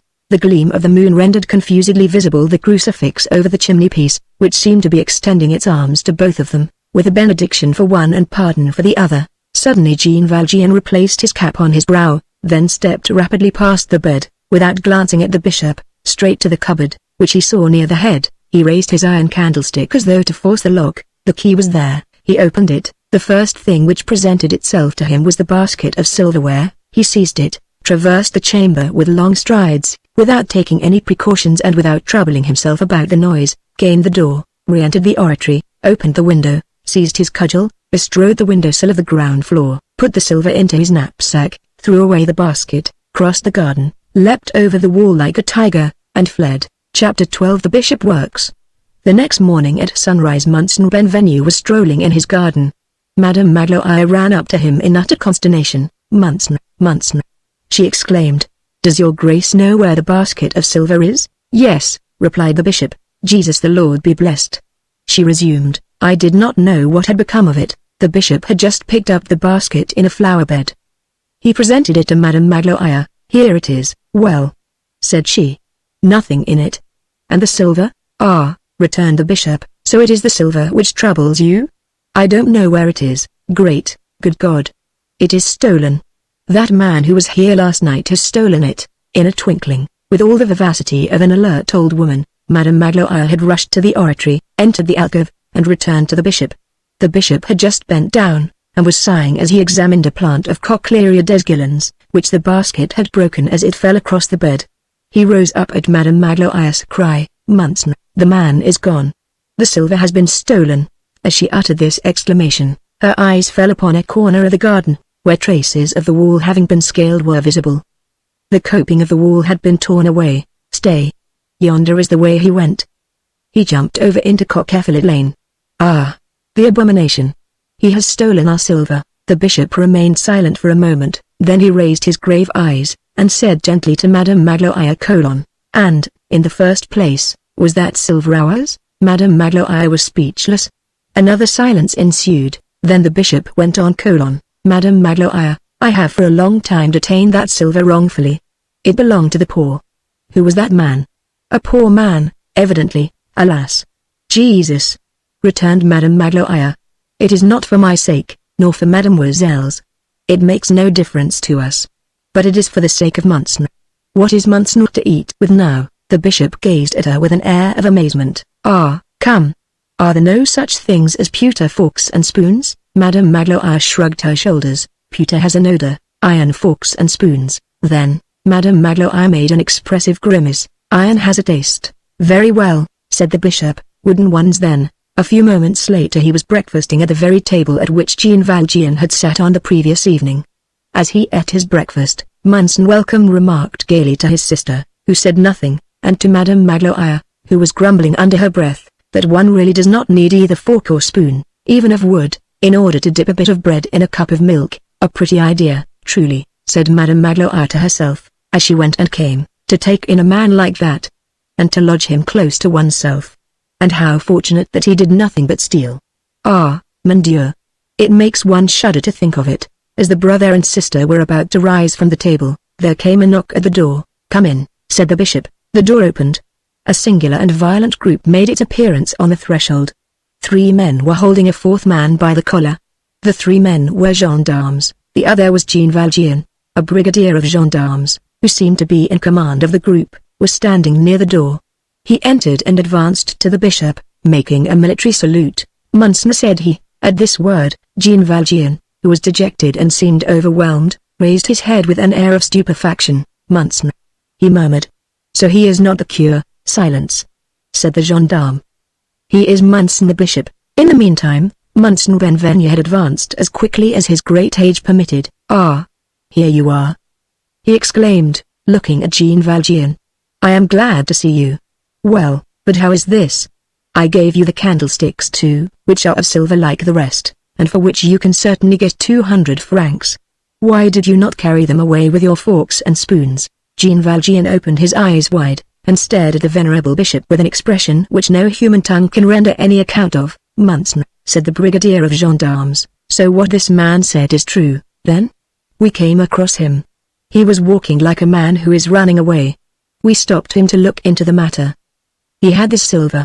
And he told you, interposed the bishop with a smile, that it had been given to him by a kind old fellow of a priest with whom he had passed the night? I see how the matter stands. And you have brought him back here? It is a mistake. In that case, replied the brigadier, we can let him go? Certainly, replied the bishop. The gendarmes released Jean Valjean, who recoiled. Is it true that I am to be released? He said, in an almost inarticulate voice, and as though he were talking in his sleep. Yes, thou art released. Dost thou not understand? Said one of the gendarmes. My friend, resumed the bishop, before you go, here are your candlesticks. Take them. He stepped to the chimney-piece, took the 2 silver candlesticks, and brought them to Jean Valjean. The 2 women looked on without uttering a word, without a gesture, without a look which could disconcert the bishop. Jean Valjean was trembling in every limb. He took the 2 candlesticks mechanically, and with a bewildered air. Now, said the bishop, go in peace. By the way, when you return, my friend, it is not necessary to pass through the garden. You can always enter and depart through the street door. It is never fastened with anything but a latch, either by day or by night. Then, turning to the gendarmes, you may retire, gentlemen. The gendarmes retired. Jean Valjean was like a man on the point of fainting. The bishop drew near to him, and said in a low voice, do not forget, never forget, that you have promised to use this money in becoming an honest man. Jean Valjean, who had no recollection of ever having promised anything, remained speechless. The bishop had emphasized the words when he uttered them. He resumed with solemnity, Jean Valjean, my brother, you no longer belong to evil, but to good. It is your soul that I buy from you. I withdraw it from black thoughts and the spirit of perdition, and I give it to God. Chapter 13. Little Gervais. Jean Valjean left the town as though he were fleeing from it. He set out at a very hasty pace through the fields, taking whatever roads and paths presented themselves to him, without perceiving that he was incessantly retracing his steps. He wandered thus the whole morning, without having eaten anything and without feeling hungry. He was the prey of a throng of novel sensations. He was conscious of a sort of rage. He did not know against whom it was directed. He could not have told whether he was touched or humiliated. There came over him at moments a strange emotion which he resisted and to which he opposed the hardness acquired during the last 20 years of his life. This state of mind fatigued him. He perceived with dismay that the sort of frightful calm which the injustice of his misfortune had conferred upon him was giving way within him. He asked himself what would replace this. At times he would have actually preferred to be in prison with the gendarmes, and that things should not have happened in this way, it would have agitated him less. Although the season was tolerably far advanced, there were still a few late flowers in the hedgerows here and there, whose odor as he passed through them in his march recalled to him memories of his childhood. These memories were almost intolerable to him, it was so long since they had recurred to him. Unutterable thoughts assembled within him in this manner all day long. As the sun declined to its setting, casting long shadows athwart the soil from every pebble, Jean Valjean sat down behind a bush upon a large ruddy plain, which was absolutely deserted. There was nothing on the horizon except the Alps. Not even the spire of a distant village. Jean Valjean might have been 3 leagues distant from a path which intersected the plain past a few paces from the bush. In the middle of this meditation, which would have contributed not a little to render his rags terrifying to anyone who might have encountered him, a joyous sound became audible. He turned his head and saw a little Savoyard, about 10 years of age, coming up the path and singing, his hurdy-gurdy on his hip, and his marmot box on his back. One of those gay and gentle children, who go from land to land affording a view of their knees through the holes in their trousers. Without stopping his song, the lad halted in his march from time to time, and played at knuckle-bones with some coins which he had in his hand, his whole fortune, probably. Among this money there was 1 40-sou piece. The child halted beside the bush, without perceiving Jean Valjean, and tossed up his handful of sous, which, up to that time, he had caught with a good deal of adroitness on the back of his hand. This time the 40-sou piece escaped him, and went rolling towards the brushwood until it reached Jean Valjean. Jean Valjean set his foot upon it. In the meantime, the child had looked after his coin and had caught sight of him. He showed no astonishment, but walked straight up to the man. The spot was absolutely solitary. As far as the eye could see there was not a person on the plain or on the path. The only sound was the tiny, feeble cries of a flock of birds of passage, which was traversing the heavens at an immense height. The child was standing with his back to the sun, which cast threads of gold in his hair and empurpled with its blood-red gleam the savage face of Jean Valjean. "Sir," said the little Savoyard, with that childish confidence which is composed of ignorance and innocence, "my money." "What is your name?" said Jean Valjean. "Little Gervais." "Sir, go away," said Jean Valjean. "Sir," resumed the child, "give me back my money." Jean Valjean dropped his head, and made no reply. The child began again, "My money, sir." Jean Valjean's eyes remained fixed on the earth. "My piece of money," cried the child, "my white piece, my silver." It seemed as though Jean Valjean did not hear him. The child grasped him by the collar of his blouse and shook him. At the same time he made an effort to displace the big iron-shod shoe which rested on his treasure. "I want my piece of money. My piece of 40 sous." The child wept. Jean Valjean raised his head. He still remained seated. His eyes were troubled. He gazed at the child, in a sort of amazement, then he stretched out his hand towards his cudgel and cried in a terrible voice, "Who's there?" "I, sir," replied the child. "Little Gervais." "I. Give me back my 40 sous, if you please." "Take your foot away, sir, if you please." Then irritated, though he was so small, and becoming almost menacing: "Come now, will you take your foot away? Take your foot away, or we'll see." "Ah, it's still you," said Jean Valjean, and rising abruptly to his feet, his foot still resting on the silver piece, he added: "Will you take yourself off?" The frightened child looked at him, then began to tremble from head to foot, and after a few moments of stupor he set out, running at the top of his speed, without daring to turn his neck or to utter a cry. Nevertheless, lack of breath forced him to halt after a certain distance, and Jean Valjean heard him sobbing. In the midst of his own reverie, at the end of a few moments the child had disappeared. The sun had set. The shadows were descending around Jean Valjean. He had eaten nothing all day. It is probable that he was feverish. He had remained standing and had not changed his attitude after the child's flight. The breath heaved his chest at long and irregular intervals. His gaze, fixed 10 or 12 paces in front of him, seemed to be scrutinizing with profound attention the shape of an ancient fragment of blue earthenware which had fallen in the grass. All at once he shivered. He had just begun to feel the chill of evening. He settled his cap more firmly on his brow, sought mechanically to cross and button his blouse, advanced a step and stopped to pick up his cudgel. At that moment he caught sight of the 40-sou piece, which his foot had half ground into the earth, and which was shining among the pebbles. It was as though he had received a galvanic shock. "What is this?" he muttered between his teeth. He recoiled 3 paces, then halted, without being able to detach his gaze from the spot which his foot had trodden but an instant before, as though the thing which lay glittering there in the gloom had been an open eye riveted upon him. At the expiration of a few moments he darted convulsively towards the silver coin, seized it, and straightened himself up again and began to gaze afar off over the plain, at the same time casting his eyes towards all points of the horizon. As he stood there erect and shivering, like a terrified wild animal which is seeking refuge, he saw nothing. Night was falling, the plain was cold and vague, great banks of violet haze were rising in the gleam of the twilight.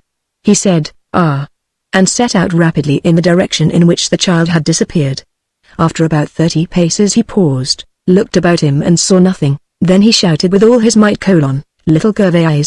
Little Gervais!"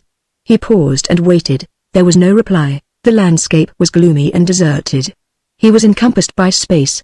There was nothing around him but an obscurity in which his gaze was lost, and a silence which engulfed his voice. An icy north wind was blowing, and imparted to things around him a sort of lugubrious life. The bushes shook their thin little arms with incredible fury. One would have said that they were threatening and pursuing someone. He set out on his march again, then he began to run, and from time to time he halted and shouted into that solitude, with a voice which was the most formidable and the most disconsolate that it was possible to hear, "Little Gervais! Little Gervais!" Assuredly, if the child had heard him, he would have been alarmed and would have taken good care not to show himself. But the child was no doubt already far away. He encountered a priest on horseback. He stepped up to him and said, "Monsieur le Curé, have you seen a child pass?" "No," said the priest. "One named Little Gervais? I have seen no one." He drew 2 5-franc pieces from his money bag and handed them to the priest. "Monsieur le Curé, this is for your poor people." Monsieur le Curé, he was a little lad, about 10 years old, with a marmot, I think, and a hurdy-gurdy. "One of those Savoyards, you know." "I have not seen him, Little Gervais. There are no villages here? Can you tell me, if he is like what you say?" "My friend, he is a little stranger. Such persons pass through these parts. We know nothing of them." Jean Valjean seized 2 more coins of 5 francs each with violence, and gave them to the priest. "For your poor," he said. Then he added, wildly, "Monsieur l'Abbé, have me arrested. I am a thief." The priest put spurs to his horse and fled in haste. Much alarmed, Jean Valjean set out on a run, in the direction which he had first taken. In this way he traversed a tolerably long distance, gazing, calling, shouting, but he met no one. 2 or 3 times he ran across the plain towards something which conveyed to him the effect of a human being reclining or crouching down. It turned out to be nothing but brushwood or rocks nearly on a level with the earth. At length, at a spot where 3 paths intersected each other, he stopped. The moon had risen. He sent his gaze into the distance and shouted for the last time, "Little Gervais! Little Gervais! Little Gervais!" His shout died away in the mist, without even awakening an echo. He murmured yet once more, "Little Gervais," but in a feeble and almost inarticulate voice. It was his last effort. His legs gave way abruptly under him, as though an invisible power had suddenly overwhelmed him with the weight of his evil conscience. He fell exhausted, on a large stone, his fists clenched in his hair and his face on his knees, and he cried, "I am a wretch." Then his heart burst, and he began to cry. It was the first time that he had wept in 19 years. When Jean Valjean left the bishop's house, he was, as we have seen, quite thrown out of everything that had been his thought hitherto. He could not yield to the evidence of what was going on within him. He hardened himself against the angelic action and the gentle words of the old man. "You have promised me to become an honest man. I buy your soul. I take it away from the spirit of perversity, I give it to the good God." This recurred to his mind unceasingly. To this celestial kindness he opposed pride, which is the fortress of evil within us. He was indistinctly conscious that the pardon of this priest was the greatest assault and the most formidable attack which had moved him yet, that his obduracy was finally settled if he resisted this clemency, that if he yielded, he should be obliged to renounce that hatred with which the actions of other men had filled his soul through so many years, and which pleased him, that this time it was necessary to conquer or to be conquered, and that a struggle, a colossal and final struggle, had been begun between his viciousness and the goodness of that man. In the presence of these lights, he proceeded like a man who is intoxicated.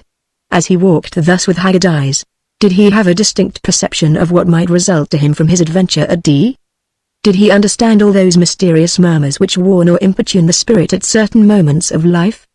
Did a voice whisper in his ear that he had just passed the solemn hour of his destiny, that there no longer remained a middle course for him, that if he were not henceforth the best of men, he would be the worst, that it behooved him now, so to speak, to mount higher than the bishop, or fall lower than the convict, that if he wished to become good he must become an angel, that if he wished to remain evil, he must become a monster? Here, again, some questions must be put, which we have already put to ourselves elsewhere.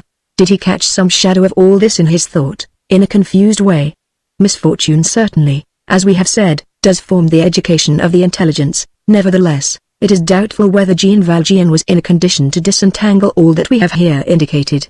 If these ideas occurred to him, he but caught glimpses of, rather than saw them, and they only succeeded in throwing him into an unutterable and almost painful state of emotion. On emerging from that black and deformed thing which is called the galleys, the bishop had hurt his soul, as too vivid a light would have hurt his eyes on emerging from the dark. The future life, the possible life which offered itself to him henceforth, all pure and radiant, filled him with tremors and anxiety. He no longer knew where he really was. Like an owl, who should suddenly see the sun rise, the convict had been dazzled and blinded, as it were, by virtue. That which was certain, that which he did not doubt, was that he was no longer the same man, that everything about him was changed, that it was no longer in his power to make it as though the bishop had not spoken to him and had not touched him. In this state of mind he had encountered little Gervais, and had robbed him of his 40 sous. Why? He certainly could not have explained it. Was this the last effect and the supreme effort, as it were, of the evil thoughts which he had brought away from the galleys, a remnant of impulse, a result of what is called in statics, acquired force? It was that, and it was also, perhaps, even less than that. Let us say it simply, it was not he who stole, it was not the man, it was the beast, who, by habit and instinct, had simply placed his foot upon that money, while the intelligence was struggling amid so many novel and hitherto unheard of thoughts besetting it. When intelligence reawakened and beheld that action of the brute, Jean Valjean recoiled with anguish and uttered a cry of terror. It was because a strange phenomenon, and one which was possible only in the situation in which he found himself, in stealing the money from that child. He had done a thing of which he was no longer capable. However that may be, this last evil action had a decisive effect on him. It abruptly traversed that chaos which he bore in his mind, and dispersed it, placed on one side the thick obscurity, and on the other the light, and acted on his soul, in the state in which it then was, as certain chemical reagents act upon a troubled mixture by precipitating one element and clarifying the other. First of all, even before examining himself and reflecting, all bewildered, like one who seeks to save himself, he tried to find the child in order to return his money to him. Then, when he recognized the fact that this was impossible, he halted in despair. At the moment when he exclaimed, "I am a wretch," he had just perceived what he was, and he was already separated from himself to such a degree, that he seemed to himself to be no longer anything more than a phantom, and as if he had, there before him, in flesh and blood, the hideous galley convict, Jean Valjean, cudgel in hand, his blouse on his hips, his knapsack filled with stolen objects on his back, with his resolute and gloomy visage, with his thoughts filled with abominable projects. Excess of unhappiness had, as we have remarked, made him in some sort a visionary. This, then, was in the nature of a vision. He actually saw that Jean Valjean, that sinister face, before him.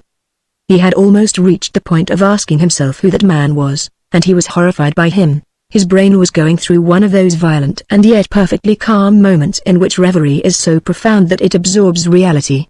One no longer beholds the object which one has before one, and one sees, as though apart from oneself, the figures which one has in one's own mind. Thus he contemplated himself, so to speak, face to face, and at the same time, athwart this hallucination, he perceived in a mysterious depth a sort of light which he at first took for a torch.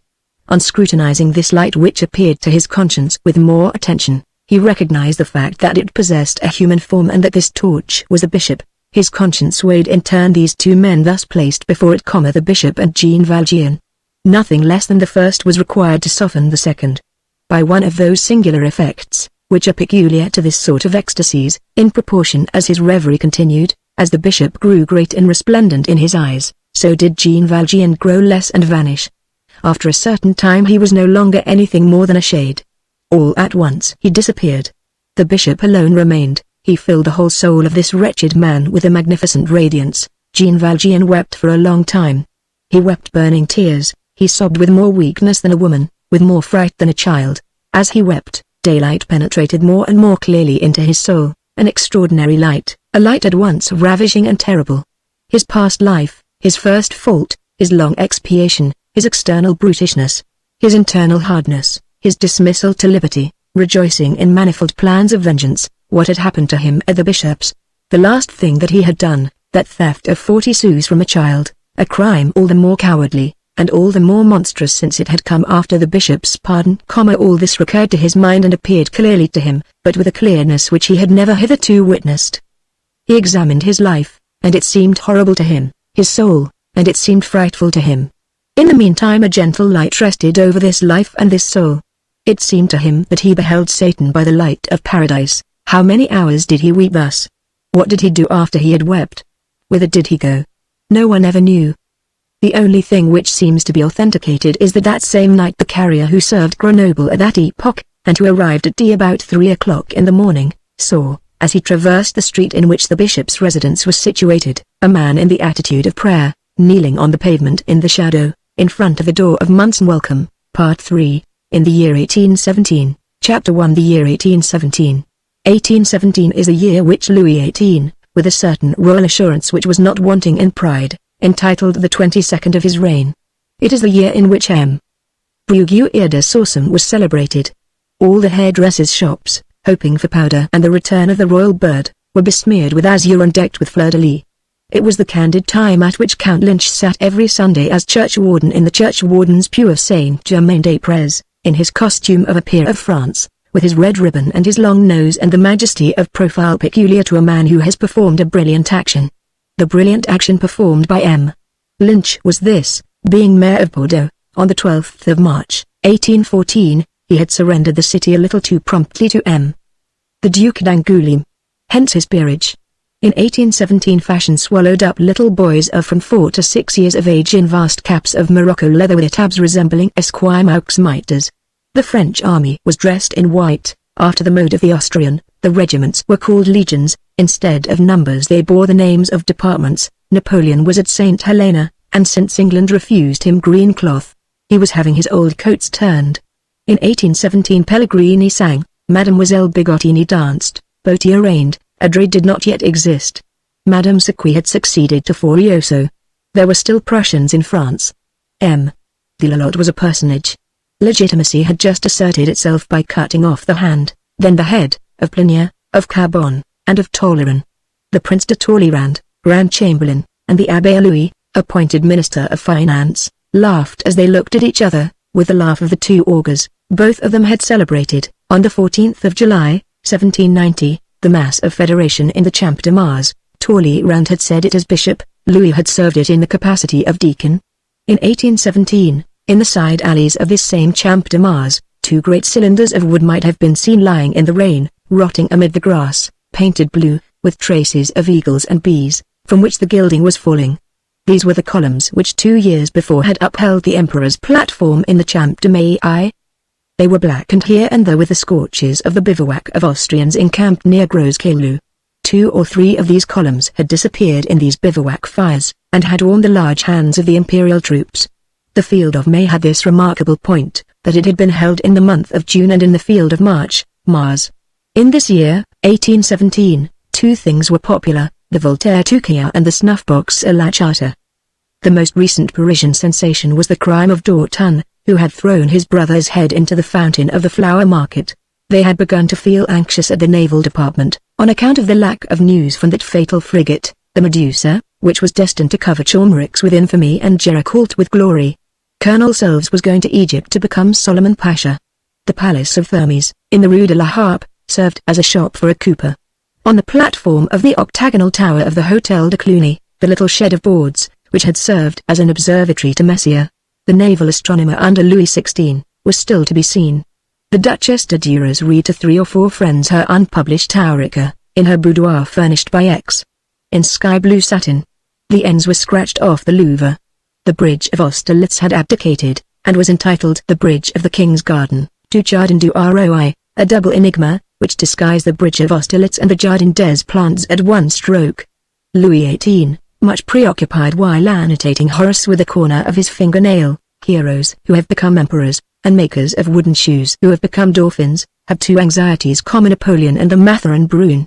The French Academy had given for its prize subject, the happiness procured through study. M. Belot was officially eloquent. In his shadow could be seen germinating that future Advocate General of Bro, dedicated to the sarcasms of Paul Louis Courier. There was a false Chateaubriand, named Marquigny, in the interim, until there should be a false Marquigny, named Darlincourt. Claire d'Albe and Malek Adel were masterpieces. Madame Cottin was proclaimed the chief writer of the epoch. The institute had the academician, Napoleon Bonaparte, stricken from its list of members. A royal ordinance erected Angoulême into a naval school, for the Duc d'Angoulême, being Lord High Admiral. It was evident that the city of Angoulême had all the qualities of a seaport, otherwise the monarchical principle would have received a wound. In the Council of Ministers the question was agitated whether vignettes representing slack-rope performances, which adorned Franconi's advertising posters, and which attracted throngs of street urchins, should be tolerated. M. Payer, the author of Agnes, a good sort of fellow, with a square face and a wart on his cheek, directed the little private concerts of the Marquis de Sesnay in the Rue Vilvogue. All the young girls were singing The Hermit of Sainteville, with words by Edmond Giraud. The Yellow Dwarf was transferred into Mirror. The Café Lemblin stood up for the Emperor, against the Café Valois, which upheld the Bourbons. The Duc de Berry, already surveyed from the shadow by Louville, had just been married to a princess of Sicily. Madame de Staël had died a year previously. The bodyguard hissed Mademoiselle Mars. The grand newspapers were all very small. Their form was restricted, but their liberty was great. The Constitutional was constitutional. La Minerve called Chateaubriand Chateaubriand. That tea made the good middle-class people laugh heartily at the expense of the great writer. In journals which sold themselves, prostituted journalists insulted the exiles of 1815.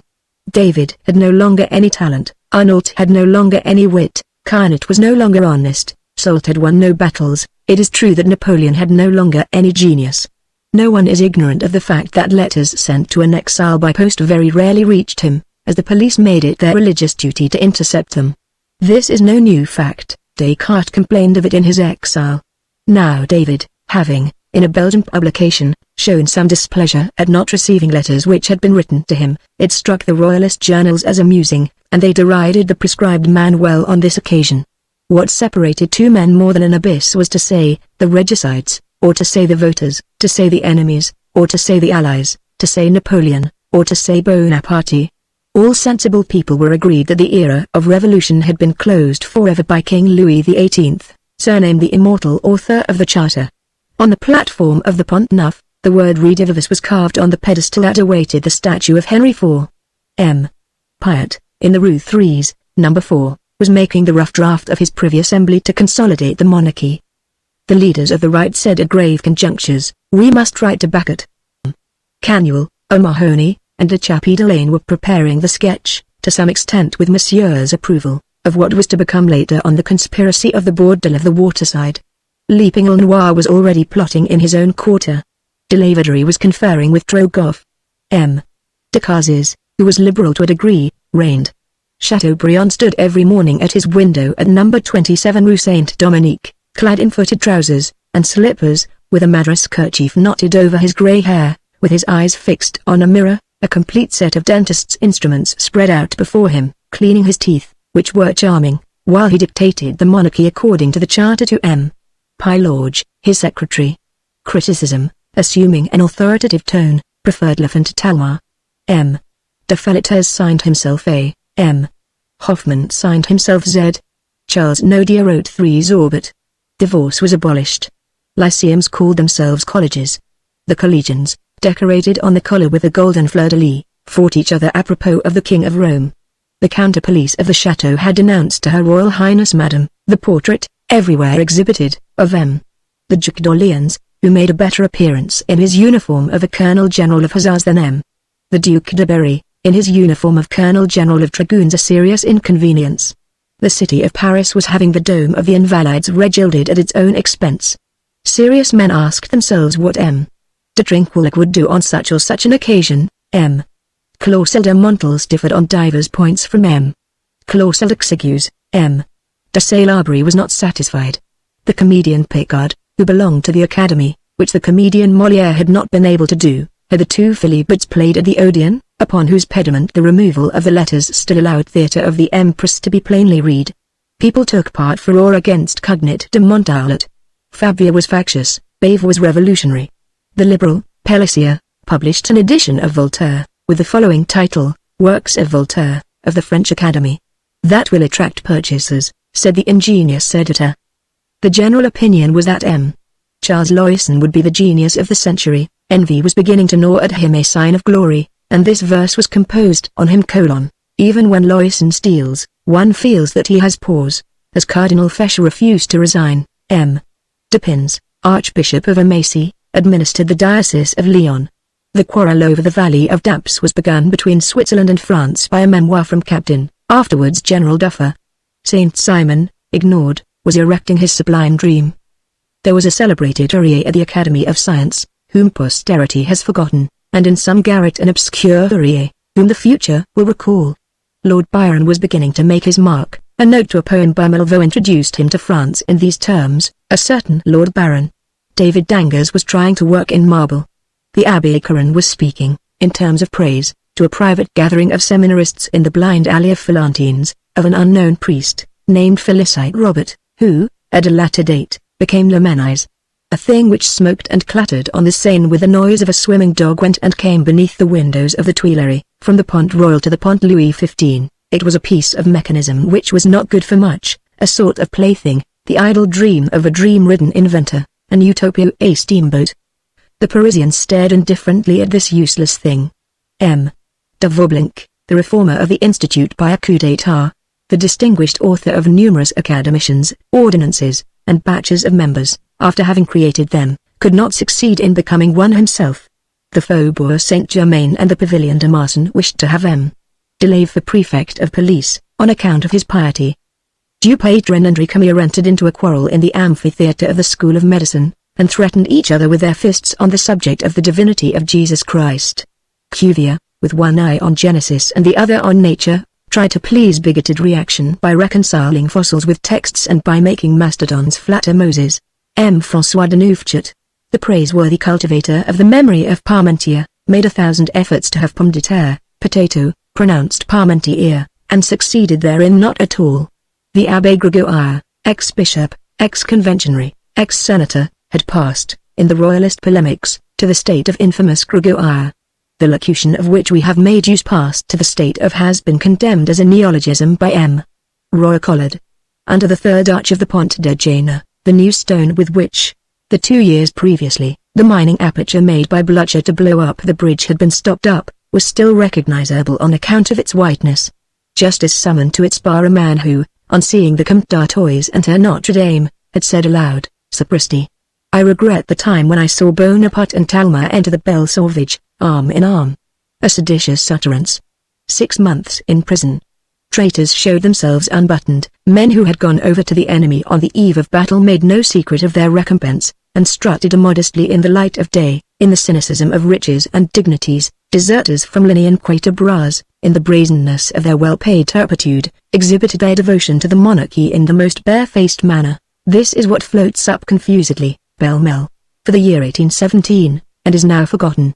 History neglects nearly all these particulars, and cannot do otherwise. The infinity would overwhelm it.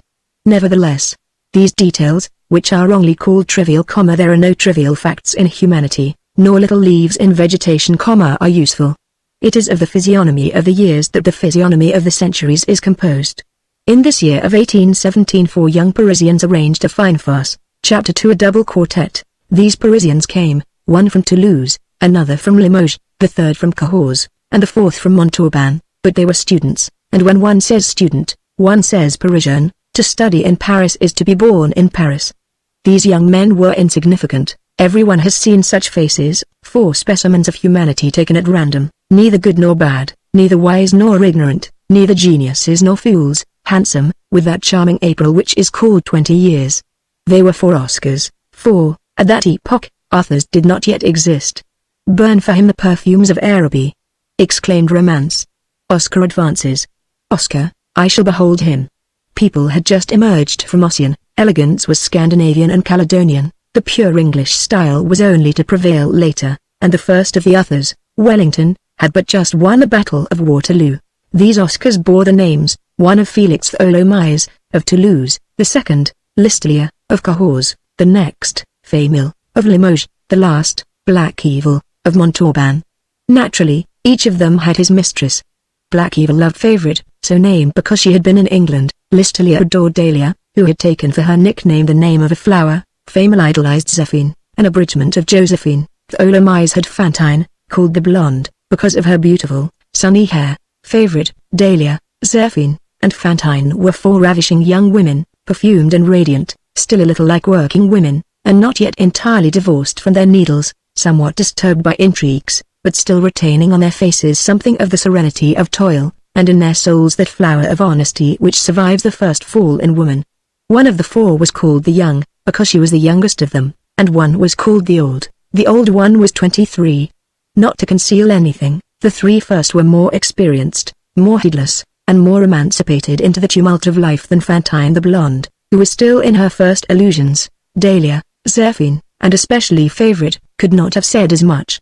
There had already been more than one episode in their romance, though hardly begun, and the lover who had borne the name of Adolphe in the first chapter had turned out to be Alphonse in the second, and Gustave in the third. Poverty and coquetry are two fatal counselors, one scolds and the other flatters, and the beautiful daughters of the people have both of them whispering in their ear, each on its own side. These badly guarded souls listen. Hence the falls which they accomplish, and the stones which are thrown at them. They are overwhelmed with splendor of all that is immaculate and inaccessible. Alas! What if the Jungfrau were hungry? Favourite, having been in England, was admired by Dahlia and Zéphine. She had had an establishment of her own very early in life. Her father was an old unmarried professor of mathematics, a brutal man and a braggart, who went out to give lessons in spite of his age. This professor, when he was a young man, had one day seen a chambermaid's gown catch on a fender. He had fallen in love in consequence of this accident. The result had been Favourite.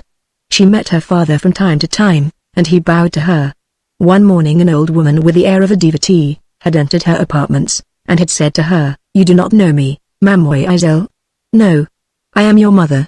Then the old woman opened the sideboard, and ate and drank, had a mattress which she owned brought in, and installed herself.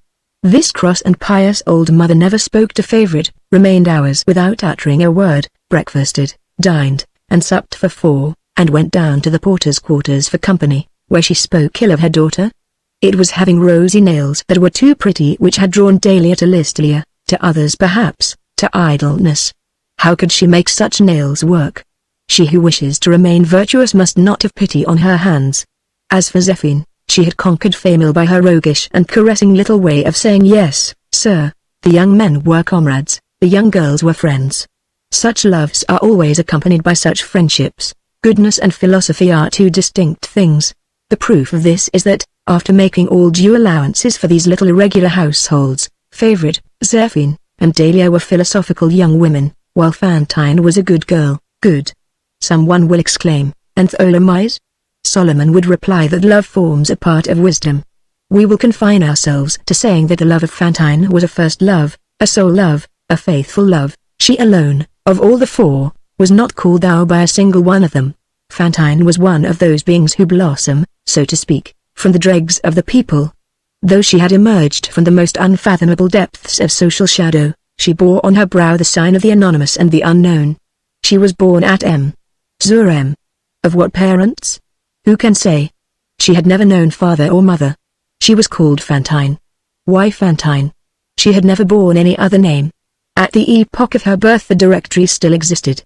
She had no family name, she had no family, no baptismal name. The church no longer existed. She bore the name which pleased the first random passerby, who had encountered her, when a very small child, running bare-legged in the street. She received the name as she received the water from the clouds upon her brow when it rained. She was called Little Fantine. No one knew more than that. This human creature had entered life in just this way. At the age of 10, Fantine quitted the town and went to service with some farmers in the neighborhood. At 15 she came to Paris to seek her fortune. Fantine was beautiful, and remained pure as long as she could. She was a lovely blonde, with fine teeth. She had gold and pearls for her dowry, but her gold was on her head, and her pearls were in her mouth. She worked for her living, then, still for the sake of her living, for the heart, also, as its hunger, she loved. She loved the Olomise, an amour for him, passion for her. The streets of the Latin Quarter, filled with throngs of students and grisettes, saw the beginning of their dream. Fantine had long evaded the Olomise in the mazes of the Hill of the Pantheon, where so many adventurers twine and untwine, but in such a way as constantly to encounter him again. There is a way of avoiding which resembles seeking.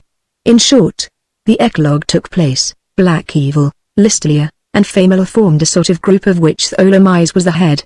It was he who possessed the wit. The Olomise was the antique old student. He was rich. He had an income of 4,000 francs. 4,000 francs. A splendid scandal on Mount Sainte Genevieve. The Olomise was a fast man of 30, and badly preserved. He was wrinkled and toothless, and he had the beginning of a bald spot, of which he himself said with sadness, the skull at 30, the knee at 40.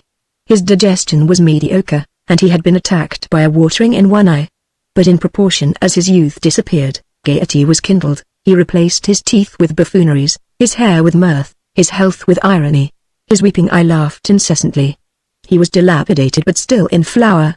His youth, which was packing up for departure long before its time, beat a retreat in good order, bursting with laughter, and no one saw anything but fire. He had had a piece rejected at the vaudeville. He made a few verses now and then. In addition to this he doubted everything to the last degree, which is a vast force in the eyes of the weak. Being thus ironical and bald, he was the leader. Iron is an English word. Is it possible that irony is derived from it? One day the Olomise took the three others aside, with a gesture of an oracle, and said to them: Fantine, Dahlia, Zephine, and Favorite have been teasing us for nearly a year to give them a surprise. We have promised them solemnly that we would. They are forever talking about it to us, to me in particular, just as the old women in Naples cry to Saint Januarius, Factia Giluta, Fao Miracolo, Yellow Face, perform thy miracle, so our beauties say to me incessantly, the Olomise, when will you bring forth your surprise? At the same time our parents keep writing to us. Pressure on both sides. The moment has arrived, it seems to me. Let us discuss the question. Thereupon, the Olomise lowered his voice and articulated something so mirthful, that a vast and enthusiastic grin broke out upon the four mouths simultaneously, and Black Evil exclaimed, "That is an idea." A smoky tap room presented itself. They entered, and the remainder of their confidential colloquy was lost in shadow. The result of these shades was a dazzling pleasure party which took place on the following Sunday. The four young men inviting the four young girls. Chapter 3, 4 and 4. It is hard nowadays to picture to oneself what a pleasure trip of students and grisettes to the country was like, 45 years ago. The suburbs of Paris are no longer the same. The physiognomy of what may be called circumparisian life has changed completely in the last half-century. Where there was the cuckoo, there is the railway car. Where there was a tender boat, there is now the steamboat. People speak of Fécamp nowadays as they spoke of St. Cloud in those days. The Paris of 1862 is a city which has France for its outskirts. The four couples conscientiously went through with all the country follies possible at that time. The vacation was beginning, and it was a warm, bright, summer day. On the preceding day, Favorite, the only one who knew how to write, had written the following to the Olomise in the name of the four: "It is a good hour to emerge from happiness." That is why they rose at 5 o'clock in the morning.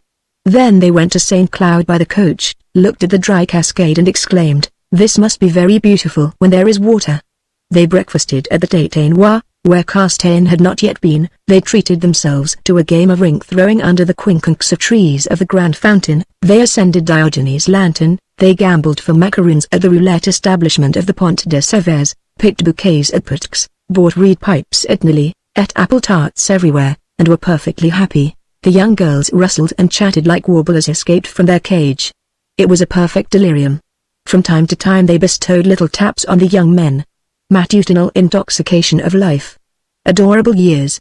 The wings of the dragonfly quiver. Oh, whoever you may be, do you not remember? Have you rambled through the brushwood, holding aside the branches, on account of the charming head which is coming on behind you? Have you slid, laughing, down a slope all wet with rain, with a beloved woman holding your hand, and crying, "Ah, my new boots. What a state they are in"? Let us say at once that that merry obstacle, a shower, was lacking in the case of this good-humored party, although Favorite had said as they set out, with a magisterial and maternal tone, "The slugs are crawling in the paths, a sign of rain." children. All four were madly pretty. A good old classic poet, then famous, a good fellow who had an Eleanor, M. Le Chevalier de Labis, as he strolled that day beneath the chestnut trees of St. Cloud, saw them pass about 10 o'clock in the morning, and exclaimed, "There is one too many of them," as he thought of the Graces. Favorite, Black Evil's friend, the one aged 23, the old one, ran on in front under the great green boughs, jumped the ditches, stalked distractedly over bushes, and presided over this merry-making with the spirit of a young female fawn. Zephine and Dahlia, whom chance had made beautiful in such a way that they set each off when they were together, and completed each other, never left each other, more from an instinct of coquetry than from friendship, and clinging to each other, they assumed English poses. The first keepsakes had just made their appearance. Melancholy was dawning for women, as later on, Byronism dawned for men, and the hair of the tender sex began to droop dolefully. Zephine and Dahlia had their hair dressed in rolls. Listelia and Famil, who were engaged in discussing their professors, explained to Fantine the difference that existed between M. Delvincourt and M. Blonde. Black Evil seemed to have been created expressly to carry Favorite's single-bordered, imitation India shawl of Tinox's manufacture, on his arm on Sundays. Tholomyès followed, dominating the group. He was very gay, but one felt the force of government in him. There was dictation in his joviality. His principal ornament was a pair of trousers of elephant-leg pattern of Nankin, with straps of braided copper wire. He carried a stout rattan worth 200 francs in his hand, and, as he treated himself to everything, a strange thing called a cigar in his mouth. Nothing was sacred to him. He smoked. "That Tholomyès is astounding," said the others, with veneration. "What trousers! What energy!" As for Fantine, she was a joy to behold. Her splendid teeth had evidently received an office from God, laughter. She preferred to carry her little hat of sewed straw, with its long white strings, in her hand rather than on her head. Her thick blonde hair, which was inclined to wave, and which easily uncoiled, and which it was necessary to fasten up incessantly, seemed made for the flight of glitter under the willows. Her rosy lips babbled enchantingly.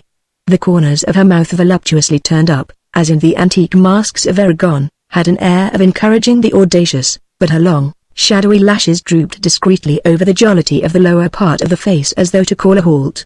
There was something indescribably harmonious and striking about her entire dress. She wore a gown of mauve beige, little reddish-brown buskins, whose ribbons traced an X on her fine, white, open-worked stockings, and that sort of muslin spencer, a Marseille invention, whose name, Quinzout, a corruption of the words quinzout, pronounced after the fashion of the Caneby ear, signifies fine weather, heat, and midday. The three others, less timid, as we have already said, wore low-necked dresses without disguise, which in summer, beneath flower-adorned hats, are very graceful and enticing, but by the side of these audacious outfits, blonde Fantine's Quinzout, with its transparencies, its indiscretion, and its reticence, concealing and displaying at one and the same time, seemed an alluring godsend of decency, and the famous court of love, presided over by the Vicomtesse de Sète, with the sea-green eyes, would, perhaps, have awarded the prize for coquetry to this Quinzout, in the contest for the prize of modesty. The most ingenious is, at times, the wisest. This does happen. Brilliant of face, delicate of profile, with eyes of a deep blue, heavy lids, feet arched and small, wrists and ankles admirably formed. A white skin which, here and there allowed the azure branching of the veins to be seen, joy, a cheek that was young and fresh, the robust throat of the Juno of Aegina, a strong and supple nape of the neck, shoulders modelled as though by Xtu, with a voluptuous dimple in the middle, visible through the muslin, a gaiety cooled by dreaminess, sculptural and exquisite. Such was Fantine, and beneath these feminine adornments and these ribbons one could divine a statue, and in that statue a soul. Fantine was beautiful, without being too conscious of it.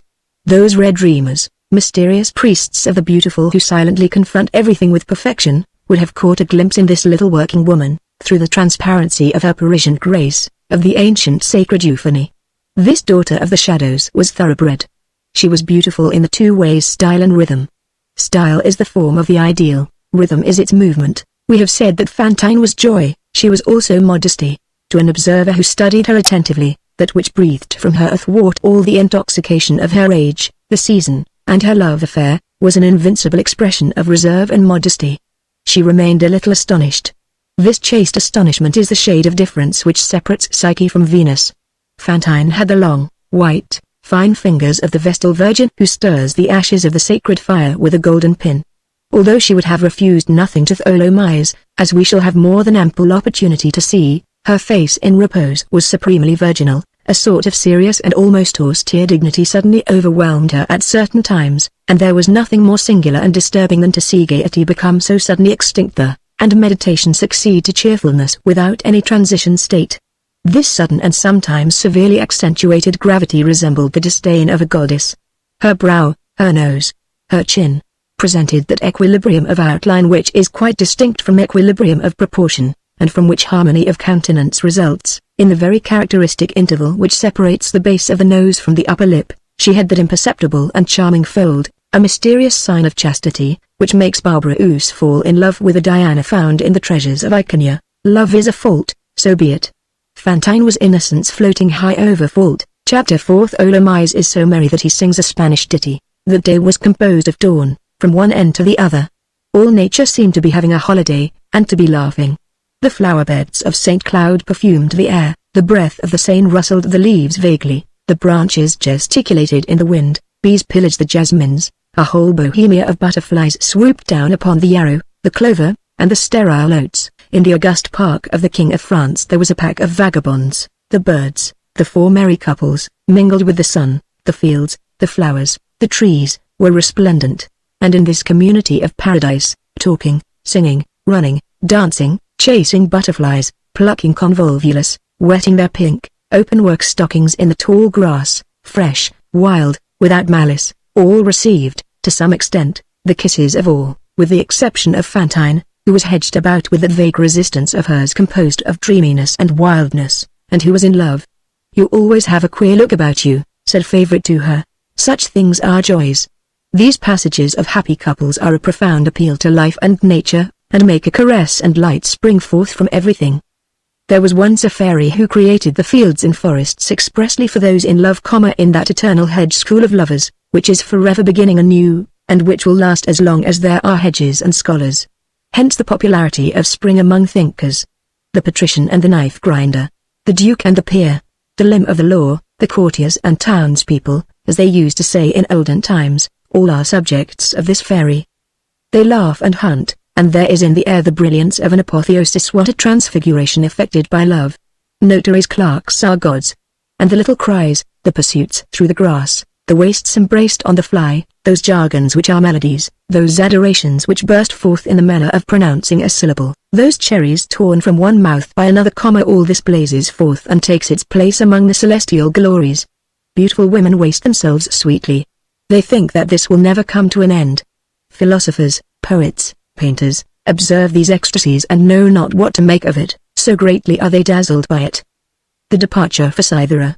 exclaims what, Lancret, the painter of plebeians, contemplates his bourgeois, who have flitted away into the azure sky. Diderot stretches out his arms to all these love idols, and Durf mingles druids with them. After breakfast the four couples went to what was then called the King's Square to see a newly arrived plant from India, whose name escapes our memory at this moment, and which, at that epoch, was attracting all Paris to St. Cloud. It was an odd and charming shrub with a long stem, whose numerous branches, bristling and leafless and as fine as threads, were covered with a million tiny white rosettes. This gave the shrub the air of a head of hair studded with flowers. There was always an admiring crowd about it. After viewing the shrub, Tholomyès exclaimed, "I offer you asses." And having agreed upon a price with the owner of the asses, they returned by way of Vanves and Issy. At Issy an incident occurred. The truly national park, at the time owned by Bergen the contractor, happened to be wide open. They passed the gates, visited the mannequin anchorite in his grotto, tried the mysterious little effects of the famous cabinet of mirrors, the wanton trap worthy of a satyr become a millionaire or of Turcaret metamorphosed into a Priapus. They had stoutly shaken the swing attached to the two chestnut trees celebrated by the Abbé de Bernès. As he swung these beauties, one after the other, producing folds in the fluttering skirts which Greuze would have found to his taste, amid peals of laughter, the Toulousan Tholomyès, who was somewhat of a Spaniard, Toulouse being the cousin of Tolosa, sang, to a melancholy chant, the old ballad Gallagher, probably inspired by some lovely maid dashing in full flight upon a rope between two trees: "Soy de Badajets is my home, amor mi lama, and love is my name, to Demiles Alma, to my eyes in flame, SN miles ajos. All my soul doth come, Porkinsness, for instruction meet A to as pianers. I receive at thy feet, Fantine alone refused to swing. I don't like to have people put on airs like that, muttered Favourite, with a good deal of acrimony. After leaving the asses there was a fresh delight. They crossed the Seine in a boat, and proceeding from Passy on foot they reached the barrier of l'Etoile. They had been up since 5 o'clock that morning, as the reader will remember, but there is no such thing as fatigue on Sunday, said Favourite. On Sunday fatigue does not work. About 3 o'clock the four couples, frightened at their happiness, were sliding down the Russian mountains, a singular edifice which then occupied the heights of Bjon, and whose undulating line was visible above the trees of the Champs-Élysées. From time to time Favourite exclaimed : "And the surprise?" "I claim the surprise, Patience," replied Tholomyès. Chapter 5 At Bombarda's. The Russian mountains having been exhausted, they began to think about dinner, and the radiant party of 8, somewhat weary at last, became stranded in Bombarda's public house, a branch establishment which had been set up in the Champs-Élysées by that famous restaurant keeper, Bombarda, whose sign could then be seen in the Rue de Rivoli, near de l'Ormelie. A large but ugly room, with an alcove and a bed at the end. They had been obliged to put up with this accommodation in view of the Sunday crowd, 2 windows whence they could survey beyond the elms, the quay and the river, a magnificent august sunlight lightly touching the panes, 2 tables, upon one of them a triumphant mountain of bouquets, mingled with the hats of men and women, at the other the 4 couples seated round a merry confusion of platters, dishes, glasses, and bottles, jugs of beer mingled with flasks of wine, very little order on the table, some disorder beneath it. They made beneath the table a noise, a clatter of the feet that was abominable. Says Molière, this was the state which the shepherd-idyll, begun at 5 o'clock in the morning, had reached at 4:30 in the afternoon. The sun was setting, their appetites were satisfied. The Champs-Élysées, filled with sunshine and with people, were nothing but light and dust, the 2 things of which glory is composed. The horses of Marly, those neighing marbles, were prancing in a cloud of gold. Carriages were going and coming. A squadron of magnificent bodyguards, with their clarions at their head, were descending the Avenue de Neuilly. The white flag, showing faintly rosy in the setting sun, floated over the dome of the Tuileries. The Place de la Concorde, which had become the Place Louis XV, once more, was choked with happy promenaders. Many wore the silver fleur-de-lis suspended from the white watered ribbon, which had not yet wholly disappeared from buttonholes in the year 1817. Here and there choruses of little girls threw to the winds, amid the passers-by, who formed into circles and applauded, the then celebrated Bourbon air, which was destined to strike the 100 days with lightning, and which had for its refrain : "Rennes nous notre père d'Agand, Rennes nous notre père, give us back our father from Ghent, give us back our father." Groups of dwellers in the suburbs, in Sunday array, sometimes even decorated with the fleur-de-lis, like the bourgeois, scattered over the large square and the Marigny square, were playing at rings and revolving on the wooden horses. Others were engaged in drinking. Some journeyman printers had on paper caps. Their laughter was audible. Everything was radiant. It was a time of undisputed peace and profound royalist security. It was the epoch when a special and private report of Chief of Police Angeles to the King, on the subject of the suburbs of Paris, terminated with these lines: "Taking all things into consideration, sire, there is nothing to be feared from these people. They are as heedless and as indolent as cats. The populace is restless in the provinces, it is not in Paris. These are very pretty men, sire. It would take all of 2 of them to make one of your grenadiers. There is nothing to be feared on the part of the populace of Paris, the capital. It is remarkable that the stature of this population should have diminished in the last 50 years, and the populace of the suburbs is still more puny than at the time of the Revolution. It is not dangerous. In short, it is an amiable rabble. Prefects of the police do not deem it possible that a cat can transform itself into a lion. That does happen, however, and in that lies the miracle wrought by the populace of Paris. Moreover, the cat so despised by Count Angles possessed the esteem of the republics of old. In their eyes it was liberty incarnate, and as though to serve as pendant to the Minerva Aptera of the Piraeus, there stood on the public square in Corinth the colossal bronze figure of a cat. The ingenuous police of the Restoration beheld the populace of Paris in 2 rose-colored delight. It is not so much of an amiable rabble as it is thought. The Parisian is to the Frenchman what the Athenian was to the Greek. No one sleeps more soundly than he, no one is more frankly frivolous and lazy than he, no one can better assume the air of forgetfulness. Let him not be trusted nevertheless. He is ready for any sort of cool deed, but when there is glory at the end of it, he is worthy of admiration in every sort of fury. Give him a pike, he will produce the 10th of August. Give him a gun, you will have Austerlitz. He is Napoleon's stay and Danton's resource. Is it a question of country, he enlists. Is it a question of liberty, he tears up the pavements. Beware. His hair filled with wrath, is epic, his blouse drapes itself like the folds of the chlamys. Take care. He will make of the first true grenade at which comes to hand cordian forks. When the hour strikes, this man of the forks will grow in stature, this little man will arise, and his gaze will be terrible, and his breath will become a tempest, and there will issue forth from that slender chest enough wind to disarrange the folds of the Alps. It is, thanks to the suburban man of Paris, that the revolution, mixed with arms, conquers Europe. He sings, it is his delight. Proportion his song to his nature, and you will see. As long as he was for refrain nothing but la Carmagnole, he only overthrows Louis XVI. Make him sing the Marseillaise, and he will free the world. This note jotted down on the margin of Engel's report. We will return to our four couples. The dinner, as we have said, was drawing to its close. Chapter 6, a chapter in which they adore each other. Chat at table. The chat of love, it is as impossible to reproduce one as the other. The chat of love is a cloud.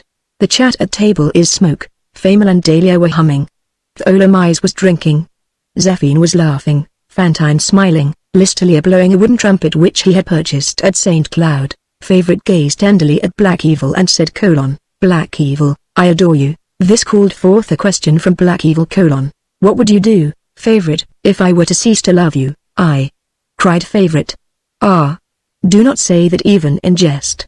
If you were to cease to love me, I would spring after you, I would scratch you, I should rend you, I would throw you into the water, I would have you arrested. Black Evil smiled with the voluptuous self-conceit of a man who is tickled in his self-love.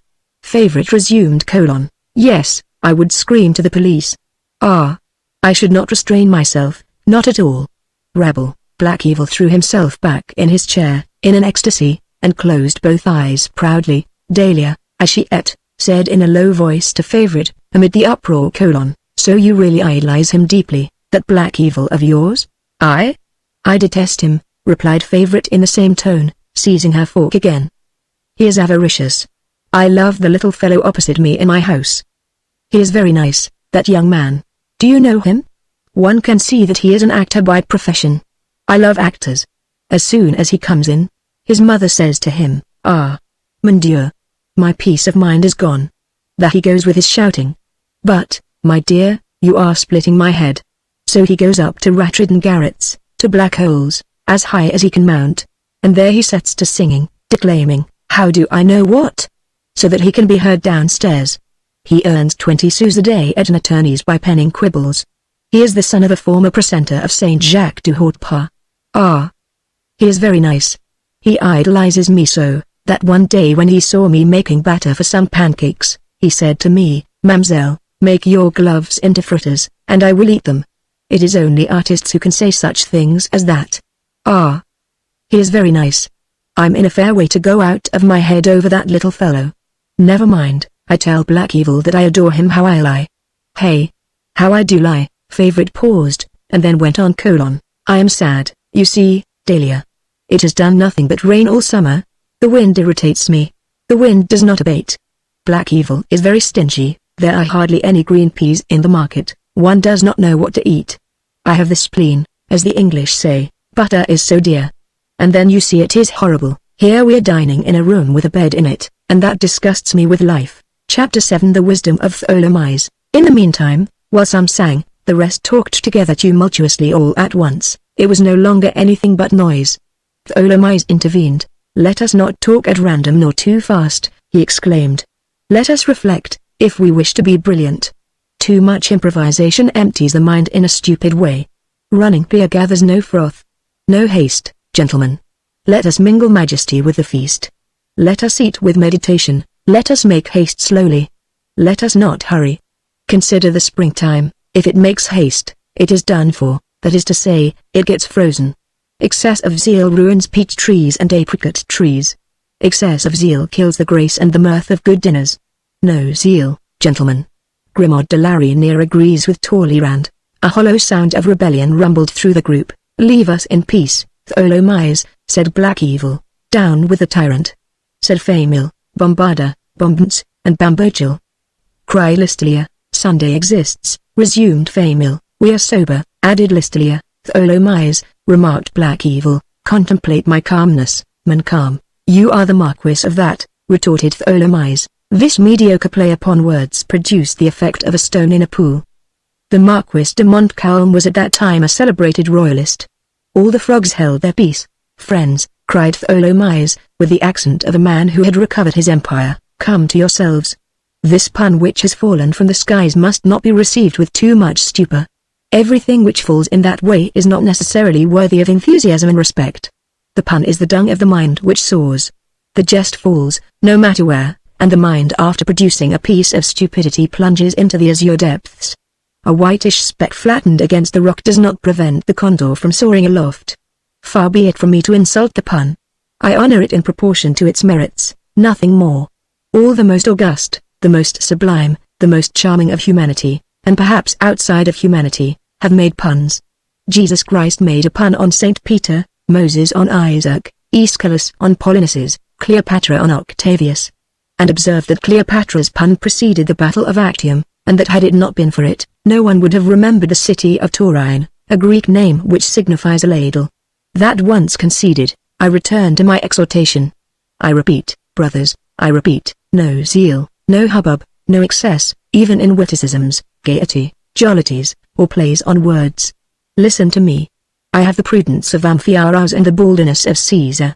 There must be a limit, even to rebuses. Est modus in rebus. There must be a limit, even to dinners. You are fond of apple turnovers, ladies, do not indulge in them to excess. Even in the matter of turnovers, good sense and art are requisite. Gluttony chastises the glutton, gula punit gulax. Indigestion is charged by the good God with preaching morality to stomachs. And remember this, each one of our passions, even love, has a stomach which must not be filled too full. In all things the word finis must be written in good season, self-control must be exercised when the matter becomes urgent, the bolt must be drawn on appetite, one must set one's own fantasy to the violin, and carry oneself to the post. The sage is the man who knows how, at a given moment, to effect his own arrest. Have some confidence in me, for I have succeeded to some extent in my study of the law, according to the verdict of my examinations, for I know the difference between the question put and the question pending, for I have sustained a thesis in Latin upon the manner in which torture was administered at Rome at the epoch when Munatius Demens was quaestor of the parricide. Because I am going to be a doctor, apparently it does not follow that it is absolutely necessary that I should be an imbecile. I recommend you to moderation in your desires. It is true that my name is Felix Tholomyes, I speak well. Happy is he who, when the hour strikes, takes a heroic resolve, and abdicates like Sylla or Origens. Favorite listened with profound attention. Felix, said she, what a pretty word. I love that name. It is Latin, it means prosper. Tholomyes went on : Quirids, gentlemen, caballeros, my friends. Do you wish never to feel the prick, to do without the nuptial bed, and to brave love? Nothing more simple. Here is the receipt: lemonade, excessive exercise, hard labor, work yourself to death, drag blocks, sleep not, hold vigil, gorge yourself with nitrous beverages, and potions of nympheas, drink emulsions of poppies and agnus castis, season this with a strict diet, starve yourself, and add thereto cold baths, girdles of herbs, the application of a plate of lead, lotions made with the subastate of lead, and fermentations of oxycrat. I prefer a woman, said Listelia. Woman, resumed Tholomyes, distrust her.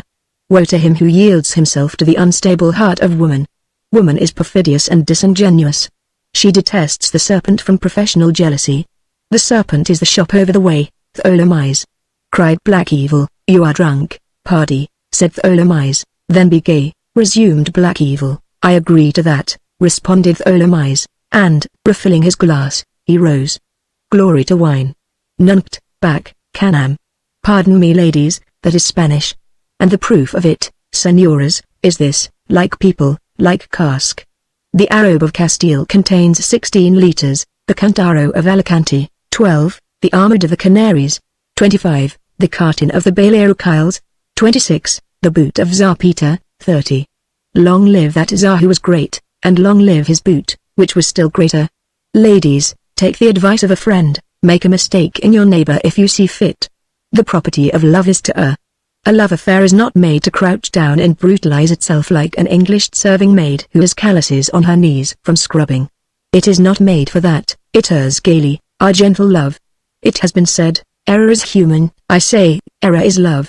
Ladies, I idolize you all. Oh Josephine, face more than irregular, you would be charming were you not all askew. You have the air of a pretty face upon which someone has sat down by mistake. As for favorite, oh nymphs and muses. One day when Black Evil was crossing the gutter in the Rue Bois, he espied a beautiful girl with white stockings well drawn up, which displayed her legs. This prologue pleased him, and Black Evil fell in love. The one he loved was Favorite. O Favorite, thou hast Ionian lips.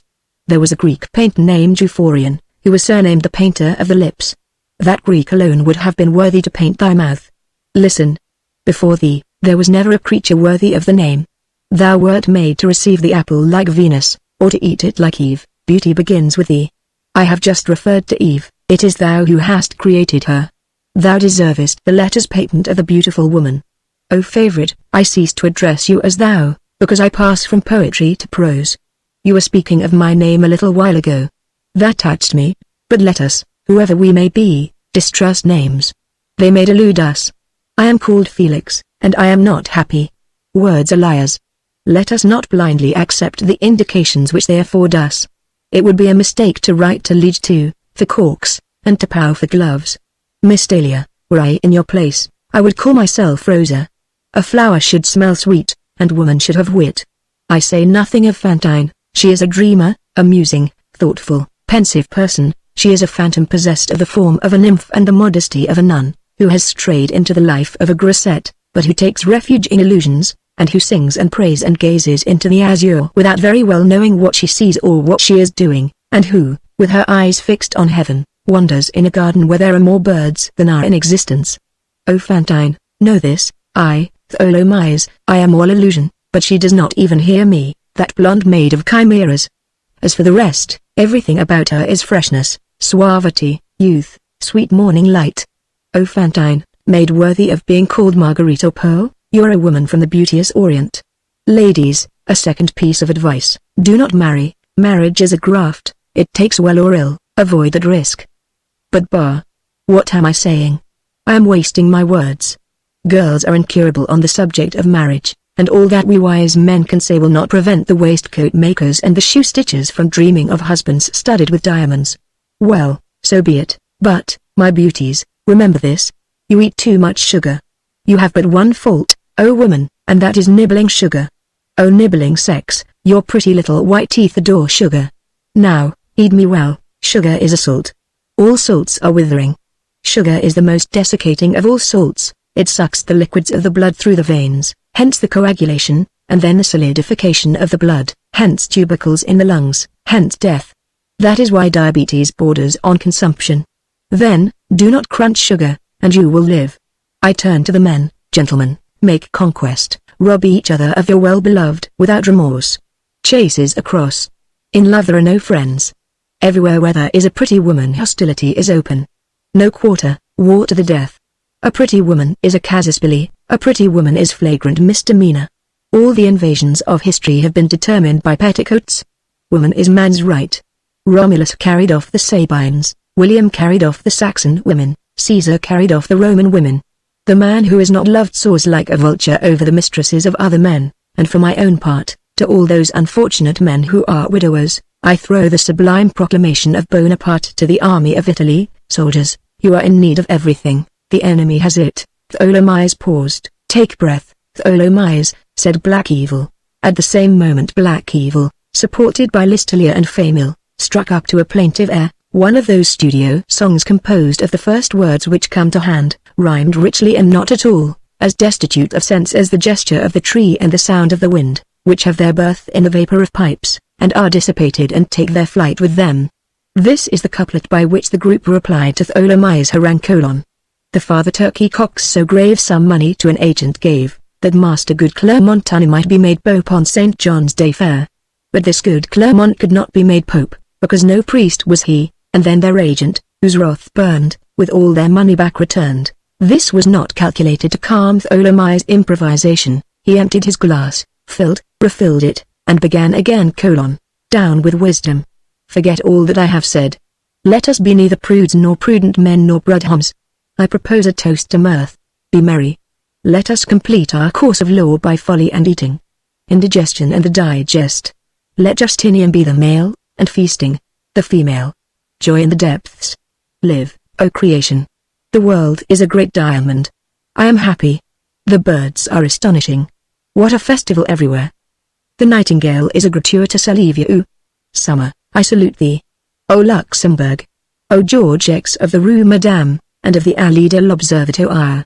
O pensive infantry soldiers. O all those charming nurses who, while they guard the children, amuse themselves. The pampas of America would please me if I had not the arcades of the Odeon. My soul flits away into the virgin forests and to the savannas. All is beautiful. The flies buzz in the sun. The sun has sneezed out the hummingbird. Embrace me, Fantine. He made a mistake and embraced favorite. Chapter 8. The death of a horse. The dinners are better at Edens than at Bombarda's, exclaimed Zéphine. I prefer Bombarda to Eden, declared Black Evil. There is more luxury. It is more Asiatic. Look at the room downstairs. There are mirrors, glaces, on the walls. I prefer them, glaces, ices, on my plate, said favorite. Black Evil persisted. Look at the knives. The handles are of silver at Bombarda's and of bone at Eden's. Now, silver is more valuable than bone, except for those who have a silver chin, observed Tholomyès. He was looking at the dome of the Invalides, which was visible from Bombarda's windows. A pause ensued. Tholomyès, exclaimed Famille, Listelia and I were having a discussion just now. A discussion is a good thing, replied Tholomyès. A quarrel is better. We were disputing about philosophy. Well, which do you prefer, Descartes or Spinoza? Désaugiers, said Tholomyès. This decree pronounced. He took a drink, and went on: I consent to live. All is not at an end on earth since we can still talk nonsense. For that I return thanks to the immortal gods. We lie. One lies, but one laughs. One affirms, but one doubts. The unexpected bursts forth from the syllogism. That is fine. There are still human beings here below who know how to open and close the surprise box of the paradox merrily. This, ladies, which you are drinking with so tranquil an air is Madeira wine, you must know, from the vineyard of Corral das Freiras, which is 317 fathoms above the level of the sea. Attention while you drink. 317 fathoms. And Monsieur Bombarda, the magnificent eating housekeeper, gives you those 317 fathoms for 4 francs and 50 centimes. Again Famille interrupted him: Tholomyès, your opinions fix the law. Who is your favorite author? Gwyn? No, Chew. And Tholomyès continued: Honor to Bombarda. He would equal Munificus of Elephant if he could but get me an Indian dancing girl, and Thygelion of Cheronia if he could bring me a Greek courtesan. For, oh, ladies, there were Bombardas in Greece and in Egypt. Apuleius tells us of them. Alas! Always the same, and nothing new, nothing more unpublished by the Creator in creation. Nil sub sol novum, says Solomon, amor omnibus idem, says Virgil, and Carabine mounts with Carabine into the bark at St. Cloud, as Aspasia embarked with Pericles upon the fleet at Samos. One last word. Do you know what Aspasia was, ladies? Although she lived at an epoch when women had, as yet, no soul, she was a soul of rosy and purple hue, more ardent-hued than fire, fresher than the dawn. Aspasia was a creature in whom 2 extremes of womanhood met. She was the goddess prostitute, Socrates plus Manon Lescaut. Aspasia was created in case a mistress should be needed for Prometheus. Tholomyès, once started, would have found some difficulty in stopping, had not a horse fallen down upon the quay just at that moment. The shock caused the cart and the orator to come to a dead halt. It was a Buceran mare, old and thin, and one fit for the knacker, which was dragging a very heavy cart. On arriving in front of Bombarda's, the worn-out, exhausted beast had refused to proceed any further. This incident attracted a crowd. Hardly had the cursing and indignant carter had time to utter with proper energy the sacramental word, Matine, the jade, backed up with a pitiless cut of the whip, when the jade fell, never to rise again. On hearing the hubbub made by the passers-by, Tholomyès' merry auditors turned their heads, and Tholomyès took advantage of the opportunity to bring his elocution to a close with this melancholy strophe: Elete desmunda cucus et carrosses 3, ontle meme destin, et, ros, ella vecchia vivant les rosses, les pace d'un matin, poor horse. sighed Fantine, and Dahlia exclaimed: There is Fantine on the point of crying over horses. How can one be such a pitiful fool as that? At that moment Favorite, folding her arms and throwing her head back, looked resolutely at the Olomise and said: Come, now. The surprise? Exactly. The moment has arrived, replied the Olomise. Gentlemen, the hour for giving these ladies a surprise has struck. Wait for us a moment, ladies. It begins with a kiss, said Black Evil. On the brow, added the Olomise. Each gravely bestowed a kiss on his mistress's brow, then all four filed out through the door, with their fingers on their lips. Favorite clapped her hands on their departure. It is beginning to be amusing already, said she. Don't be too long, murmured Fantine, we are waiting for you. Chapter 9. A merry end to mirth. When the young girls were left alone, they leaned 2 by 2 on the windowsills, chatting, craning out their heads, and talking from one window to the other. They saw the young men emerge from the Café Bombarda arm in arm. The latter turned round, made signs to them, smiled, and disappeared in that dusty Sunday throng which makes a weekly invasion into the Champs-Élysées. Don't be long, cried Fantine. What are they going to bring us? Said Zéphine. It will certainly be something pretty, said Dahlia. For my part, said Favorite, I want it to be of gold. Their attention was soon distracted by the movements on the shore of the lake, which they could see through the branches of the large trees, and which diverted them greatly. It was the hour for the departure of the mail coaches and diligences.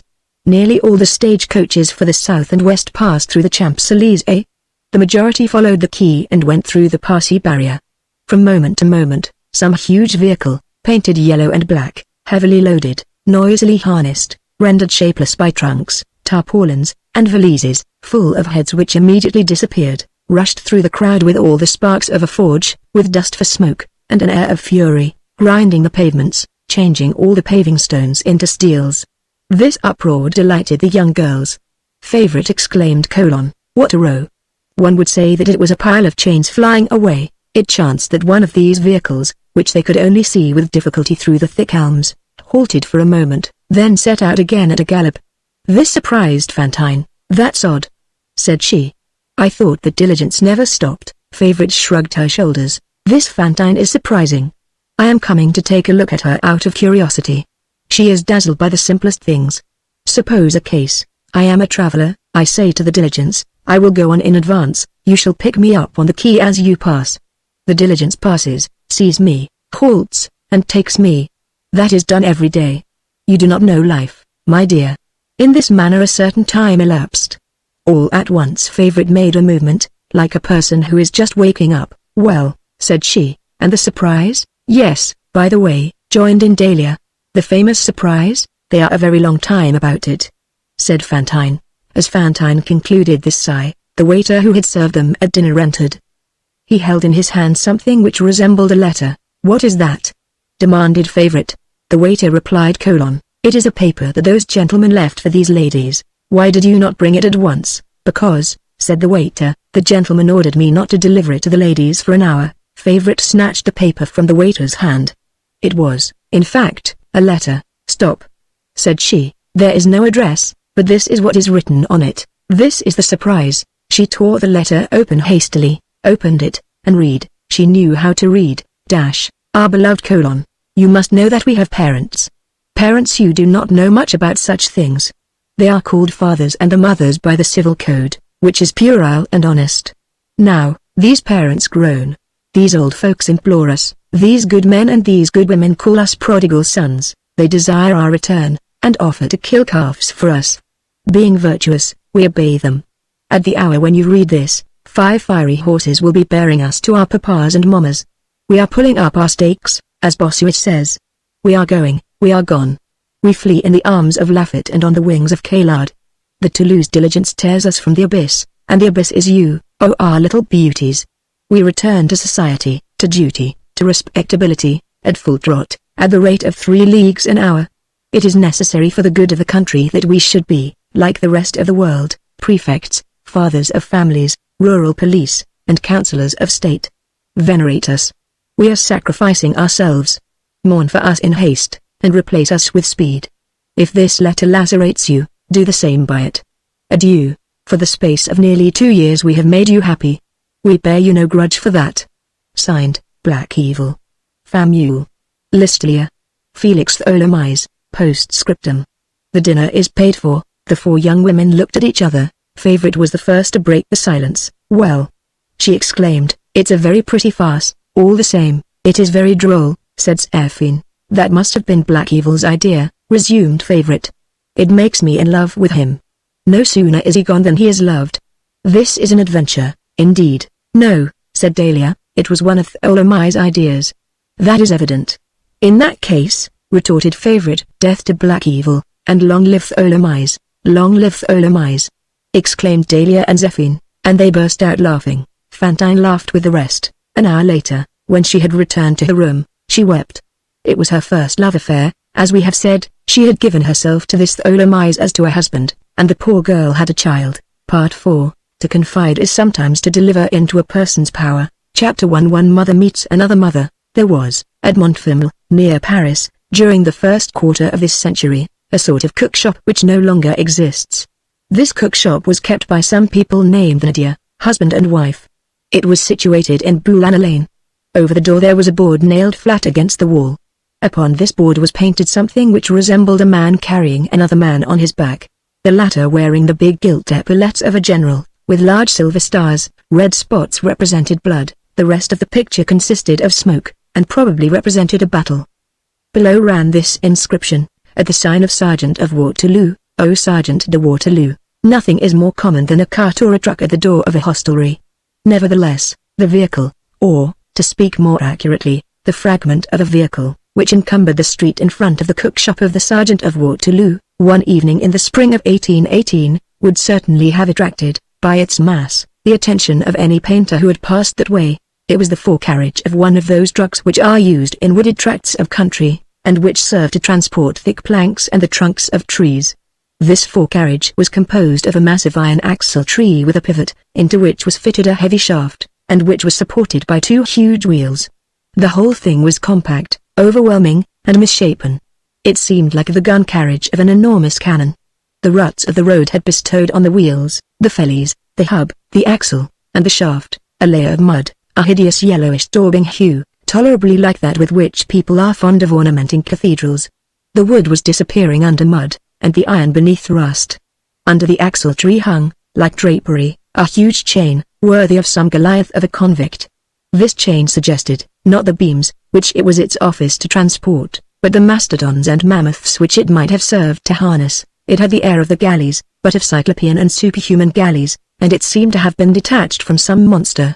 Homer would have bound Polyphemus with it, and Shakespeare, Caliban. Why was that forecarriage of a truck in that place in the street? In the first place, to encumber the street; next, in order that it might finish the process of rusting. There is a throng of institutions in the old social order, which one comes across in this fashion as one walks about outdoors, and which have no other reasons for existence than the above. The center of the chain swung very near the ground in the middle, and in the loop, as in the rope of a swing, there were seated and grouped, on that particular evening, in exquisite interlacement, two little girls, one about 2 years and a half old, the other, 18 months, the younger in the arms of the other. A handkerchief, cleverly knotted about them, prevented their falling out.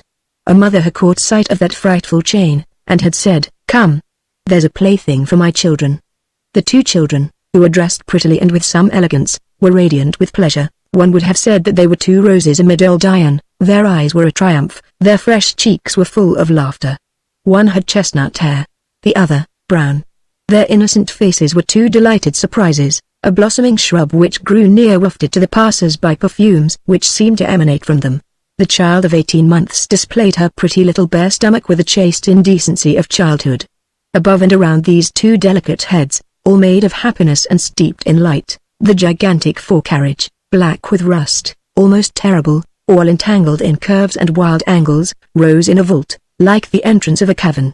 A few paces apart, crouching down upon the threshold of the hostelry, the mother, not a very prepossessing woman, by the way, though touching at that moment, was swinging the two children by means of a long cord, watching them carefully, for fear of accidents, with that animal and celestial expression which is peculiar to maternity. At every backward and forward swing the hideous lynx emitted a strident sound, which resembled a cry of rage. The little girls were in ecstasies, the setting sun mingled in this joy, and nothing could be more charming than this caprice of chance which had made of a chain of titans the swing of cherubim. As she rocked her little ones, the mother hummed in a discordant voice a romance then celebrated: "It must be," said a warrior. Her song, and the contemplation of her daughters, prevented her hearing and seeing what was going on in the street. In the meantime, someone had approached her, as she was beginning the first couplet of the romance, and suddenly she heard a voice saying very near her ear: "You have two beautiful children there, madame." "To the fair and tender Imogen," replied the mother, continuing her romance. Then she turned her head. A woman stood before her, a few paces distant. This woman also had a child, which she carried in her arms. She was carrying, in addition, a large carpet-bag, which seemed very heavy. This woman's child was one of the most divine creatures that it is possible to behold. Lt was a girl, 2 or 3 years of age. She could have entered into competition with the two other little ones, so far as the coquetry of her dress was concerned. She wore a cap of fine linen, ribbons on her bodice, and Valenciennes lace on her cap. The folds of her skirt were raised so as to permit a view of her white, firm, and dimpled leg. She was admirably rosy and healthy. The little beauty inspired a desire to take a bite from the apples of her cheeks. Of her eyes nothing could be known, except that they must be very large, and that they had magnificent lashes. She was asleep. She slept with that slumber of absolute confidence peculiar to her age. The arms of mothers are made of tenderness, in them children sleep profoundly. As for the mother, her appearance was sad and poverty-stricken. She was dressed like a working woman who is inclined to turn into a peasant again. She was young. Was she handsome? Perhaps, but in that attire it was not apparent. Her hair, a golden lock of which had escaped, seemed very thick, but it was severely concealed beneath an ugly, tight, close, nun-like cap, tied under the chin. A smile displays beautiful teeth when one has them, but she did not smile. Her eyes did not seem to have been dry for a very long time. She was pale, she had a very weary and rather sickly appearance. She gazed upon her daughter asleep in her arms with the air peculiar to a mother who has nursed her own child. A large blue handkerchief, such as the invalids use, was folded into a fichu, and concealed her figure clumsily. Her hands were sunburnt and all dotted with freckles, her forefinger was hardened and lacerated with a needle. She wore a cloak of coarse brown woolen stuff, a linen gown, and coarse shoes. It was Fantine, but difficult to recognize. Nevertheless, on scrutinizing her attentively, it was evident that she still retained her beauty. A melancholy fold, which resembled the beginning of irony, wrinkled her right cheek. As for her toilette, that aerial toilette of muslin and ribbons, which seemed made of mirth, of folly, and of music, full of bells, and perfumed with lilacs, had vanished like that beautiful and dazzling hoarfrost which is mistaken for diamonds in the sunlight. It melts and leaves the branch quite black. 10 months had elapsed since the pretty farce. What had taken place during those 10 months? It can be divined. After abandonment, straitened circumstances. Fantine had immediately lost sight of favorite, Zéphine and Dahlia. The bond once broken on the side of the men, it was loosed between the women. They would have been greatly astonished had anyone told them a fortnight later, that they had been friends. There no longer existed any reason for such a thing. Fantine had remained alone. The father of her child gone, alas. Such ruptures are irrevocable, she found herself absolutely isolated, minus the habit of work and plus the taste for pleasure.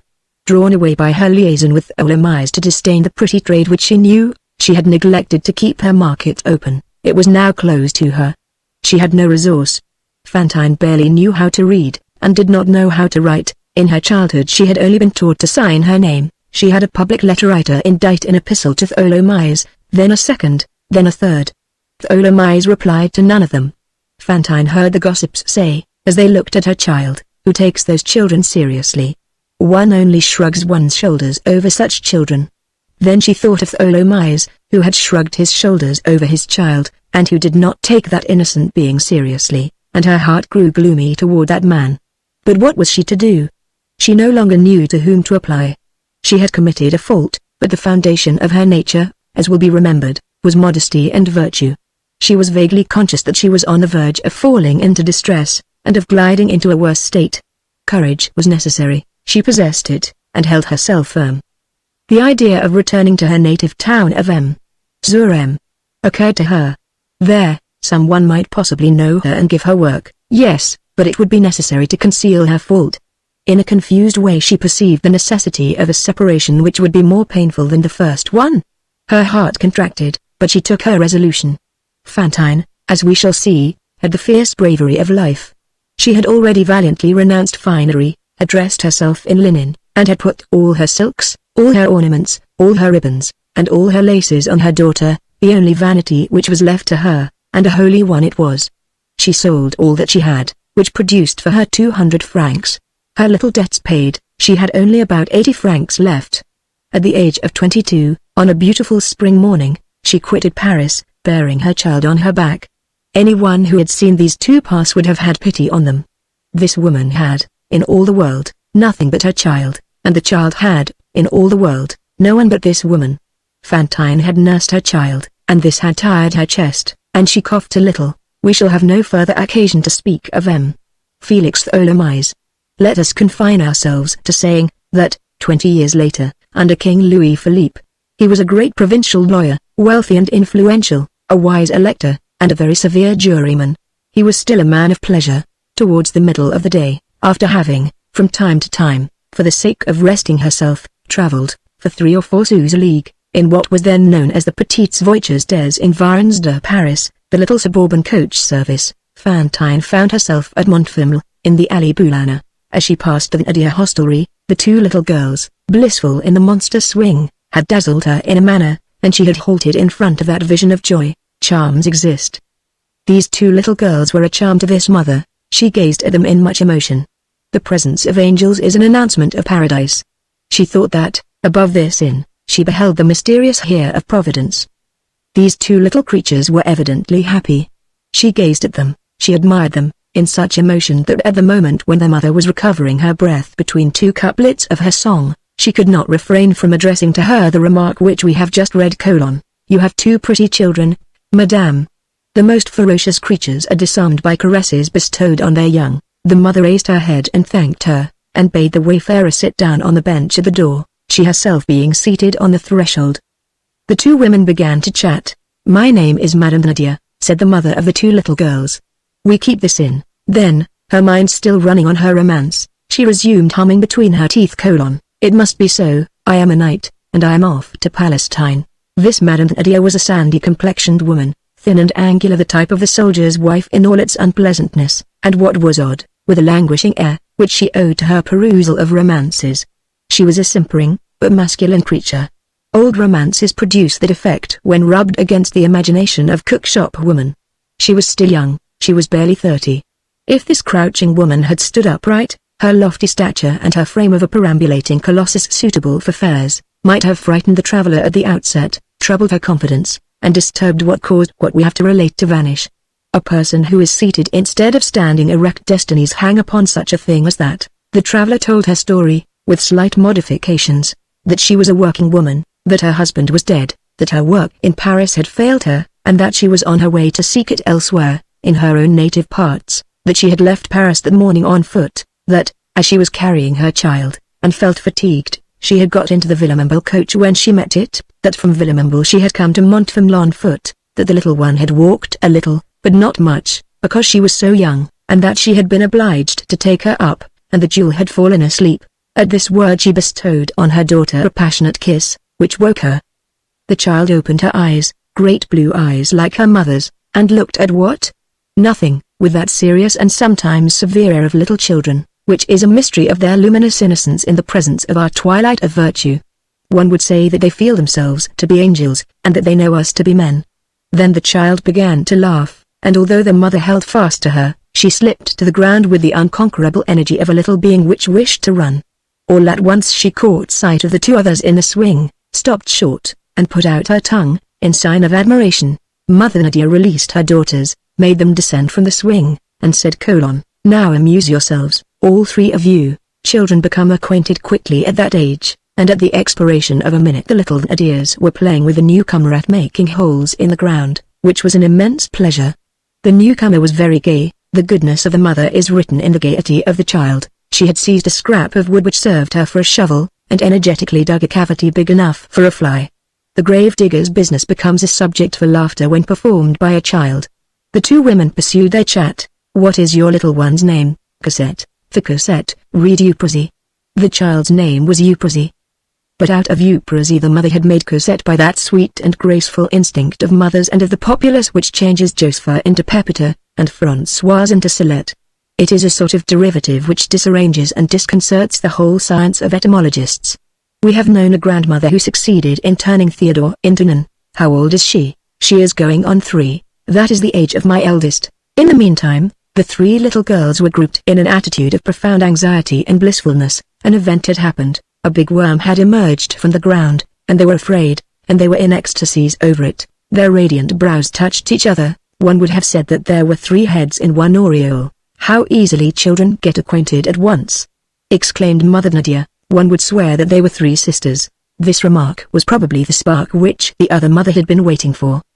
She seized the Nadia's hand, looked at her fixedly, and said: "Will you keep my child for me?" The Nadia made one of those movements of surprise which signify neither assent nor refusal. Cosette's mother continued: "You see, I cannot take my daughter to the country. My work will not permit it. With a child one can find no situation. People are ridiculous in the country. It was the good God who caused me to pass your inn. When I caught sight of your little ones, so pretty, so clean, and so happy, it overwhelmed me. I said, here is a good mother. That is just the thing, that will make 3 sisters. And then, it will not be long before I return. Will you keep my child for me? I must see about it," replied the Nadia. "I will give you 6 francs a month." Here a man's voice called from the depths of the cook shop: "Not for less than 7 francs. And 6 months paid in advance. 6 times 7 makes 42, said the Nadia. "I will give it," said the mother. "And 15 francs in addition for preliminary expenses," added the man's voice. "Total, 57 francs, said Madame Nadia. And she hummed vaguely, "With these figures: it must be," said a warrior. "I will pay it," said the mother. "I have 80 francs. I shall have enough left to reach the country, by traveling on foot. I shall earn money there, and as soon as I have a little I will return for my darling." The man's voice resumed: "The little one has an outfit." "That is my husband," said the Nadia. "Of course she has an outfit, the poor treasure. I understood perfectly that it was your husband. And a beautiful outfit, too. A senseless outfit, everything by the dozen, and silk gowns like a lady. It is here, in my carpet bag. You must hand it over," struck in the man's voice again. "Of course I shall give it to you," said the mother. "It would be very queer if I were to leave my daughter quite naked." The master's face appeared. "That's good," said he. The bargain was concluded. The mother passed the night at the inn, gave up her money and left her child, fastened her carpet bag once more, now reduced in volume by the removal of the outfit, and light henceforth, and set out on the following morning, intending to return soon. People arrange such departures tranquilly, but they are despairs. A neighbor of the Nadias met this mother as she was setting out, and came back with the remark: "I have just seen a woman crying in the street so that it was enough to rend your heart." When Cosette's mother had taken her departure, the man said to the woman: "That will serve to pay my note for 110 francs which falls due tomorrow. I lacked 50 francs. Do you know that I should have had a bailiff and a protest after me? You played the mousetrap nicely with your young ones, without suspecting it," said the woman. Chapter 2 First sketch of 2 unprepossessing figures. The mouse which had been caught was a pitiful specimen, but the cat rejoices even over a lean mouse. Who are these Nadias? Let us say a word or two of them now. We will complete the sketch later on. These beings belong to that bastard class composed of coarse people who have been successful, and of intelligent people who have descended in the scale, which is between the class called middle and the class denominated as inferior, and which combines some of the defects of the second with nearly all the vices of the first, without possessing the generous impulse of the workingman nor the honest order of the bourgeois.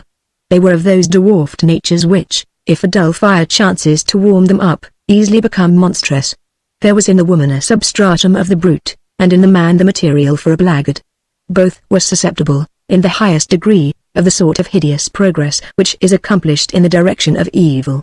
There exist crab-like souls which are continually retreating towards the darkness, retrograding in life rather than advancing, employing experience to augment their deformity, growing incessantly worse, and becoming more and more impregnated with an ever-augmenting blackness.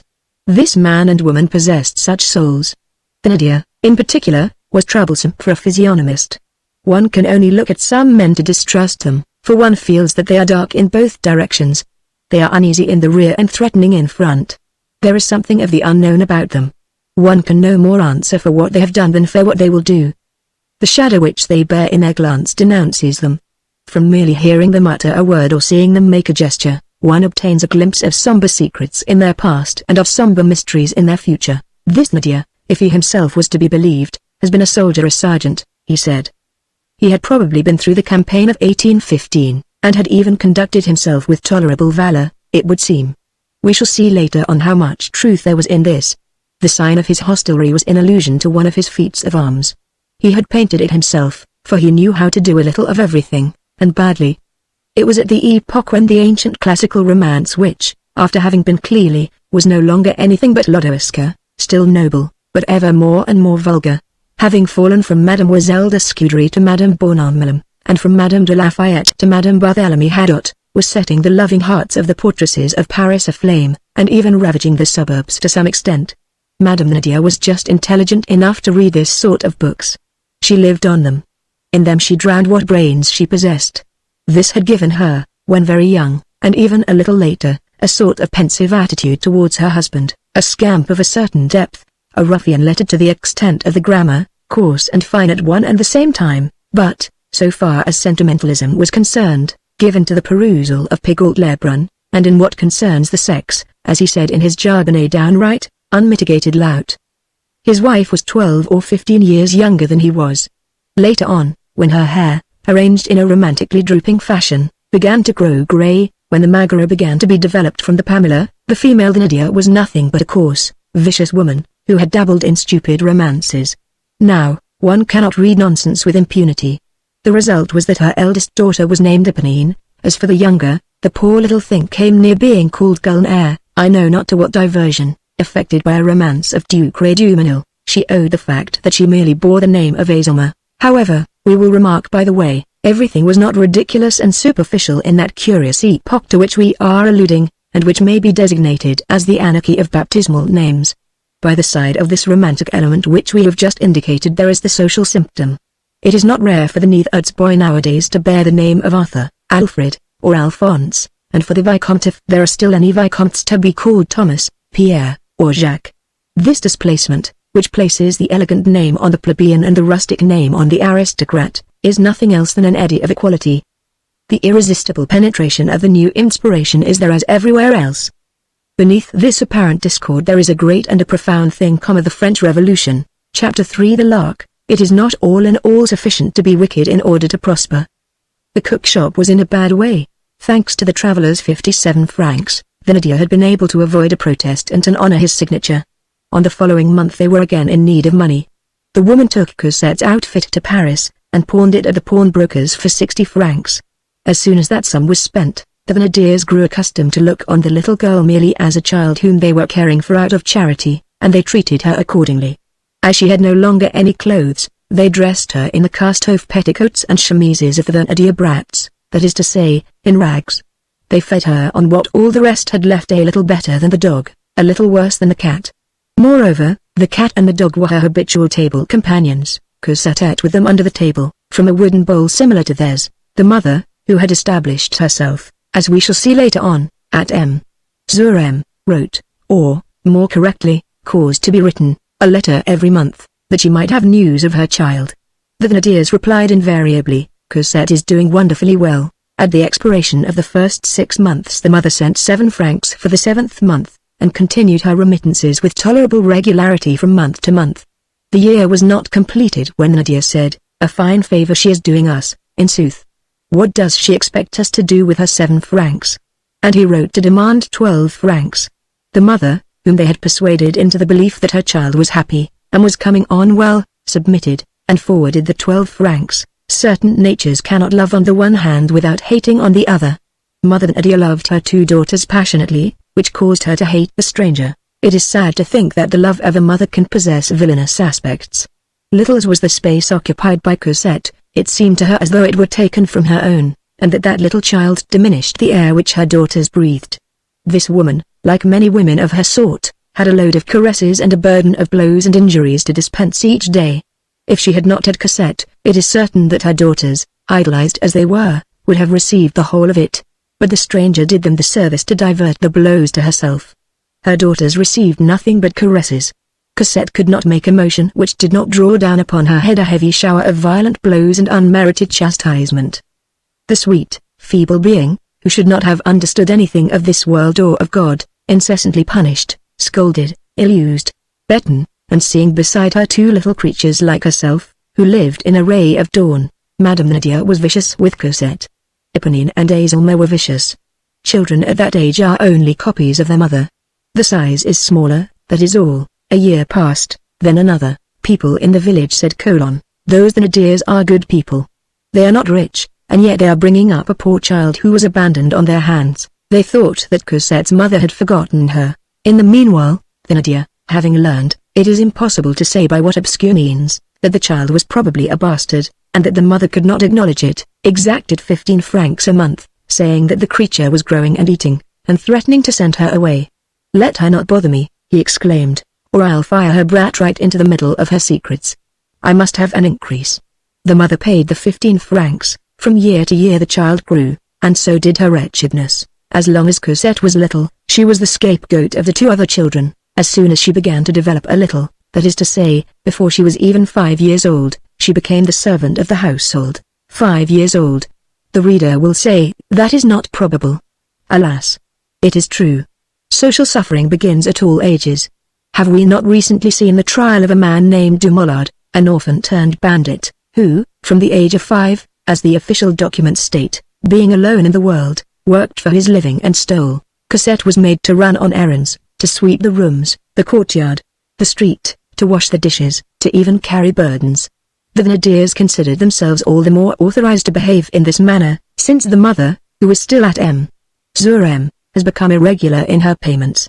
Some months she was in arrears. If this mother had returned to Montfermeil at the end of these 3 years, she would not have recognized her child. Cosette, so pretty and rosy on her arrival in that house, was now thin and pale. She had an indescribably uneasy look. The sly creature, said the Nadirs, injustice had made her peevish, and misery had made her ugly.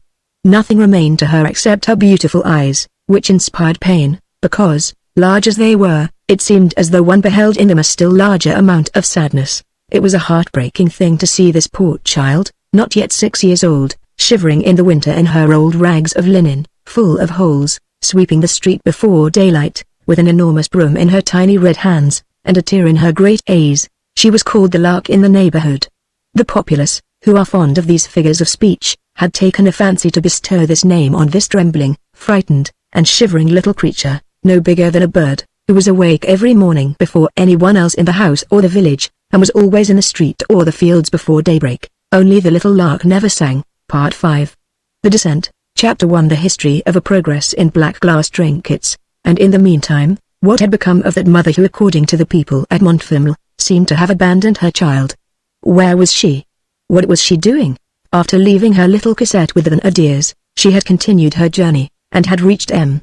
sur M. This, it will be remembered, was in 1818. Fantine had quitted her province 10 years before.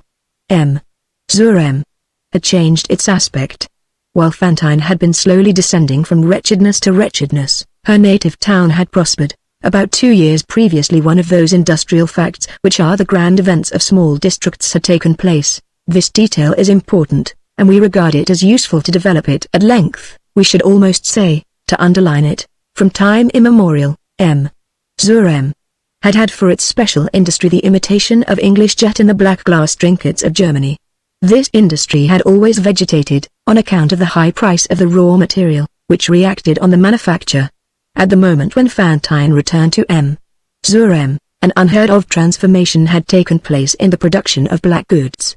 Towards the close of 1815 a man, a stranger, had established himself in the town, and had been inspired with the idea of substituting, in this manufacture, gum-lac for resin, and, for bracelets in particular, slides of sheet iron simply laid together, for slides of soldered sheet iron. This very small change had effected a revolution. This very small change had, in fact, prodigiously reduced the cost of the raw material, which had rendered it possible in the first place, to raise the price of manufacture, a benefit to the country, in the second place, to improve the workmanship, an advantage to the consumer, in the third place, to sell at a lower price, while trebling the profit, which was a benefit to the manufacturer. Thus 3 results ensued from one idea.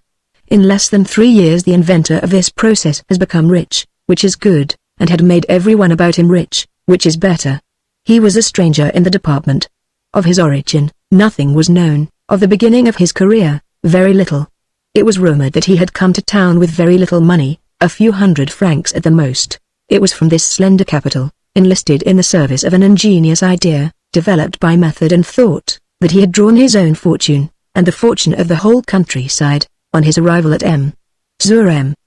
He had only the garments, the appearance, and the language of a workingman. It appears that on the very day when he made his obscure entry into the little town of M.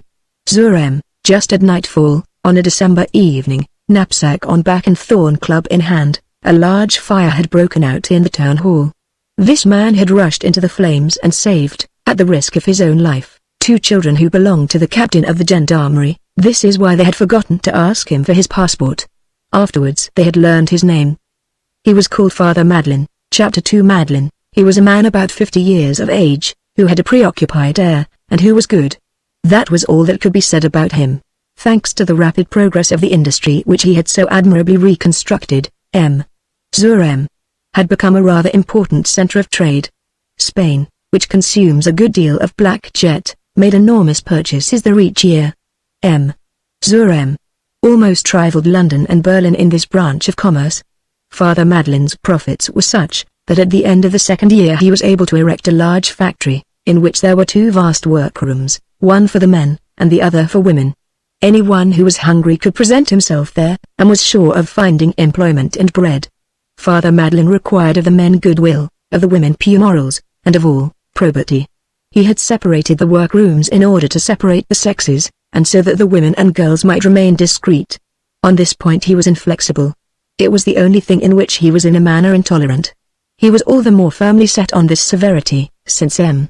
Zurem, being a garrison town, opportunities for corruption abounded. However, his coming had been a boon, and his presence was a godsend. Before Father Madeleine's arrival, everything had languished in the country. Now everything lived with a healthy life of toil. A strong circulation warmed everything and penetrated everywhere. Slack seasons and wretchedness were unknown. There was no pocket so obscure that it had not a little money in it, no dwelling so lowly that there was not some little joy within it. Father Madeleine gave employment to everyone. He exacted but one thing: be an honest man. Be an honest woman. As we have said, in the midst of this activity of which he was the cause and the pivot, Father Madeleine made his fortune, but a singular thing in a simple man of business. It did not seem as though that were his chief care. He appeared to be thinking much of others, and little of himself.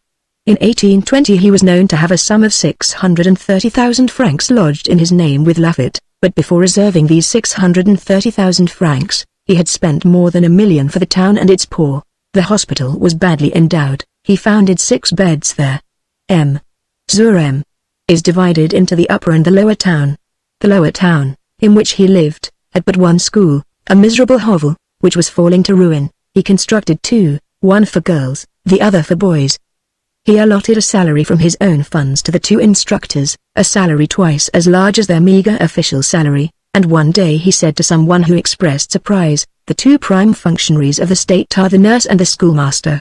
He created at his own expense an infant school, a thing then almost unknown in France, and a fund for aiding old and infirm workmen. As his factory was a center, a new quarter, in which there were a good many indigent families, rose rapidly around him. He established there a free dispensary. At first, when they watched his beginnings, the good souls said, "He's a jolly fellow who means to get rich." When they saw him enriching the country before he enriched himself, the good souls said, "He is an ambitious man." This seemed all the more probable since the man was religious, and even practiced his religion to a certain degree, a thing which was very favorably viewed at that epoch. He went regularly to low mass every Sunday. The local deputy, who nosed out all rivalry everywhere, soon began to grow uneasy over this religion.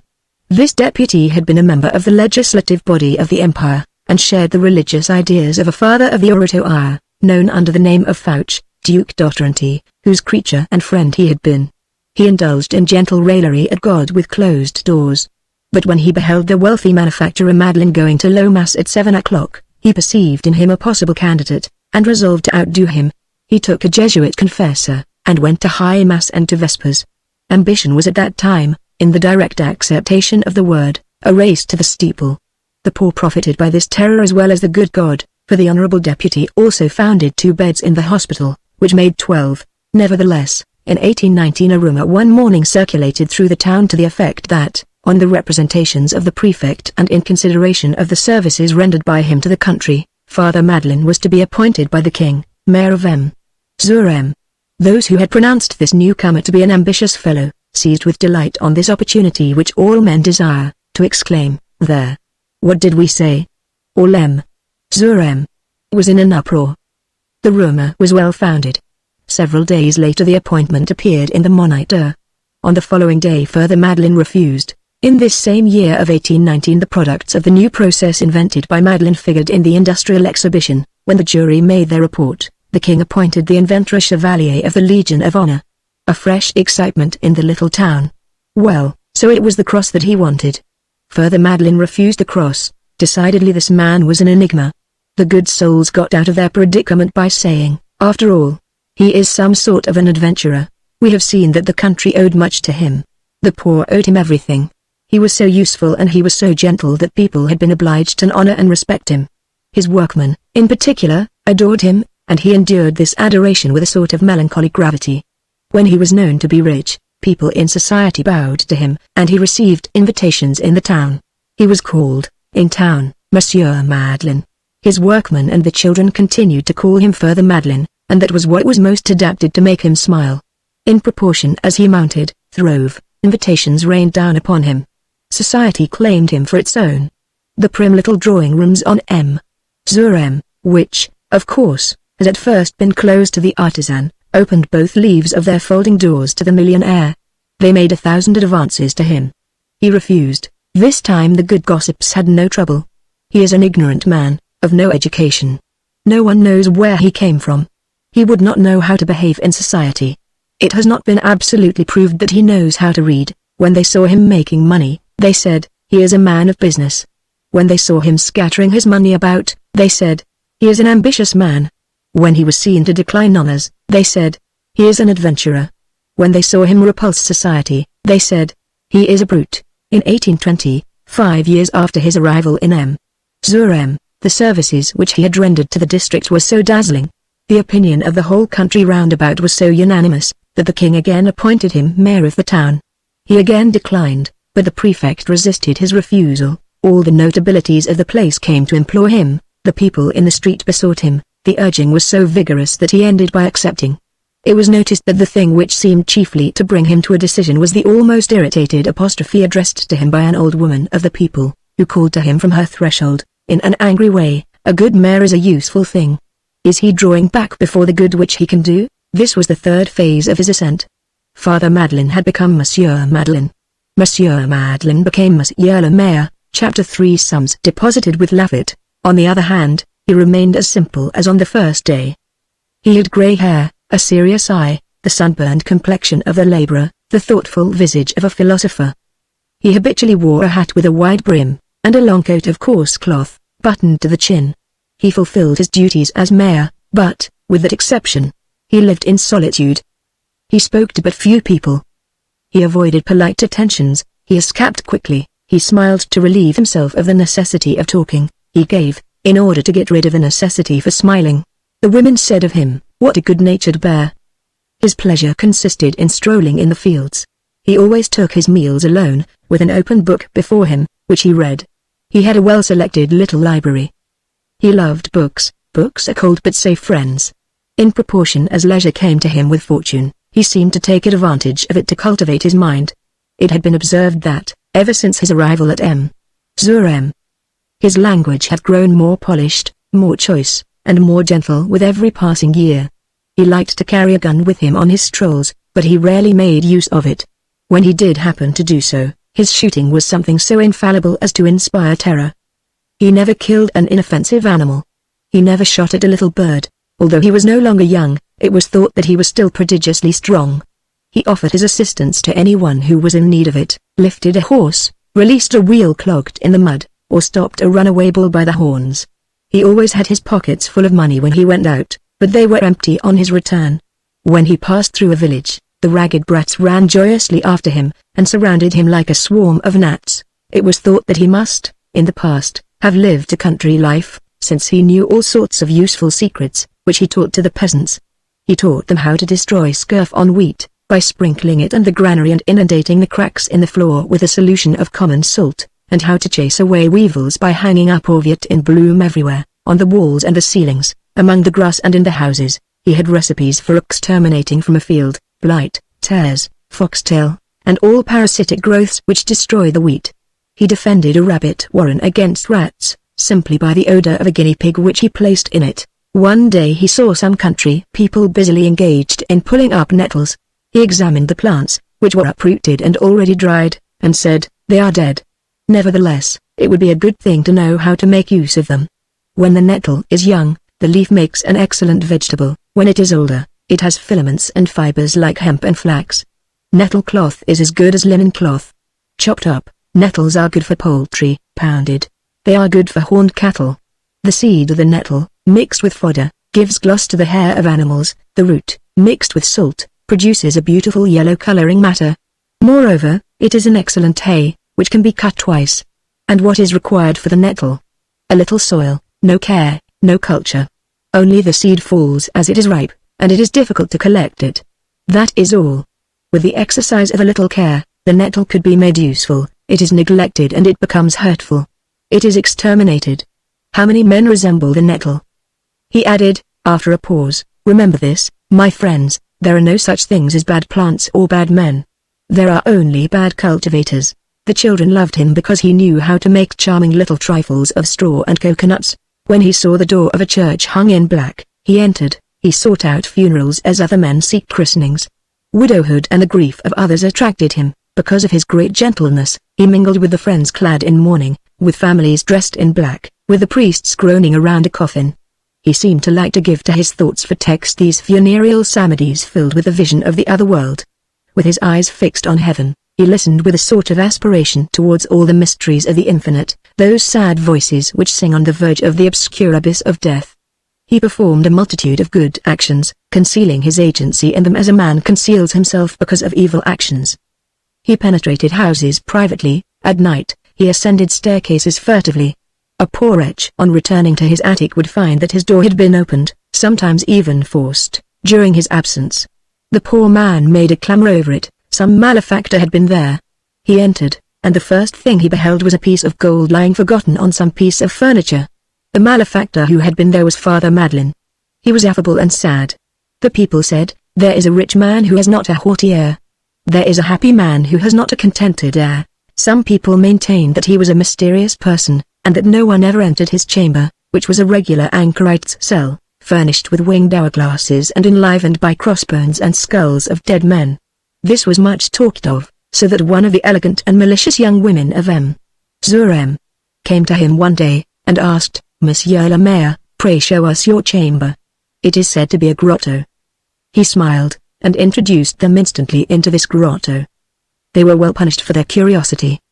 The room was very simply furnished in mahogany, which was rather ugly, like all furniture of that sort, and hung with paper worth 12 sous.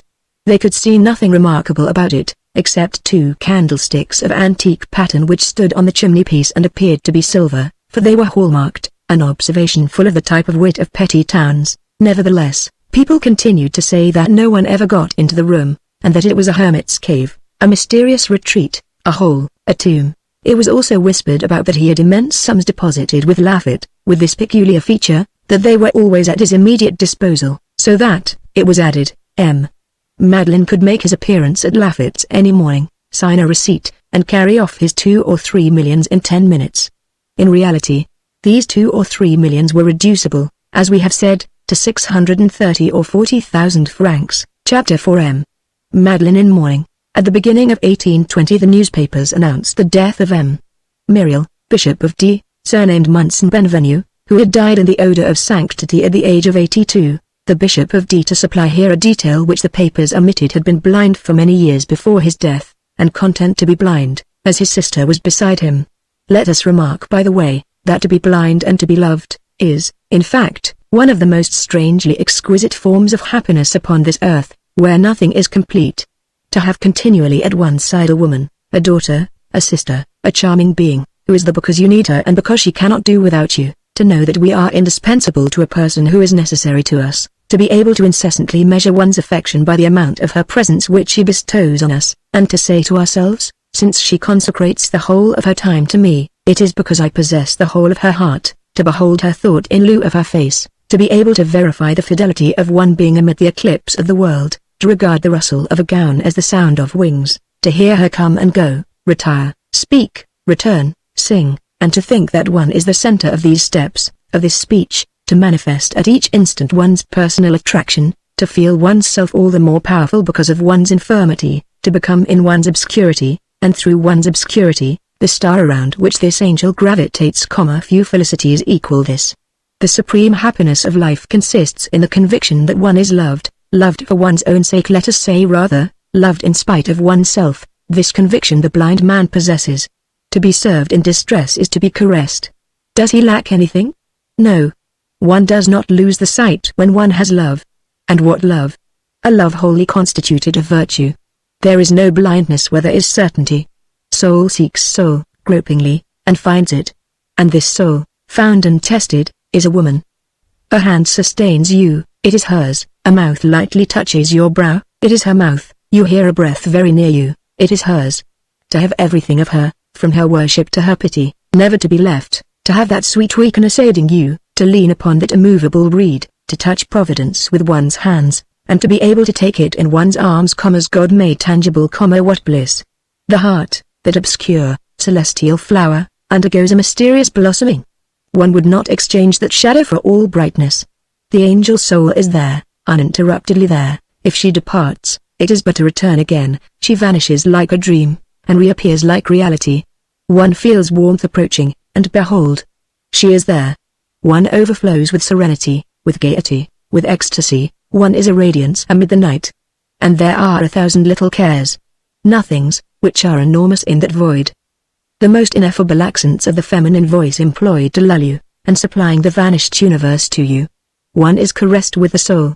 One sees nothing, but one feels that one is adored. It is a paradise of shadows.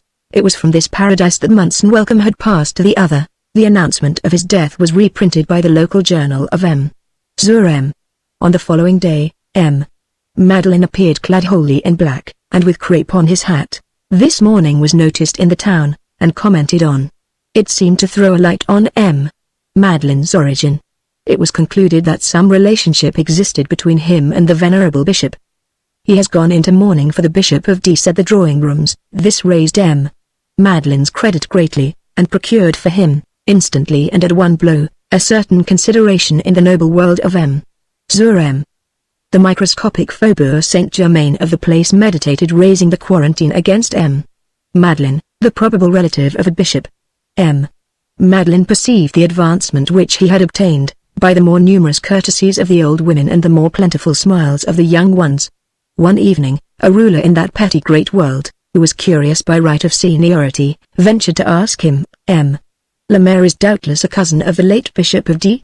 He said, No, madame, but, resumed the dowager, you are wearing mourning for him. He replied, It is because I was a servant in his family in my youth. Another thing which was remarked, was, that every time that he encountered in the town a young Savoyard who was roaming about the country and seeking chimneys to sweep, the mayor had him summoned, inquired his name, and gave him money. The little Savoyards told each other about it. A great many of them passed that way. Chapter 5. Vague flashes on the horizon, little by little, and in the course of time, all this opposition subsided. There had at first been exercised against M. Madeleine, in virtue of a sort of law which all those who rise must submit to, blackening and calumnies. Then they grew to be nothing more than ill nature, then merely malicious remarks, then even this entirely disappeared. Respect became complete, unanimous, cordial, and towards 1821 the moment arrived when the word Monsieur le Maire was pronounced at M. Zur. With almost the same accent as Munson the bishop had been pronounced in D in 1815. People came from a distance of 10 leagues around to consult M. Madeleine. He put an end to differences. He prevented lawsuits. He reconciled enemies. Everyone took him for the judge, and with good reason. It seemed as though he had for a soul the book of the natural law. It was like an epidemic of veneration, which in the course of 6 or 7 years gradually took possession of the whole district. One single man in the town, in the arrondissement, absolutely escaped this contagion, and, whatever further Madeleine did, remained his opponent, as though a sort of incorruptible and imperturbable instinct kept him on the alert and uneasy. It seems, in fact, as though there existed in certain men a veritable bestial instinct, though pure and upright, like all instincts, which creates antipathies and sympathies, which fatally separates one nature from another nature, which does not hesitate, which feels no disquiet, which does not hold its peace, and which never belies itself, clear in its obscurity, infallible, imperious, intractable, stubborn to all counsels of the intelligence and to all the dissolvents of reason, and which, in whatever manner destinies are arranged, secretly warns the man-dog of the presence of the man-cat, and the man-fox of the presence of the man-lion. It frequently happened that when Madeline was passing along a street, calm, affectionate, surrounded by the blessings of all, a man of lofty stature, clad in an iron-grey frock-coat, armed with a heavy cane, and wearing a battered hat, turned round abruptly behind him, and followed him with his eyes until he disappeared, with folded arms and slow shake of the head, and his upper lip raised in company with his lower to his nose, a sort of significant grimace which might be translated by, "What is that man, after all? I certainly have seen him somewhere. In any case, I am not his dupe." This person, grave with a gravity which was almost menacing, was one of those men who, even when only seen by a rapid glimpse, arrest the spectator's attention. His name was Javert, and he belonged to the police, at Zurem.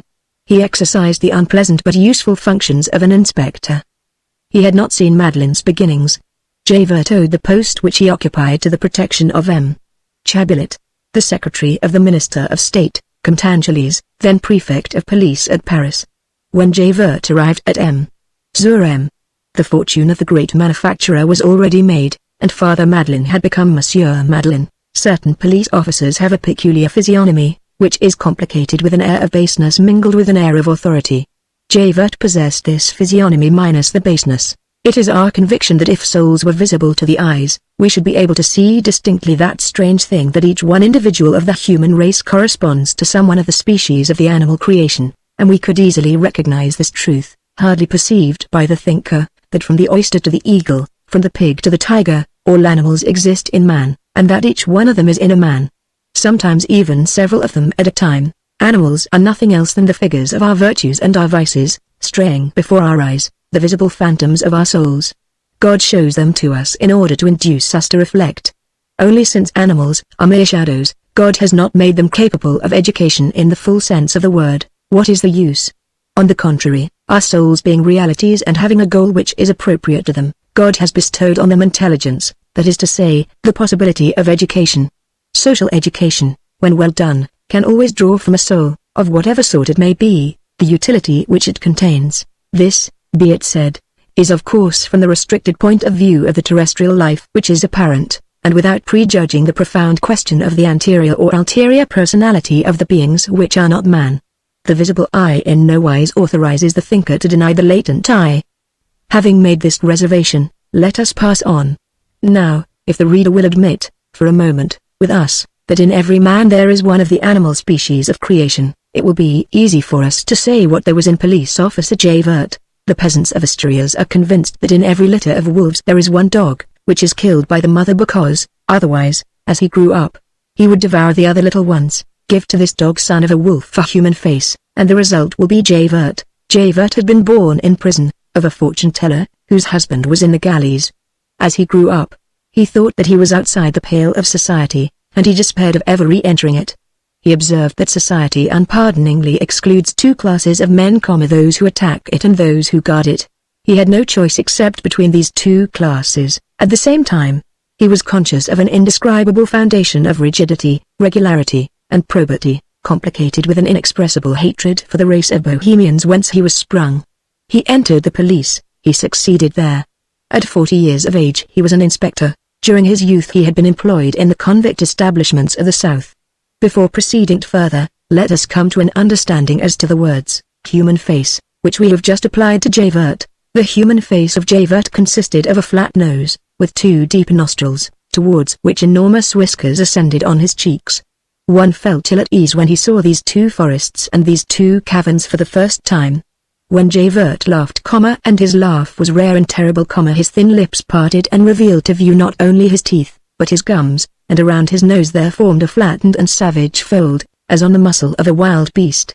Javert, serious, was a watchdog. When he laughed, he was a tiger. As for the rest, he had very little skull and a great deal of jaw. His hair concealed his forehead and fell over his eyebrows. Between his eyes there was a permanent, central frown, like an imprint of wrath. His gaze was obscure. His mouth pursed up and terrible. His air that of ferocious command. This man was composed of two very simple and two very good sentiments, comparatively, but he rendered them almost bad, by dint of exaggerating them. Respect for authority, hatred of rebellion, and in his eyes, murder, robbery, all crimes, are only forms of rebellion. He enveloped in a blind and profound faith everyone who had a function in the state, from the prime minister to the rural policeman. He covered with scorn, aversion, and disgust everyone who had once crossed the legal threshold of evil. He was absolute, and admitted no exceptions. On the one hand, he said, the functionary can make no mistake, the magistrate is never the wrong. On the other hand, he said, these men are irremediably lost. Nothing good can come from them. He fully shared the opinion of those extreme minds which attribute to human law I know not what power of making, or, if the reader will have it so, of authenticating, demons, and who place a stakes at the base of society. He was stoical, serious, austere, a melancholy dreamer, humble and haughty, like fanatics. His glance was like a gimlet, cold and piercing. His whole life hung on these two words, watchfulness and supervision. He had introduced a straight line into what is the most crooked thing in the world. He possessed the conscience of his usefulness, the religion of his functions, and he was a spy as other men are priests. Woe to the man who fell into his hands. He would have arrested his own father, if the latter had escaped from the galleys, and would have denounced his mother, if she had broken her ban. And he would have done it with that sort of inward satisfaction which is conferred by virtue. And, withal, a life of privation, isolation, abnegation, chastity, with never a diversion.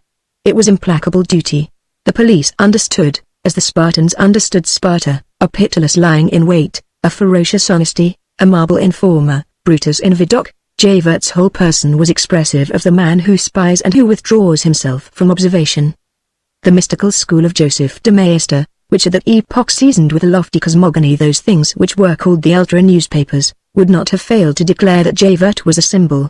His brow was not visible, it disappeared beneath his hat. His eyes were not visible, since they were lost under his eyebrows.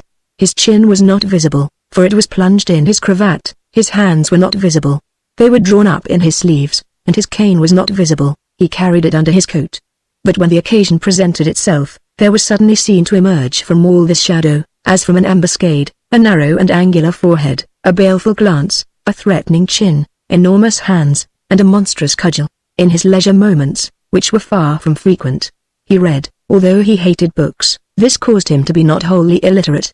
This could be recognized by some emphasis in his speech. As we have said, he had no vices.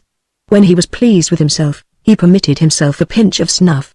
Therein lay his connection with humanity. The reader will have no difficulty in understanding that Javert was the terror of that whole class which the annual statistics of the Ministry of Justice designates under the rubric, vagrants. The name of Javert rooted them by its mere utterance, the face of Javert petrified them at sight. Such was this formidable man. Javert was like an eye constantly fixed on M. Madeleine. An eye full of suspicion and conjecture. M. Madeleine had finally perceived the fact, but it seemed to be of no importance to him. He did not even put a question to Javert, he neither sought nor avoided him, he bore that embarrassing and almost oppressive gaze without appearing to notice it. He treated Javert with ease and courtesy, as he did all the rest of the world. It was divined, from some words which escaped Javert, that he had secretly investigated, with that curiosity which belongs to the race, and into which there enters as much instinct as will, all the anterior traces which further Madeleine might have left elsewhere. He seemed to know, and he sometimes said in covert words, that someone had gleaned certain information in a certain district about a family which had disappeared. Once he chanced to say, as he was talking to himself, I think I have him. Then he remained pensive for 3 days, and uttered not a word. It seemed that the thread which he thought he held had broken. Moreover, and this furnishes the necessary corrective for the too absolute sense which certain words might present, there can be nothing really infallible in a human creature, and the peculiarity of instinct is that it can become confused, thrown off the track, and defeated. Otherwise, it would be superior to intelligence, and the beast would be found to be provided with a better light than man. Javert was evidently somewhat disconcerted by the perfect naturalness and tranquillity of M. Madeleine. One day, Nevertheless, his strange manner appeared to produce an impression on Madeline. It was on the following occasion, Chapter 6. Father Fouchelvent. One morning Madeline was passing through an unpaved alley of he heard a noise, and saw a group some distance away. He approached. An old man named Father Fouchelvent had just fallen beneath his cart, his horse having tumbled down. This Fouchelvent was one of the few enemies whom Madeline had at that time. When Madeline arrived in the neighborhood, Fouchelvent, an ex-notary and a peasant who was almost educated, had a business which was beginning to be in a bad way. Fouchelvent had seen this simple workman grow rich, while he, a lawyer, was being ruined. This had filled him with jealousy, and he had done all he could, on every occasion, to injure Madeline. Then bankruptcy had come, and as the old man had nothing left but a cart and a horse, and neither family nor children, he had turned carter. The horse had 2 broken legs and could not rise. The old man was caught in the wheels. The fall had been so unlucky that the whole weight of the vehicle rested on his breast. The cart was quite heavily laden. Father Fouchelvent was rattling in the throat in the most lamentable manner. They had tried, but in vain, to drag him out. An unmethodical effort, aid awkwardly given, a wrong shake, might kill him. It was impossible to disengage him otherwise than by lifting the vehicle off of him. Javert, who had come up at the moment of the accident, had sent for a jackscrew. Madeline arrived. People stood aside respectfully. "Help!" cried old Fouchelvent. "Who will be good and save the old man?" Madeline turned towards those present. "Is there a jackscrew to be had?" "One has been sent for," answered the peasant. "How long will it take to get it?" "They have gone for the nearest, to Fouquet's place, where there is a farrier, but it makes no difference. It will take a good quarter of an hour." "A quarter of an hour!" exclaimed Madeline. It had rained on the preceding night, the soil was soaked. The cart was sinking deeper into the earth every moment, and crushing the old carter's breast more and more. It was evident that his ribs would be broken in 5 minutes more. "It is impossible to wait another quarter of an hour," said Madeline to the peasants, who were staring at him. "We must." "But it will be too late then. Don't you see that the cart is sinking?" "Well, listen," resumed Madeline, "there is still room enough under the cart to allow a man to crawl beneath it and raise it with his back. Only half a minute, and the poor man can be taken out. Is there anyone here who has stout loins and heart? There are 5 louis d'or to be earned." Not a man in the group stirred. 10 louis, said Madeline. The persons present dropped their eyes. One of them muttered, "A man would need to be devilish strong. And then he runs the risk of getting crushed." "Come," began Madeline again. 20 louis, the same silence. "It is not the will which is lacking," said a voice. Madeline turned round, and recognized Javert. He had not noticed him on his arrival. Javert went on: "It is strength. One would have to be a terrible man to do such a thing as lift a cart like that on his back." Then, gazing fixedly at Madeline, he went on, emphasizing every word that he uttered: "Monsieur Madeline, I have never known but one man capable of doing what you ask." Madeline shuddered. Javert added, with an air of indifference, but without removing his eyes from Madeline: "He was a convict." "Ah," said Madeline, "in the galleys at Toulon." Madeline turned pale. Meanwhile, the cart continued to sink slowly. Father Fouchelvent rattled in the throat, and shrieked: "I am strangling. My ribs are breaking. A screw. Something." "Ah." Madeline glanced about him. "Is there, then, no one who wishes to earn 20 louis and save the life of this poor old man?" No one stirred. Javert resumed: "I have never known but one man who could take the place of a screw, and he was that convict." "Ah. It is crushing me," cried the old man. Madeline raised his head, met Javert's falcon eye still fixed upon him, looked at the motionless peasants, and smiled sadly. Then, without saying a word, he fell on his knees, and before the crowd had even had time to utter a cry, he was underneath the vehicle. A terrible moment of expectation and silence ensued. They beheld Madeline, almost flat on his stomach beneath that terrible weight, make 2 vain efforts to bring his knees and his elbows together. They shouted to him, "Father Madeline, come out." Old Fouchelvent himself said to him, "Monsieur Madeline, go away. You see that I am fated to die. Leave me. You will get yourself crushed also." Madeline made no reply. All the spectators were panting. The wheels had continued to sink, and it had become almost impossible for Madeline to make his way from under the vehicle. Suddenly the enormous mass was seen to quiver, the cart rose slowly, the wheels half emerged from the ruts. They heard a stifled voice crying, "Make haste! Help!" It was Madeline, who had just made a final effort. They rushed forwards. The devotion of a single man had given force and courage to all. The cart was raised by 20 arms.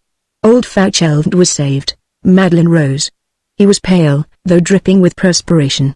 His clothes were torn and covered with mud. All wept. The old man kissed his knees and called him the good God.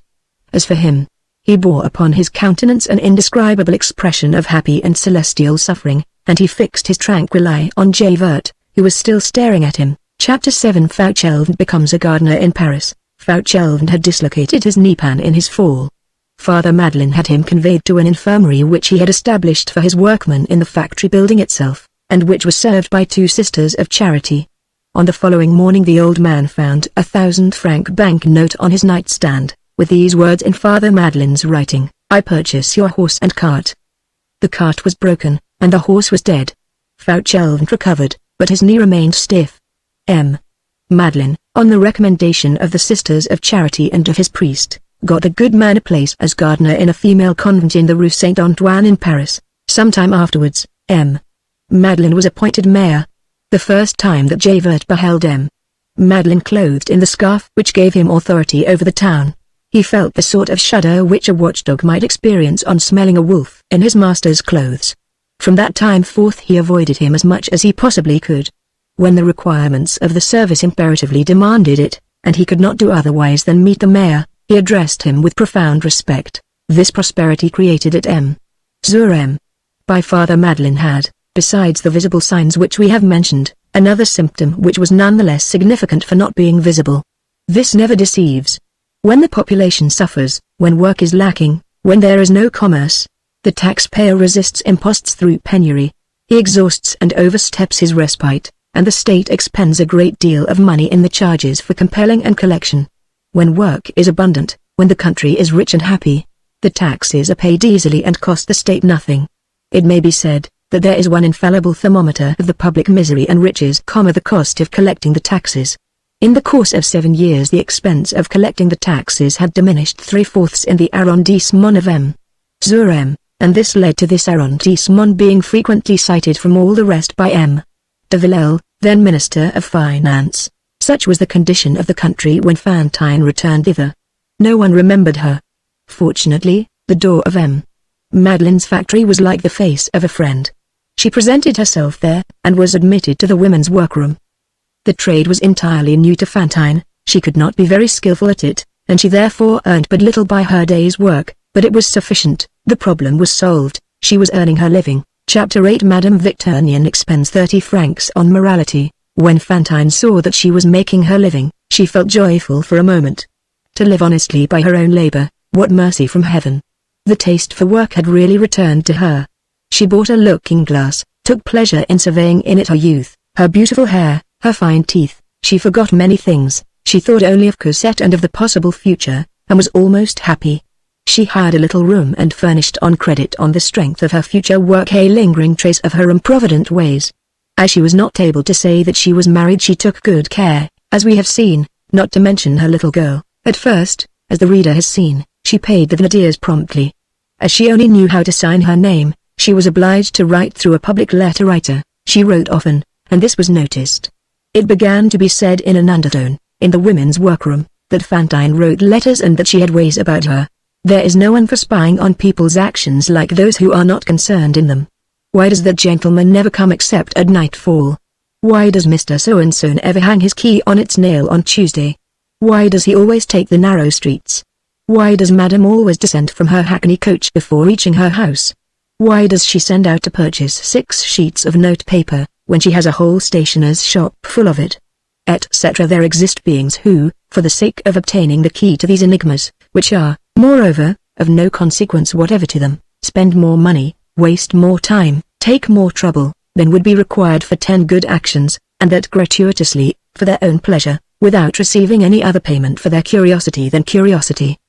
They will follow up such and such a man or woman for whole days, they will do sentry duty for hours at a time on the corners of the streets, under alleyway doors at night, in cold and rain. They will bribe errand porters. They will make the drivers of hackney coaches and lackeys tipsy, by a waiting maid, suborn a porter. Why? For no reason. A pure passion for seeing, knowing, and penetrating into things. A pure itch for talking. And often these secrets once known, these mysteries made public, these enigmas illuminated by the light of day, bring on catastrophes, duels, failures, the ruin of families, and broken lives, to the great joy of those who have found out everything, without any interest in the matter, and by pure instinct. A sad thing, certain persons are malicious solely through a necessity for talking. Their conversation, the chat of the drawing room, the gossip of the ante-room, is like those chimneys which consume wood rapidly. They need a great amount of combustibles, and their combustibles are furnished by their neighbors. So Fantine was watched. In addition, many a one was jealous of her golden hair and of her white teeth. It was remarked that in the workroom she often turned aside, in the midst of the rest, to wipe away a tear. These were the moments when she was thinking of her child, perhaps, also, of the man whom she had loved. Breaking the gloomy bonds of the past is a mournful task. It was observed that she wrote twice a month at least, and that she paid the carriage on the letter. They managed to obtain the address, Monsieur Thénardier, innkeeper at Montfermeil. The public writer, a good old man who could not fill his stomach with red wine without emptying his pocket of secrets, was made to talk in the wine shop. In short, it was discovered that Fantine had a child. She must be a pretty sort of a woman. An old gossip was found, who made the trip to Montfermeil, talked to the Thénardiers, and said on her return, "For my 35 francs I have freed my mind. I have seen the child." The gossip who did this thing was a gorgon named Madame Victurnien, the guardian and doorkeeper of everyone's virtue. Madame Victurnien was 56, and reinforced the mask of ugliness with the mask of age. A quavering voice, a whimsical mind. This old dame had once been young, astonishing fact. In her youth, in '93, she had married a monk who had fled from his cloister in a red cap, and passed from the Bernardines to the Jacobins. She was dry, rough, peevish, sharp, captious, almost venomous, all this in memory of her monk, whose widow she was, and who had ruled over her masterfully and bent her to his will. She was a nettle in which the rustle of the cassock was visible. At the Restoration she had turned bigot, and that with so much energy that the priests had forgiven her monk. She had a small property, which she bequeathed with much ostentation to a religious community. She was in high favor at the episcopal palace of Arras. So this Madame Victurnien went to Montfermeil, and returned with the remark, "I have seen the child." All this took time.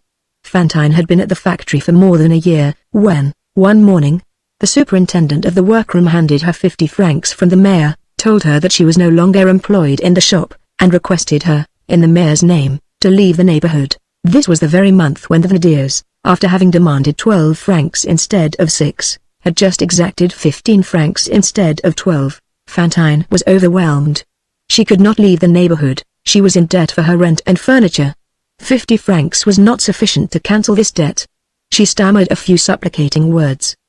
The superintendent ordered her to leave the shop on the instant. Besides, Fantine was only a moderately good workwoman. Overcome with shame, even more than with despair, she quitted the shop, and returned to her room. So her fault was now known to everyone. She no longer felt strong enough to say a word. She was advised to see the mayor, she did not dare. The mayor had given her 50 francs because he was good, and had dismissed her because he was just. She bowed before the decision. Chapter 9 Madame Victurnien's success. So the monk's widow was good for something, but Madeleine had heard nothing of all this.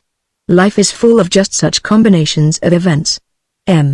Madeleine was in the habit of almost never entering the women's workroom. At the head of this room he had placed an elderly spinster, whom the priest had provided for him, and he had full confidence in this superintendent, a truly respectable person, firm, equitable, upright, full of a charity which consists in giving, but not having in the same degree that charity which consists in understanding and in forgiving. Madeleine relied wholly on her. The best men are often obliged to delegate their authority.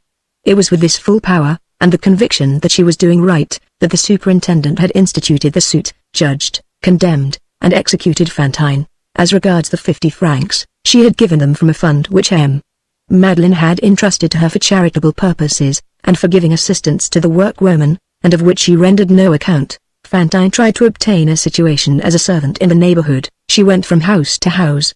No one would have her. She could not leave town. The second-hand dealer, to whom she was in debt for her furniture and what furniture! Said to her, "If you leave, I will have you arrested as a thief." The householder, whom she owed for the rent, said to her, "You are young and pretty, you can pay." She divided the 50 francs between the landlord and the furniture dealer, returned to the latter 3/4 of his goods, kept only necessaries, and found herself without work, without a trade, with nothing but her bed, and still about 50 francs in debt. She began to make coarse shirts for soldiers of the garrison, and earned 12 sous a day. Her daughter cost her 10. It was at this point that she began to pay the Thénardiers irregularly. However, the old woman who lighted her candle for her when she returned at night, taught her the art of living in misery. Back of living on little, there is the living on nothing. These are the two chambers, the first is dark, the second is black. Fantine learned how to live without fire entirely in the winter, how to give up a bird which eats a half a farthing's worth of millet every 2 days, how to make a coverlet of one's petticoat, and a petticoat of one's coverlet, how to save one's candle, by taking one's meals by the light of the opposite window. No one knows all that certain feeble creatures, who have grown old in privation and honesty, can get out of a sou. It ends by being a talent. Fantine acquired this sublime talent, and regained a little courage. At this epoch she said to a neighbor, "Bah! I say to myself, by only sleeping 5 hours, and working all the rest of the time at my sewing, I shall always manage to nearly earn my bread." And, then, when one is sad, one eats less well, sufferings, uneasiness, a little bread on one hand, trouble on the other, all this will support me. It would have been a great happiness to have her little girl with her in this distress. She thought of having her come. But what then? Make her share her own destitution. And then, she was in debt to the Thénardiers. How could she pay them? And the journey? How pay for that? The old woman who had given her lessons in what may be called the life of indigence, was a sainted spinster named Marguerite, who was pious with a true piety, poor and charitable towards the poor, and even towards the rich, knowing how to write just sufficiently to sign herself Marguerite, and believing in God, which is science. There are many such virtuous people in this lower world, some day they will be in the world above. This life has a morrow. At first, Fantine had been so ashamed that she had not dared to go out.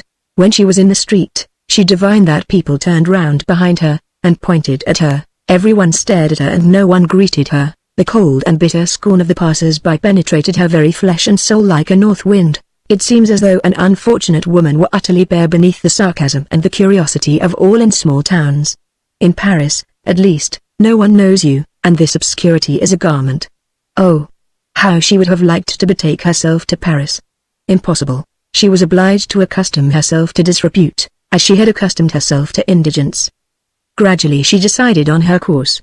At the expiration of 2 or 3 months she shook off her shame, and began to go about as though there were nothing the matter.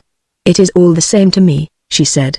She went and came, bearing her head well up, with a bitter smile, and was conscious that she was becoming brazen-faced. Madame Victurnien sometimes saw her passing, from her window, noticed the distress of that creature who, thanks to her, had been put back in her proper place, and congratulated herself. The happiness of the evil-minded is black. Excess of toil wore out Fantine, and the little dry cough which troubled her increased. She sometimes said to her neighbor, "Marguerite, just feel how hot my hands are." Nevertheless, when she combed her beautiful hair in the morning with an old broken comb, and it flowed about her like floss silk, she experienced a moment of happy coquetry. Chapter 10 Result of the success. She had been dismissed towards the end of the winter. The summer passed, but winter came again. Short days, less work. Winter, no warmth, no light, no noonday, the evening joining on to the morning, fogs, twilight. The window is grey, it is impossible to see clearly at it. The sky is but a vent hole. The whole day is a cavern. The sun has the air of a beggar. A frightful season. Winter changes the water of heaven and the heart of man into a stone. Her creditors harassed her. Fantine earned too little. Her debts had increased. The Thénardiers, who were not promptly paid, wrote to her constantly letters whose contents drove her to despair, and whose carriage ruined her. One day they wrote to her that her little Cosette was entirely naked in that cold weather, that she needed a woolen skirt, and that her mother must send at least 10 francs for this. She received the letter, and crushed it in her hands all day long.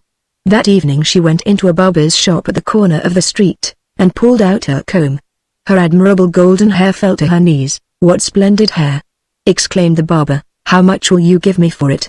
Said she. 10 francs. Cut it off. She purchased a knitted petticoat and sent it to the Thénardiers. This petticoat made the Thénardiers furious. It was the money that they wanted. They gave the petticoat to Éponine. The poor lark continued to shiver. Fantine thought, "My child is no longer cold. I have clothed her with my hair." She put on little round caps which concealed her shorn head, and in which she was still pretty, Dark thoughts held possession of Fantine's heart. When she saw that she could no longer dress her hair, she began to hate everyone about her. She had long shared the universal veneration for Father Madeleine, yet, by dint of repeating to herself that it was he who had discharged her, that he was the cause of her unhappiness, she came to hate him also, and most of all. When she passed the factory in working hours, when the workpeople were at the door, she affected to laugh and sing. An old workwoman who once saw her laughing and singing in this fashion said, "There's a girl who will come to a bad end." She took a lover, the first who offered, a man whom she did not love, out of bravado and with rage in her heart. He was a miserable scamp, a sort of mendicant musician, a lazy beggar, who beat her, and who abandoned her as she had taken him. In disgust, she adored her child. The lower she descended, the darker everything grew about her. The more radiant shone that little angel at the bottom of her heart. She said, "When I get rich, I will have my cassette with me," and she laughed. Her cough did not leave her, and she had sweats on her back. One day she received from the Thénardiers a letter couched in the following terms: "Cosette is ill with a malady which is going the rounds of the neighborhood. A miliary fever, they call it. Expensive drugs are required. This is ruining us, and we can no longer pay for them. If you do not send us 40 francs before the week is out, the little one will be dead." She burst out laughing, and said to her old neighbor, "Ah, they are good. 40 francs. The idea! That makes 2 Napoleons. Where do they think I am to get them? These peasants are stupid, truly." Nevertheless she went to a dormer window in the staircase and read the letter once more. Then she descended the stairs and emerged, running and leaping and still laughing. Someone met her and said to her, "What makes you so gay?" She replied, "A fine piece of stupidity that some country people have written to me. They demand 40 francs of me. So much for you, you peasants." As she crossed the square, she saw a great many people collected around a carriage of eccentric shape, upon the top of which stood a man dressed in red, who was holding forth. He was a quack dentist on his rounds, who was offering to the public full sets of teeth, opiates, powders and elixirs. Fantine mingled in the group, and began to laugh with the rest of the harangue, which contained slang for the populace and jargon for respectable people. The tooth puller espied the lovely, laughing girl, and suddenly exclaimed, "You have beautiful teeth, you girl there, who are laughing. If you want to sell me your palates, I will give you a gold Napoleon apiece for them." "What are my palates?" asked Fantine. "The palates," replied the dental professor, "are the front teeth, the 2 upper ones." "How horrible!" exclaimed Fantine. "2 Napoleons," grumbled a toothless old woman who was present. "Here's a lucky girl." Fantine fled and stopped her ears that she might not hear the hoarse voice of the man shouting to her, "Reflect, my beauty. 2 Napoleons, they may prove of service. If your heart bids you, come this evening to the Inn of the Two D'Argent, you will find me there." Fantine returned home. She was furious, and related the occurrence to her good neighbor Marguerite. "Can you understand such a thing? Is he not an abominable man? How can they allow such people to go about the country? Pull out my 2 front teeth. Why, I should be horrible. My hair will grow again, but my teeth. Ah! What a monster of a man. I should prefer to throw myself headfirst on the pavement from the 5th story." "He told me that he should be at the Two d'Argent this evening." "And what did he offer?" asked Marguerite. 2 Napoleons, that makes 40 francs. "Yes," said Fantine, "that makes 40 francs." She remained thoughtful, and began her work. At the expiration of a quarter of an hour she left her sewing and went to read the Thénardier's letter once more on the staircase. On her return, she said to Marguerite, who was at work beside her, "What is a miliary fever?" "Do you know?" "Yes," answered the old spinster, "it is a disease." "Does it require many drugs?" "Oh, terrible drugs. How does one get it?" "It is a malady that one gets without knowing how." "Then it attacks children?" "Children in particular." "Do people die of it?" "They may," said Marguerite. Fantine left the room and went to read her letter once more on the staircase. That evening she went out, and was seen to turn her steps in the direction of the Rue de Paris, where the inns are situated. The next morning, when Marguerite entered Fantine's room before daylight, for they always worked together, and in this manner used only 1 candle for the 2, she found Fantine seated on her bed, pale and frozen. She had not lain down. Her cap had fallen on her knees. Her candle had burned all night, and was almost entirely consumed. Marguerite halted on the threshold, petrified at this tremendous wastefulness, and exclaimed, "Lord! The candle is all burned out. Something has happened." Then she looked at Fantine, who turned toward her, her head bereft of its hair. Fantine had grown 10 years older since the preceding night. "Jesus! said Marguerite. "What is the matter with you, Fantine?" "Nothing," replied Fantine. "Quite the contrary. My child will not die of that frightful malady, for lack of succor. I am content." So saying, she pointed out to the spinster 2 napoleons which were glittering on the table. "Ah! Jesus God!" cried Marguerite. "Why, it is a fortune. Where did you get those louis d'or?" "I got them," replied Fantine. At the same time she smiled. The candle illuminated her countenance. It was a bloody smile. A reddish saliva soiled the corners of her lips, and she had a black hole in her mouth. The 2 teeth had been extracted. She sent the 40 francs to Montfermeil. After all, it was a ruse of the Thénardiers to obtain money. Cosette was not ill. Fantine threw her mirror out of the window.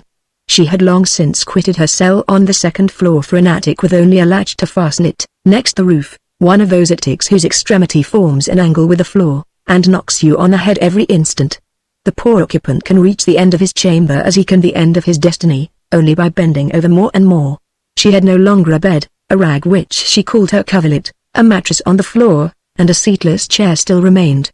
A little rosebush which she had dried up, forgotten, in one corner. In the other corner was a butter pot to hold water, which froze in winter, and in which the various levels of the water remained long marked by these circles of ice. She had lost her shame, she lost her coquetry. A final sign. She went out, with dirty caps. Whether from lack of time or from indifference, she no longer mended her linen. As the heels wore out, she dragged her stockings down into her shoes. This was evident from the perpendicular wrinkles. She patched her bodice, which was old and worn out, with scraps of calico which tore at the slightest movement. The people to whom she was indebted made scenes and gave her no peace. She found them in the street, she found them again on her staircase. She passed many a night weeping and thinking. Her eyes were very bright, and she felt a steady pain in her shoulder towards the top of the left shoulder blade. She coughed a great deal. She deeply hated Further Madeleine, but made no complaint. She sewed 17 hours a day, but a contractor for the work of prisons, who made the prisoners work at a discount, suddenly made prices fall, which reduced the daily earnings of working women to 9 sous. 17 hours of toil, and 9 sous a day. Her creditors were more pitiless than ever. The second-hand dealer, who had taken back nearly all his furniture, said to her incessantly, "When will you pay me, you hussy?" What did they want of her, good God? She felt that she was being hunted, and something of the wild beast developed in her. About the same time, Thénardier wrote to her that he had waited with decidedly too much amiability and that he must have 100 francs at once, otherwise he would turn little Cosette out of doors, convalescent as she was from her heavy illness, into the cold and the streets, and that she might do what she liked with herself, and die if she chose. 100 francs, thought Fantine. But in what trade can one earn 100 sous a day? "Come," said she, "let us sell what is left." The unfortunate girl became a woman of the town. Chapter 11 Christus nos liberavit. What is this history of Fantine? It is society purchasing a slave, from whom? From misery, from hunger, cold, isolation, destitution. A dolorous bargain. A soul for a morsel of bread. Misery offers, society accepts. The sacred law of Jesus Christ governs our civilization, but it does not, as yet, permeate it. It is said that slavery has disappeared from European civilization. This is a mistake. It still exists, but it weighs only upon the woman, and it is called prostitution. It weighs upon the woman, that is to say, upon grace, weakness, beauty, maternity. This is not one of the least of man's disgraces. At the point in this melancholy drama which we have now reached, nothing is left to Fantine of that which she had formerly been. She has become marble in becoming mire. Whoever touches her feels cold. She passes, she endures you, she ignores you, she is the severe and dishonored figure. Life and the social order have said their last word for her. All has happened to her that will happen to her. She has felt everything, borne everything, experienced everything, suffered everything, lost everything, mourned everything. She is resigned, with that resignation which resembles indifference, as death resembles sleep. She no longer avoids anything. Let all the clouds fall upon her, and all the ocean sweep over her. What matters it to her? She is a sponge that is soaked, at least, she believes it to be so, but it is an error to imagine that fate can be exhausted, and that one has reached the bottom of anything whatever. Alas! What are all these fates, driven on pell-mell? Whither are they going? Why are they thus? He who knows that sees the whole of the shadow, he is alone. His name is God. Chapter 12 Bemita Boyce's inactivity. there is in all small towns, and there was at M. Zurem. In particular, a class of young men who nibble away an income of 1,500 francs with the same air with which their prototypes devour 200,000 francs a year in Paris. These are beings of the great neuter species, impotent men, parasites, ciphers, who have a little land, a little folly, a little wit, who would be rustics in a drawing-room, and who think themselves gentlemen in the dram-shop, who say, my fields, my peasants, my woods, who hiss actresses at the theatre to prove that they are persons of taste, quarrel with the officers of the garrison to prove that they are men of war, hunt, smoke, yawn, drink, smell of tobacco, play billiards, stare at travellers as they descend from the diligence, live at the cafe, dine at the inn, have a dog which eats the bones under the table, and a mistress who eats the dishes on the table, who stick at a sou, exaggerate the fashions, admire tragedy, despise women, wear out their old boots, copy London through Paris, and Paris through the medium of Pont-à-Mousson, grow old as dullards, never work, serve no use, and do no great harm. M. Félix Tholomyès, had he remained in his own province and never beheld Paris, would have been one of these men. If they were richer, one would say, they are dandies; if they were poorer, one would say, they are idlers. They are simply men without employment. Among these unemployed there are bores, the bored, dreamers, and some knaves. At that period a dandy was composed of a tall collar, a big cravat, a watch with trinkets, 3 vests of different colors, worn one on top of the other, the red and blue inside, of a short-waisted olive coat, with a codfish tail, a double row of silver buttons set close to each other and running up to the shoulder, and a pair of trousers of a lighter shade of olive, ornamented on the 2 seams with an indefinite, but always uneven, number of lines, varying from 1 to 11, a limit which was never exceeded. Add to this, high shoes with little irons on the heels, a tall hat with a narrow brim, hair worn in a tuft, an enormous cane, and conversation set off by puns of Botier. Over all, spurs and a moustache. At that epoch moustaches indicated the bourgeois, and spurs the pedestrian. The provincial dandy wore the longest of spurs and the fiercest of moustaches. It was the period of the conflict of the republics of South America with the King of Spain, of Bolivar against Morillo. Narrow-brimmed hats were royalist, and were called Morillos. Liberals wore hats with wide brims, which were called Bolivars.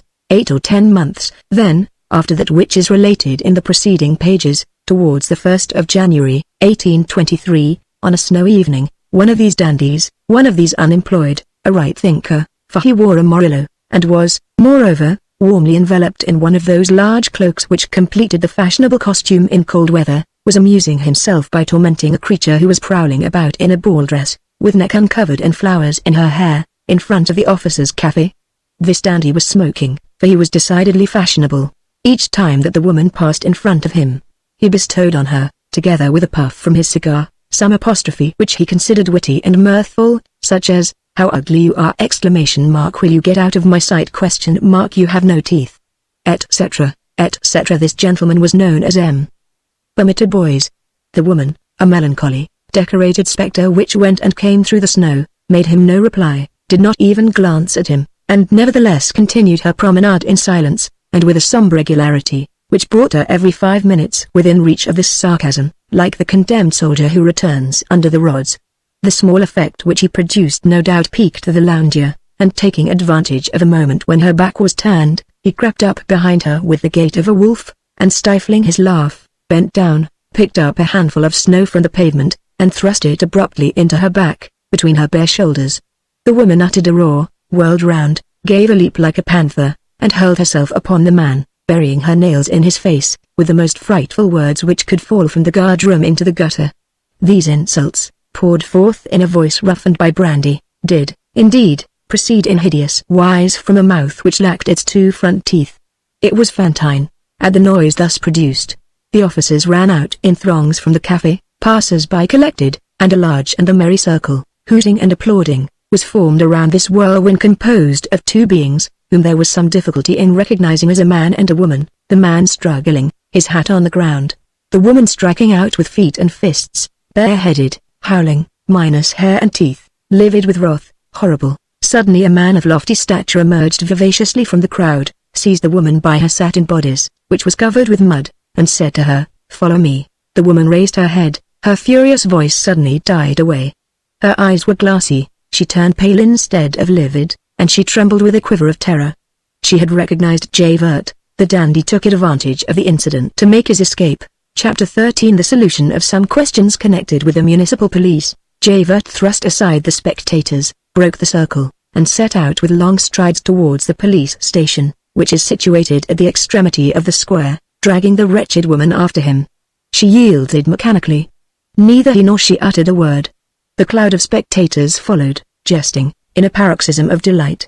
Supreme misery and occasion for obscenity. On arriving at the police station, which was a low room, warmed by a stove, with a glazed and grated door opening on the street, and guarded by a detachment, Javert opened the door, entered with Fantine, and shut the door behind him, to the great disappointment of the curious, who raised themselves on tiptoe, and craned their necks in front of the thick glass of the station house, in their effort to see. Curiosity is a sort of gluttony. To see is to devour. On entering, Fantine fell down in a corner, motionless and mute, crouching down like a terrified dog. The sergeant of the guard brought a lighted candle to the table. Javert seated himself, drew a sheet of stamped paper from his pocket, and began to write. This class of women is consigned by our laws entirely to the discretion of the police. The latter do what they please, punish them, as seems good to them, and confiscate at their will those two sorry things which they entitle their industry and their liberty. Javert was impassive. His grave face betrayed no emotion whatever. Nevertheless, he was seriously and deeply preoccupied. It was one of those moments when he was exercising without control, but subject to all the scruples of a severe conscience, his redoubtable discretionary power. At that moment he was conscious that his police agent's stool was a tribunal. He was entering judgment. He judged and condemned. He summoned all the ideas which could possibly exist in his mind, around the great thing which he was doing. The more he examined the deed of this woman, the more shocked he felt. It was evident that he had just witnessed the commission of a crime. He had just beheld, yonder, in the street, society, in the person of a freeholder and an elector, insulted and attacked by a creature who was outside all pales. A prostitute had made an attempt on the life of a citizen. He had seen that, Javert. He wrote in silence. When he had finished he signed the paper, folded it, and said to the sergeant of the guard, as he handed it to him, "Take 3 men and conduct this creature to jail." Then, turning to Fantine, "You are to have 6 months of it." The unhappy woman shuddered. 6 months. 6 months of prison, she exclaimed. 6 months in which to earn 7 sous a day. But what will become of Cosette? My daughter? My daughter? But I still owe the Thénardiers over 100 francs, do you know that, Monsieur Inspector? She dragged herself across the damp floor, among the muddy boots of all those men, without rising, with clasped hands, and taking great strides on her knees. "Monsieur Javert," said she, "I beseech your mercy. I assure you that I was not in the wrong. If you had seen the beginning, you would have seen. I swear to you by the good God that I was not to blame. That gentleman, the bourgeois, whom I do not know, put snow in my back. Has anyone the right to put snow down our backs when we are walking along peaceably, and doing no harm to anyone? I am rather ill, as you see. And then, he had been saying impertinent things to me for a long time. You are ugly. You have no teeth. I know well that I have no longer those teeth. I did nothing. I said to myself, the gentleman is amusing himself. I was honest with him, I did not speak to him. It was at that moment that he put the snow down my back. Monsieur Javert, good Monsieur Inspector. Is there not some person here who saw it and can tell you that this is quite true? Perhaps I did wrong to get angry. You know that one is not master of oneself at the first moment. One gives way to vivacity, and then, when someone puts something cold down your back just when you are not expecting it. I did wrong to spoil that gentleman's hat. Why did he go away? I would ask his pardon. Oh, my God. It makes no difference to me whether I ask his pardon. Do me the favor today, for this once, Monsieur Javert. Hold. You do not know that in prison one can earn only 7 sous a day. It is not the government's fault, but 7 sous is one's earnings, and just fancy, I must pay 100 francs, or my little girl will be sent to me. Oh, my God. I cannot have her with me. What I do is so vile. Oh, my Cosette. Oh, my little angel of the Holy Virgin. What will become of her, poor creature? I will tell you, it is the Thénardiers, innkeepers, peasants, and such people are unreasonable. They want money. Don't put me in prison. You see, there is a little girl who will be turned out into the street to get along as best she may, in the very heart of the winter, and you must have pity on such a being, my good Monsieur Javert. If she were older, she might earn her living. But it cannot be done at that age. I'm not a bad woman at bottom. It is not cowardliness and gluttony that have made me what I am. If I have drunk brandy, it was out of misery. I do not love it, but it benumbs the senses. When I was happy, it was only necessary to glance into my closets, and it would have been evident that I was not a coquettish and untidy woman. I had linen, a great deal of linen. Have pity on me, Monsieur Javert. She spoke thus, rent in twain, shaken with sobs, blinded with tears, her neck bare, wringing her hands, and coughing with a dry, short cough, stammering softly with a voice of agony. Great sorrow is a divine and terrible ray, which transfigures the unhappy. At that moment Fantine had become beautiful once more. From time to time she paused, and tenderly kissed the police agent's coat. She would have softened a heart of granite, but a heart of wood cannot be softened. Come, said Javert, I have heard you out. Have you entirely finished? You will get 6 months. Now march. The Eternal Father in person could do nothing more. At these solemn words, the Eternal Father in person could do nothing more. She understood that her fate was sealed. She sank down, murmuring, mercy. Javert turned his back. The soldiers seized her by the arms. A few moments earlier a man had entered, but no one had paid any heed to him. He shut the door, leaned his back against it, and listened to Fantine's despairing supplications. At the instant when the soldiers laid their hands upon the unfortunate woman, who would not rise, he emerged from the shadow, and said, "One moment, if you please." Javert raised his eyes and recognized Madeleine. He removed his hat, and, saluting him with a sort of aggrieved awkwardness, "Excuse me, Mr. Mayor." The words Mr. Mayor produced a curious effect upon Fantine. She rose to her feet with one bound, like a spectre springing from the earth, thrust aside the soldiers with both arms, walked straight up to Madeleine before anyone could prevent her, and gazing intently at him, with a bewildered air, she cried, "Ah! So it is you who are le Mayor." Then she burst into a laugh, and spit in his face. Madeleine wiped his face, and said, "Inspector Javert, set this woman at liberty." Javert felt that he was on the verge of going mad. He experienced at that moment, blow upon blow and almost simultaneously, the most violent emotions which he had ever undergone in all his life. To see a woman of the town spit in the mayor's face was a thing so monstrous that, in his most daring flights of fancy, he would have regarded it as a sacrilege to believe it possible.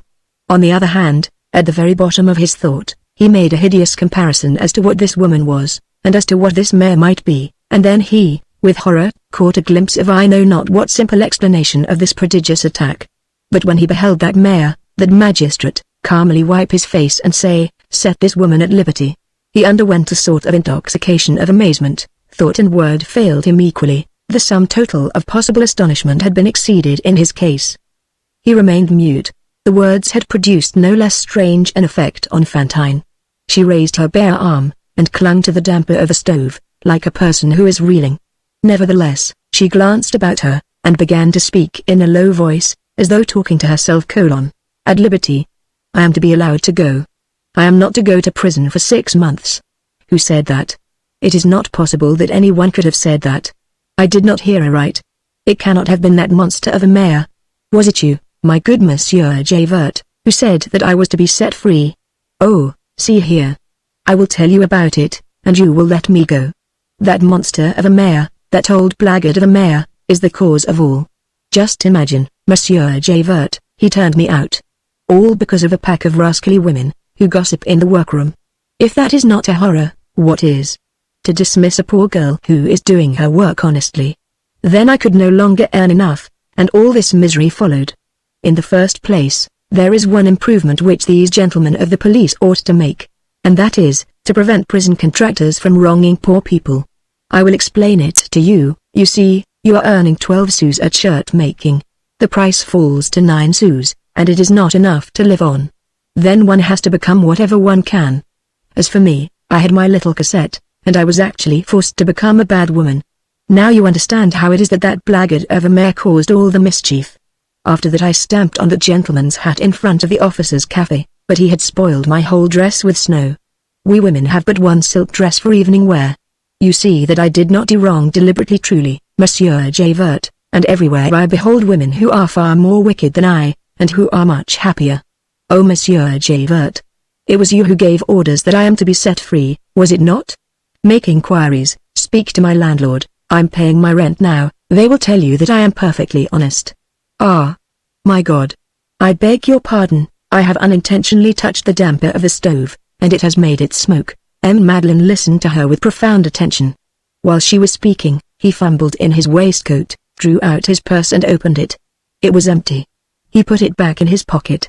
He said to Fantine, "How much did you say that you owed?" Fantine, who was looking at Javert only, turned towards him: "Was I speaking to you?" Then, addressing the soldiers: "Say, you fellows, did you see how I spit in his face? Ah! You old wretch of a mayor, you came here to frighten me, but I'm not afraid of you. I am afraid of Monsieur Javert. I am afraid of my good Monsieur Javert." So saying, she turned to the inspector again: "And yet, you see, Mr. Inspector, it is necessary to be just. I understand that you are just, Mr. Inspector. In fact, it is perfectly simple. A man amuses himself by putting snow down a woman's back, and that makes the officers laugh. One must divert themselves in some way, and we are here for them to amuse themselves with, of course. And then, you come, you are certainly obliged to preserve order. You lead off the woman who is in the wrong, but on reflection, since you are a good man, you say that I am to be set at liberty. It is for the sake of the little one, for 6 months in prison would prevent my supporting my child. Only, don't do it again, you hussy." "Oh, I won't do it again, Monsieur Javert. They may do whatever they please to me now, I will not stir. But today, you see, I cried because it hurt me. I was not expecting that snow from the gentleman at all, and then as I told you, I am not well, I have a cough, I seem to have a burning ball in my stomach, and the doctor tells me, take care of yourself. Here, feel, give me your hand, don't be afraid, it is here." She no longer wept, her voice was caressing. She placed Javert's coarse hand on her delicate, white throat and looked smilingly at him. All at once she rapidly adjusted her disordered garments, dropped the folds of her skirt, which had been pushed up as she dragged herself along, almost to the height of her knee, and stepped towards the door, saying to the soldiers in a low voice, and with a friendly nod: "Children, Monsieur Inspector has said that I am to be released, and I am going." She laid her hand on the latch of the door. One step more and she would be in the street. Javert up to that moment had remained erect, motionless, with his eyes fixed on the ground, cast athwart this scene like some displaced statue, which is waiting to be put away somewhere. The sound of the latch roused him. He raised his head with an expression of sovereign authority, an expression all the more alarming in proportion as the authority rests on a low level, ferocious in the wild beast, atrocious in the man of no estate. "Sergeant," he cried, "don't you see that jade is walking off? Who bade you let her go?" "I," said Madeleine. Fantine trembled at the sound of Javert's voice, and let go of the latch as a thief relinquishes the article which he has stolen. At the sound of Madeleine's voice she turned around, and from that moment forth she uttered no word, nor dared so much as to breathe freely, but her glance strayed from Madeleine to Javert, and from Javert to Madeleine in turn, according to which was speaking. It was evident that Javert must have been exasperated beyond measure before he would permit himself to apostrophize the sergeant as he had done, after the mayor's suggestion that Fantine should be set at liberty. Had he reached the point of forgetting the mayor's presence?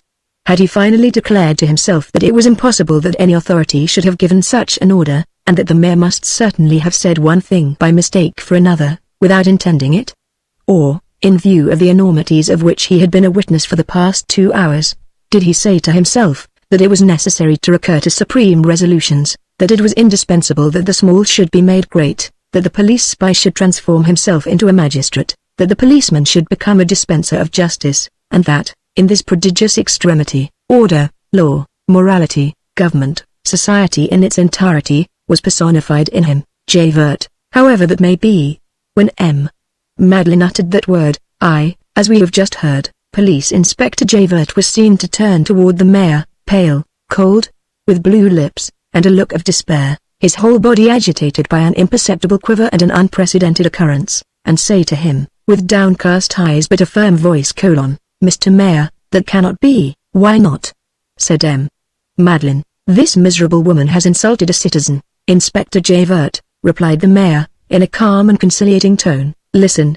You are an honest man, and I feel no hesitation in explaining matters to you. Here is the true state of the case. I was passing through the square just as you were leading this woman away. There were still groups of people standing about, and I made inquiries and learned everything. It was the townsman who was in the wrong and who should have been arrested by properly conducted police, Javert retorted. This wretch has just insulted Monsieur le Maire. That concerns me, said Madeleine. My own insult belongs to me, I think. I can do what I please about it. I beg Monsieur le Maire's pardon. The insult is not to him but to the law, Inspector Javert, replied Madeleine. The highest law is conscience. I have heard this woman. I know what I am doing, and I, Mr. Mayor, do not know what I see. Then content yourself with obeying. I am obeying my duty. My duty demands that this woman shall serve 6 months in prison. Madeleine replied gently. Heed this well, she will not serve a single day. At this decisive word, Javert ventured to fix a searching look on the mayor and to say, but in a tone of voice that was still profoundly respectful: I am sorry to oppose Monsieur le Maire, it is for the first time in my life, but he will permit me to remark that I am within the bounds of my authority. I confine myself, since Monsieur le Maire desires it, to the question of the gentleman. I was present. This woman flung herself on Monsieur Bamatoubnois, who is an elector and the proprietor of that handsome house with a balcony, which forms the corner of the esplanade, 3 stories high and entirely of cut stone. Such things as there are in the world. In any case, Monsieur le Maire, this is a question of police regulations in the streets, and concerns me, and I shall detain this woman Fantine. Then Madeleine folded his arms, and said in a severe voice which no one in the town had heard hitherto: The matter to which you refer is one connected with the municipal police. According to the terms of Articles 9, 11, 15, and 66 of the Code of Criminal Examination, I am the judge. I order that this woman shall be set at liberty. Javert ventured to make a final effort, but, Mr. Mayor, I refer you to Article 81 of the law of the 13th of December, 1799, in regard to arbitrary detention. Monsieur le Maire, permit me, not another word, but, leave the room, said Madeleine. Javert received the blow erect, full in the face, in his breast, like a Russian soldier. He bowed to the very earth before the mayor and left the room. Fantine stood aside from the door and stared at him in amazement as he passed. Nevertheless, she also was the prey to a strange confusion. She had just seen herself a subject of dispute between 2 opposing powers. She had seen 2 men who held in their hands her liberty, her life, her soul, her child, in combat before her very eyes. One of these men was drawing her towards darkness, the other was leading her back towards the light. In this conflict, viewed through the exaggerations of terror, these 2 men had appeared to her like 2 giants. The one spoke like her demon, the other like her good angel. The angel had conquered the demon, and, strange to say, that which made her shudder from head to foot was the fact that this angel, this liberator, was the very man whom she abhorred, that mayor whom she had so long regarded as the author of all her woes, that Madeleine. And at the very moment when she had insulted him in so hideous a fashion, he had saved her. Had she, then, been mistaken? Must she change her whole soul? She did not know, she trembled. She listened in bewilderment, she looked on in affright, and at every word uttered by Madeleine she felt the frightful shades of hatred crumble and melt within her, and something warm and ineffable, indescribable, which was both joy, confidence and love, dawn in her heart. When Javert had taken his departure, Madeleine turned to her and said to her in a deliberate voice, like a serious man who does not wish to weep and who finds some difficulty in speaking: I have heard you. I knew nothing about what you have mentioned. I believe that it is true, and I feel that it is true. I was even ignorant of the fact that you had left my shop. Why did you not apply to me? But here, I will pay your debts. I will send for your child, or you shall go to her. You shall live here, in Paris, or where you please. I undertake the care of your child and yourself. You shall not work any longer if you do not like. I will give all the money you require.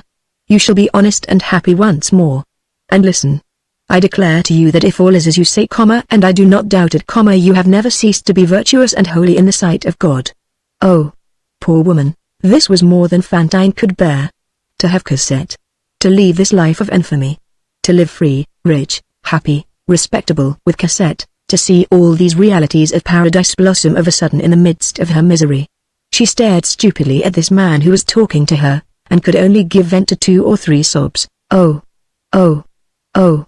Her limbs gave way beneath her. She knelt in front of Madeleine, and before he could prevent her he felt her grasp his hand and press her lips to it. Then she fainted. Part 6, Javert, Chapter 1. The beginning of repose. Madeleine had Fantine removed to that infirmary which he had established in his own house.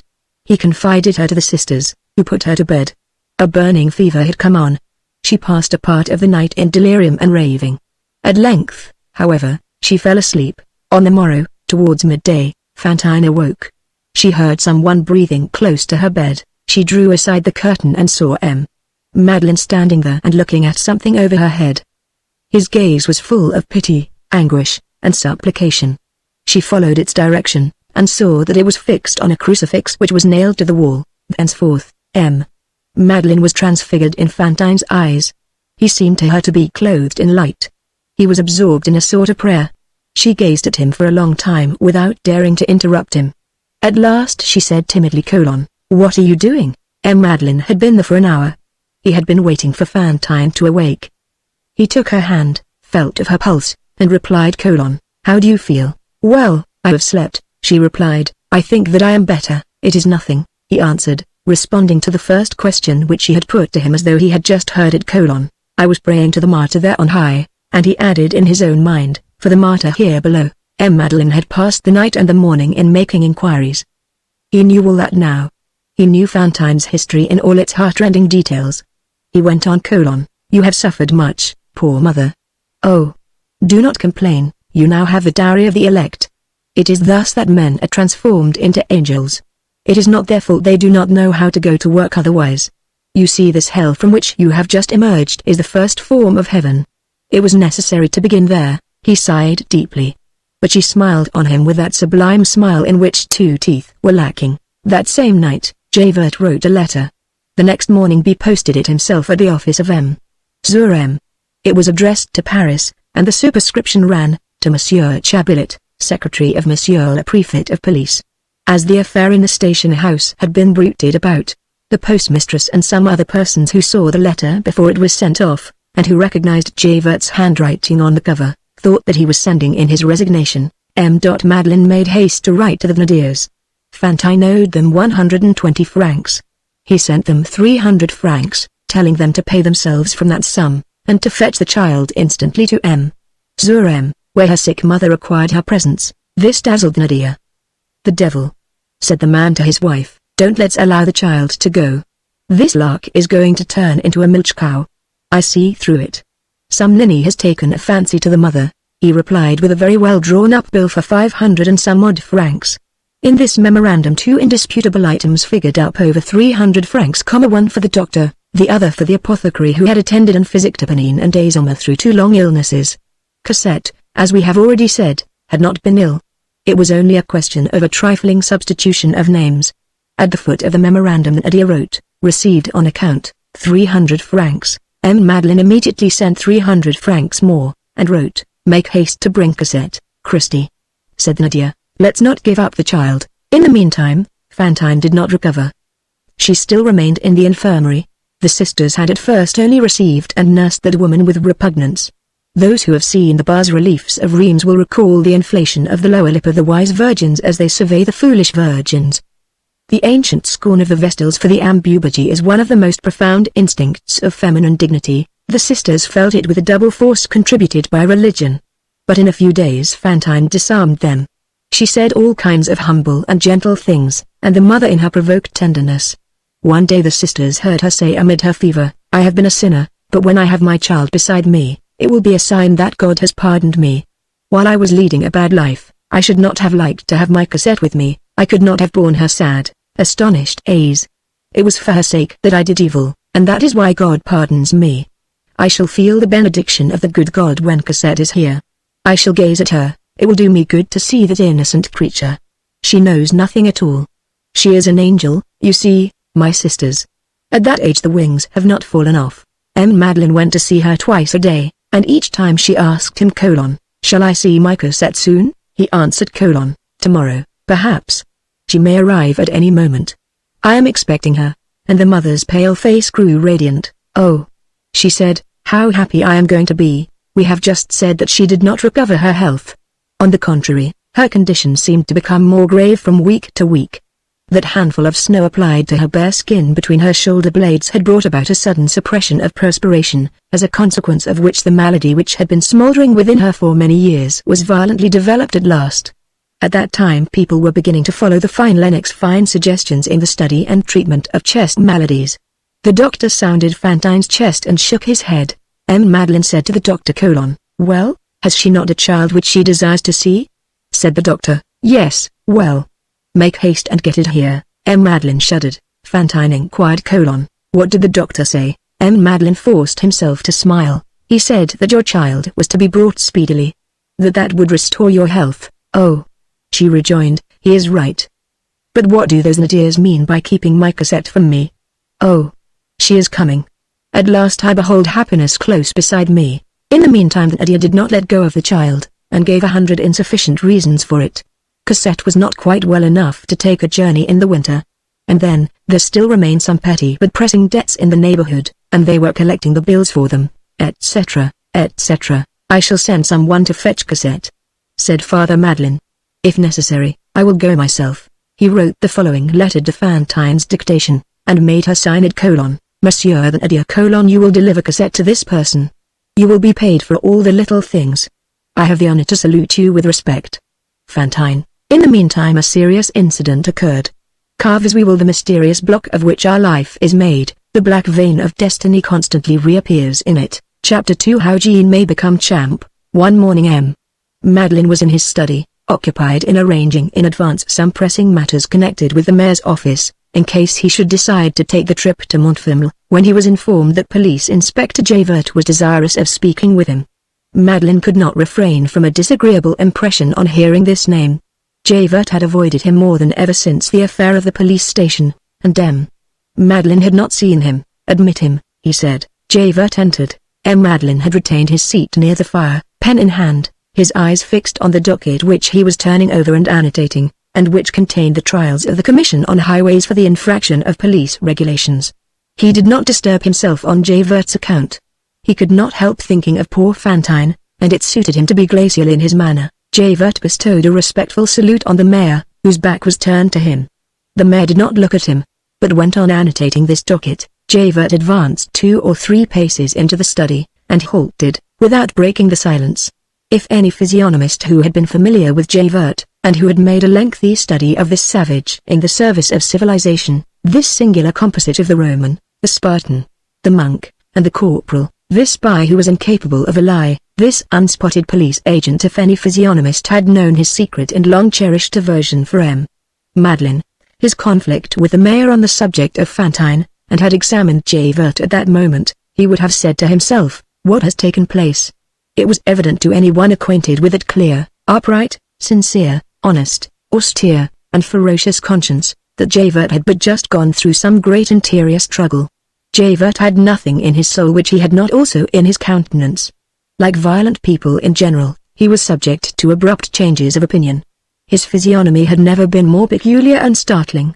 On entering he bowed to Madeleine with a look in which there was neither rancor, anger, nor distrust. He halted a few paces in the rear of the mayor's armchair, and there he stood, perfectly erect, in an attitude almost of discipline, with the cold, ingenuous roughness of a man who has never been gentle and who has always been patient. He waited without uttering a word, without making a movement, in genuine humility and tranquil resignation, calm, serious, hat in hand, with eyes cast down, and an expression which was halfway between that of a soldier in the presence of his officer and a criminal in the presence of his judge, until it should please the mayor to turn round. All the sentiments as well as all the memories which one might have attributed to him had disappeared. That face, as impenetrable and simple as granite, no longer bore any trace of anything but a melancholy depression. His whole person breathed lowliness and firmness and an indescribable courageous despondency. At last the mayor laid down his pen and turned half round. "Well, what is it? What is the matter, Javert?" Javert remained silent for an instant as though collecting his ideas, then raised his voice with a sort of sad solemnity, which did not, however, preclude simplicity. "This is the matter, Mr. Mayor. A culpable act has been committed." "What act?" "An inferior agent of the authorities has failed in respect, and in the gravest manner, towards a magistrate. I have come to bring the fact to your knowledge, as it is my duty to do." "Who is the agent?" asked Madeleine. "I," said Javert. "You?" "I. And who is the magistrate who has reason to complain of the agent?" "You, Mr. Mayor." Madeleine sat erect in his armchair. Javert went on, with a severe air and his eyes still cast down. Mr. Mayor, I have come to request you to instigate the authorities to dismiss me. Madeline opened his mouth in amazement. Javert interrupted him: You will say that I might have handed in my resignation, but that does not suffice. Handing in one's resignation is honorable. I have failed in my duty, I ought to be punished, I must be turned out. And after a pause he added: Mr. Mayor, you were severe with me the other day, and unjustly. Be so today, with justice. Come, now. Why? Exclaimed Madeline. What nonsense is this? What is the meaning of this? What culpable act have you been guilty of towards me? What have you done to me? What are your wrongs with regard to me? You accuse yourself, you wish to be superseded, turned out, said Javert. Turned out, so it be, then. That is well.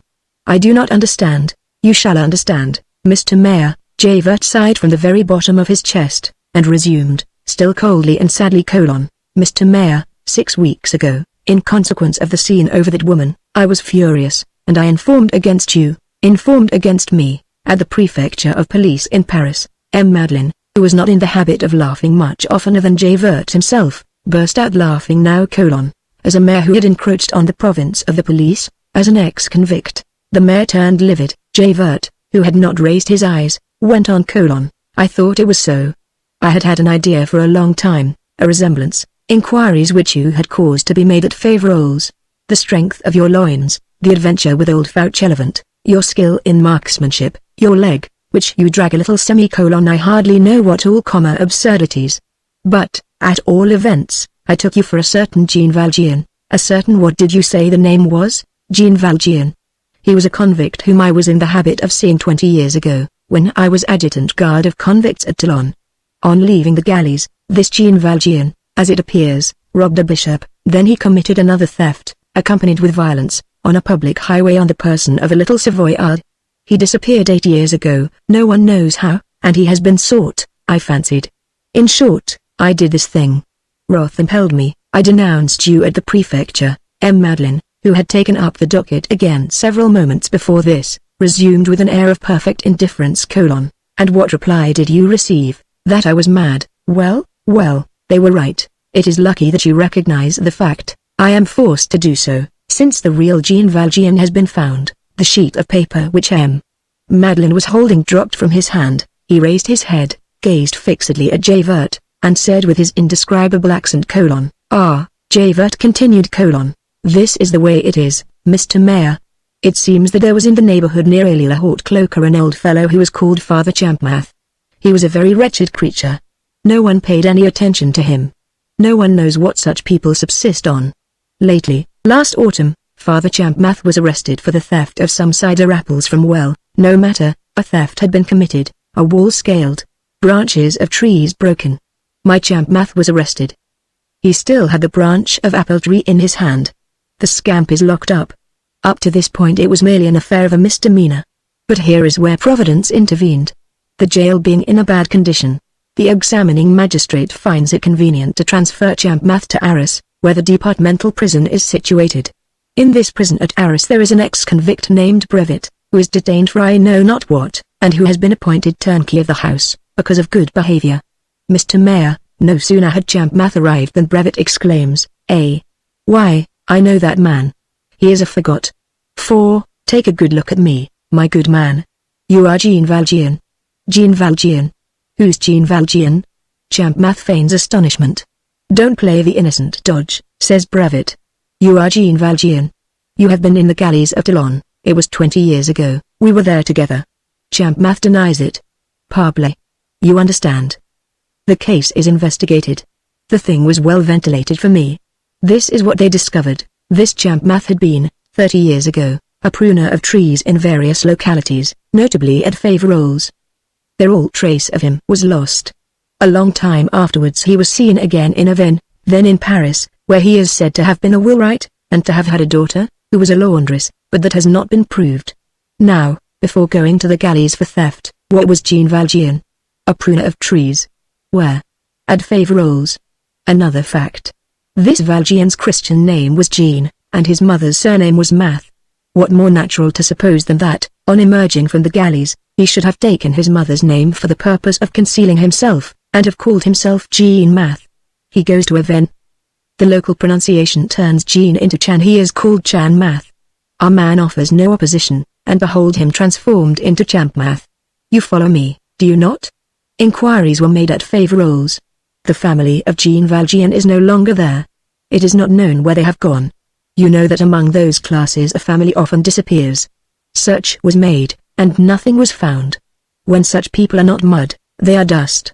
And then, as the beginning of the story dates 30 years back, there is no longer anyone at Faverolles who knew Jean Valjean. Inquiries were made at Toulon. Besides Brevet, there are only 2 convicts in existence who have seen Jean Valjean. They are Cochepaille and Chenildi, and are sentenced for life. They are taken from the galleys and confronted with the pretended Champmath. They do not hesitate. He is Jean Valjean for them as well as for Brevet. The same age, he is 54, the same height, the same air, the same man. In short, it is he. It was precisely at this moment that I forwarded my denunciation to the prefecture in Paris. I was told that I had lost my reason, and that Jean Valjean is at Arras, in the power of the authorities. You can imagine whether this surprised me, when I thought that I had that same Jean Valjean here. I write to the examining judge, he sends for me, Champmath is conducted to me. Well? Interposed M. Madeleine. Javert replied, his face incorruptible, and as melancholy as ever. Mr. Mayor, the truth is the truth. I am sorry, but that man is Jean Valjean. I recognized him also. M. Madeleine resumed in a very low voice. You are sure? Javert began to laugh, with that mournful laugh which comes from profound conviction. Oh, sure. He stood there thoughtfully for a moment, mechanically taking pinches of powdered wood for blotting ink from the wooden bowl which stood on the table, and he added: and even now that I have seen the real Jean Valjean, I do not see how I could have thought otherwise. I beg your pardon, Mr. Mayor. Javert, as he addressed these grave and supplicating words to the man, who 6 weeks before had humiliated him in the presence of the whole station house, and bade him leave the room, Javert, that haughty man, was unconsciously full of simplicity and dignity. M. Madeleine made no other reply to his prayer than the abrupt question: and what does this man say? Ah, indeed, Mr. Mayor, it's a bad business. If he is Jean Valjean, he has his previous conviction against him. To climb a wall, to break a branch, to purloin apples, is a mischievous trick in a child. For a man it is a misdemeanor, for a convict it is a crime. Robbing and housebreaking, it is all there. It is no longer a question of correctional police, it is a matter for the court of assizes. It is no longer a matter of a few days in prison, it is the galleys for life. And then, there is the affair with the little Savoyard, who'll return, I hope. The deuce. There is plenty to dispute in the matter, is there not? Yes, for anyone but Jean Valjean. But Jean Valjean is a sly dog. That is the way I recognized him. Any other man would have felt that things were getting hot for him. He would struggle, he would cry out, the kettle sings before the fire. He would not be Jean Valjean, etc. But he has not the appearance of understanding. He says, I am Champmath, and I won't depart from that. He has an astonished air, he pretends to be stupid, it is far better. Oh, the rogue is clever. But it makes no difference. The proofs are there. He has been recognized by 4 persons, the old scamp will be condemned. The case has been taken to the assizes at Arras. I shall go there to give my testimony. I have been summoned. M. Madeleine had turned to his desk again, and taken up his docket, and was turning over the leaves tranquilly, reading and writing by turns, like a busy man. He turned to Javert: That will do, Javert. In truth, all these details interest me but little. We are wasting our time, and we have pressing business on hand. Javert, you will betake yourself at once to the house of the woman Buspide, who sells herbs at the corner of the Rue Saint-Saulve. You will tell her that she must enter her complaint against Carter Pierre Chesnelong. The man is a brute, who came near crushing this woman and her child. He must be punished. You will then go to M. Charsley, Rue Monte de Champagne. He complained that there is a gutter on the adjoining house which discharges rainwater on his premises, and is undermining the foundations of his house. After that, you will verify the infractions of police regulations which have been reported to me in the Rue Gabig, at Widow Doris's, and Rue du Garord Blanc, at Madame Renée Labosse's, and you will prepare documents. But I am giving you a great deal of work. Are you not to be absent? Did you not tell me that you were going to Arras on that matter in a week or 10 days? Sooner than that, Mr. Mayor. On what day, then? Why, I thought that I had said to Monsieur le Maire that the case was to be tried tomorrow, and that I am to set out by diligence tonight. Madeline made an imperceptible movement. And how long will the case last? 1 day, at the most.